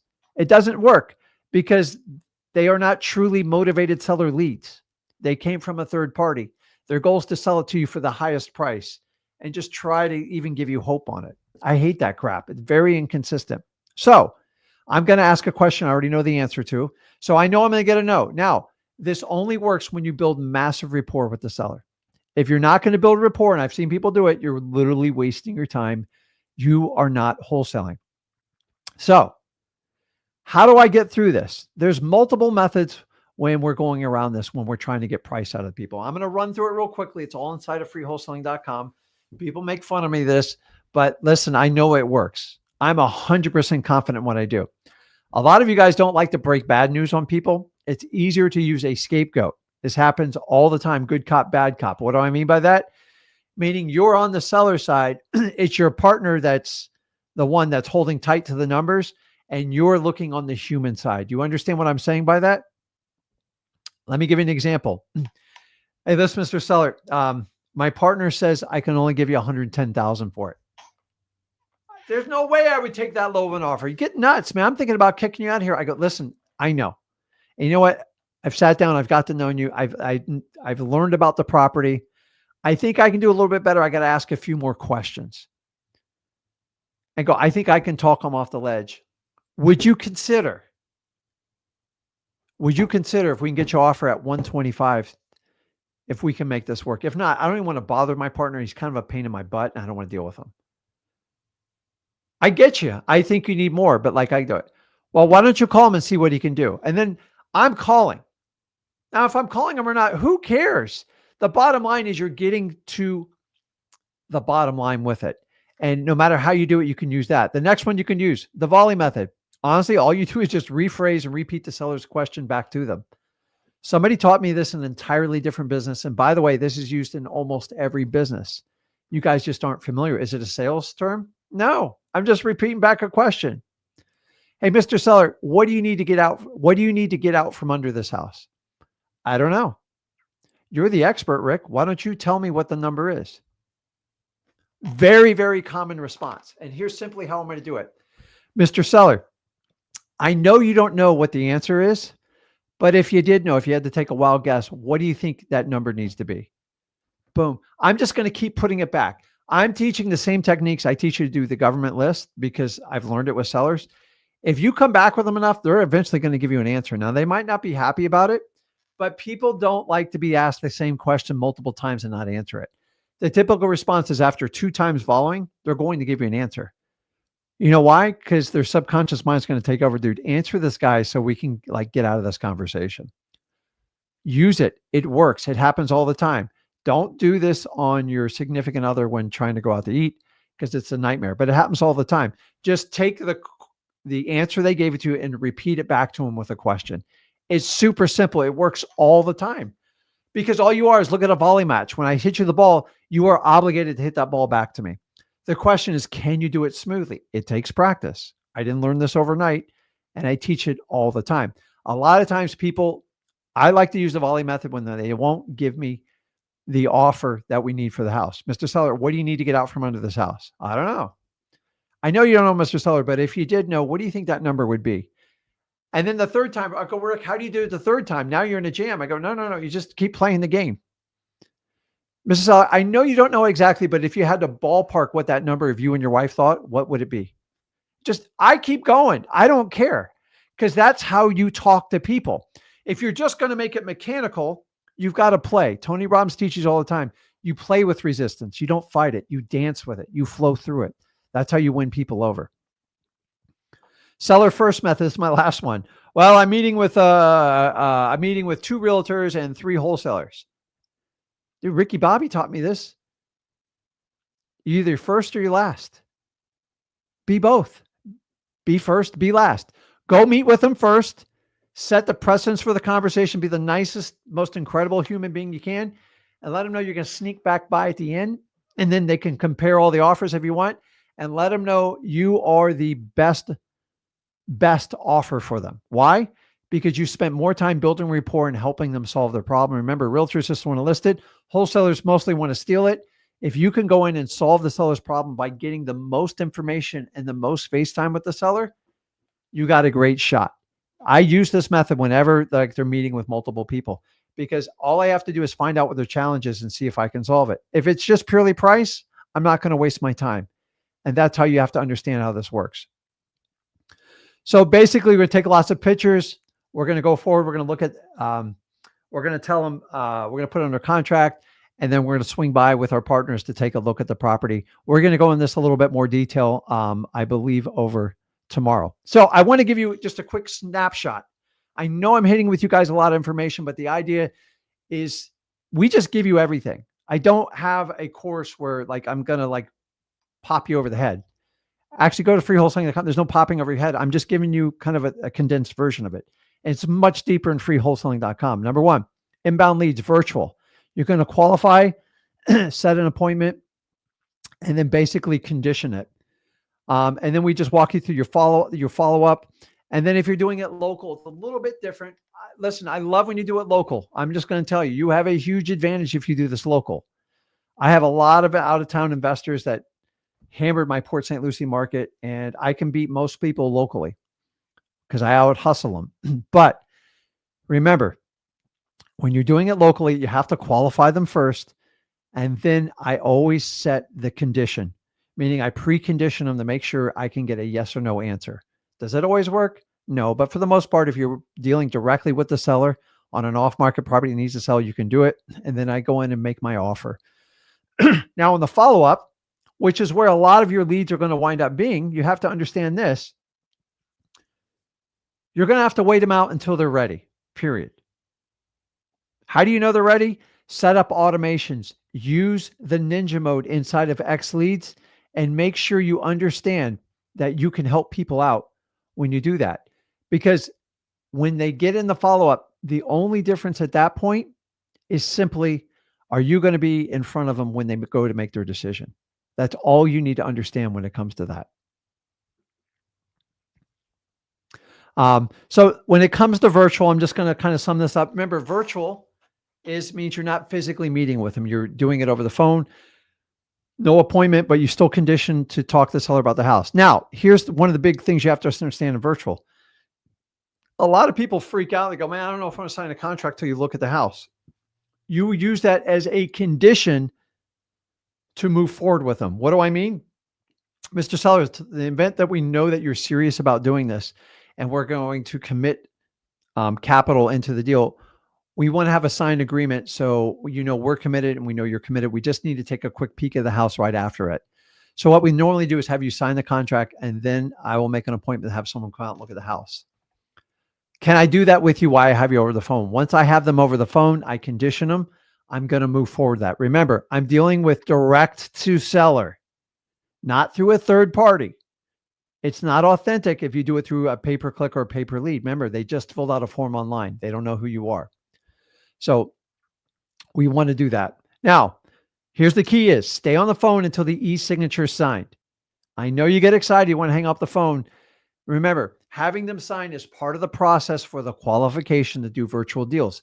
If you do not use this step, you're going to struggle getting your e-contract signed because they're going to hang up onto you. They're going to get fused. They're going to get lost. Sometimes you have to walk older people like me through these e-signs and get it done while you're on the phone. Don't get off the phone until you get it signed. You will thank me later on this one. So let me answer a few questions here and we'll go from that. Where was it? Is there anything? So just a shout out to James. He's done 120K in deals assigned, all from Rick and Zach's knowledge. So a big part of the credit goes to exactly what he's done, but he popped that up there. I highlighted that. There you go. So we got up to 120. Jeez Louise, man. Some great comments. Just to make sure you have second largest assignment fee, 36 grand. Reverse driving $4. That's awesome. Love to see that. Okay, so the next part on here is going to be, it's going to be up there, is going to be virtual wholesaling real estate. So let's talk about virtual wholesaling. So what part of the acquisitions part did you go over? We went right up to cash buyers. Okay. Did this. This thing's all messed up here. So let's move this over here. There we go. Wait, this is wrong. Okay. Let's move this over here. There we go. Okay. So, this is all downloadable, by the way, guys. Yeah. So, wow, we went through a lot of slides. A lot. All right, let's go here. I'm wearing them out. We're just getting started. There. Do you show this part? Yes. All right, cool. So again, I went over that. Okay. I did that right there is where we stopped. There we go. All right. So kind of the next part here is dispositions or cash buyers. So exactly, actually, I think I have to, I don't want to spoil it. I don't want to spoil the fun yet. There we go. You've been going 4 hours. Yeah, I got a lot more to do. I know. There we go. I don't want to spoil all the fun. You know, we got to stretch this out an extra 17 hours. Just kidding. Okay. So how do you find cash buyers, guys? I'm trying to go as fast as I can with this. So if you want to go out here and find a cash buyer, right? To dispo, if you want a JV, free, paid. The cool part about cash buyers is, make sure you get your mic on. I can't find it. It should be underneath. I know. Oh, it's right here. Yeah. My bad. So I thought. Okay. You took my mic. There you go. So to find a cash buyer, even if you're paying a bunch of money for buyers, even if you're not paying anything or you have money, no money, finding buyers is the same way. So the number one way to find cash buyers obviously is X leads. There's a whole disposition suite in there where basically you put your area, the top buyers pop up based off of how many rentals they own or basically how many flips they've done. Really, it's the only type of disposition software that is ran like that. So it's pretty cool. Just xleads.com. That's how you do it from there. So xleads, that's how you check it out. That's kind of a paid software, right? If you don't want to pay any money, you can go to the Zillow for rent section, kind of a way you can find a deal. You can actually find buyers. Say, hey, I'm not looking to rent out your property. I'm seeing if you're looking to buy any more rentals. Pretty simple, right? Yep. Next year, you can JV with other wholesalers. Obviously, we kind of talked about that method too. Realtors can provide you plenty of buyers. They can provide you deals, but they can also provide you buyers. Mm-hmm. And if you go to like really ugly houses that sold on like Zillow or Redfin, one really cool part you can do is you can find who the buyer's agent is. I know at XLeads we do this, and on kind of the free softwares, you can go do this too. But basically, realtors are an amazing way to be going out here and doing it.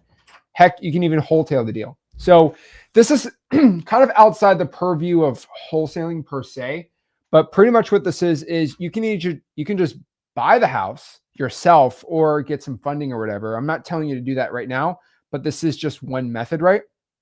But basically, what you need to do is you close on the property, then throw it on the MLS, and then basically sell it at retail.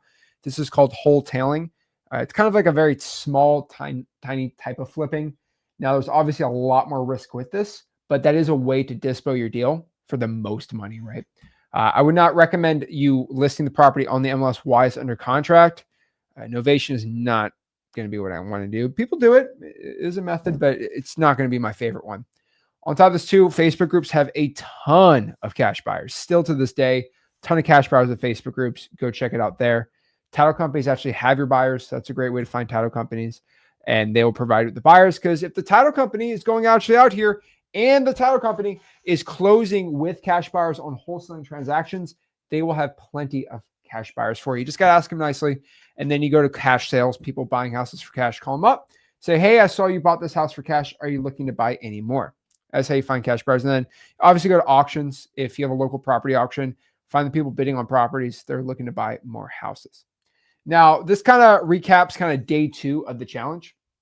So I think Rick had a quick call there. But basically, this is recaps day 1. So day 2 is tomorrow. Sorry about that. Day 2 tomorrow, we are going to be breaking down exactly implementation and action guides. So we're going to give you basically tomorrow downloadable schedules of the next 5 weeks. So you can write down for the next 5 weeks every single day. So for the next 30 days, your entire daily schedule is going to be put out. All your budgets are going to be done right there. I mean, depending on how much money you got. We're going to break down even more about exactly, hey, I want to do paid wholesaling, right? I want to do that paid side. What should I do, right? What list should I pull? What should I do there? We have the whole entire guide for that. We got more downloadable stuff. It's all going to be there. It's pretty exciting. Remember, guys, this entire slideshow, heck, this entire video, the whole replay is going to be inside of freewholesaling.com, which is really cool. And yeah, that is the whole implementation guide is going to be there. And then that's what we're doing tomorrow. But what is your homework today? Well, your homework's pretty simple. Go to freewholesaling.com, learn how to wholesale real estate for free, and then join the community. Go through the course, learn how to do it. What I'm going to push everyone to do today is comment and connect in the community. Make a commitment, and then once you hit level 3, make a welcome post. Say, hey, my name's Zach Ginn. I'm excited for this challenge. This is how I'm going to get there. Guys, posting is how you're going to win this challenge. And just start doing deals. Now, we're going to talk about tomorrow, right? I've got some more homework for everyone in the freewholesaling.com community. But to win the Ginn Games, right, you're going to have to be accountable. You have to post accountabilities, post your schedule, show exactly what you're going to do. That is how you're going to make $40,000, $50,000 in the next month. All for free, wholesaling real estate. This is what it's all about. Guys, join the Discord. This is, if you're younger, this is probably going to be more your vibe. So I absolutely love Discord. It's one of my favorites. But guys, join ZachDiscord.com. We got a ton of people in the community.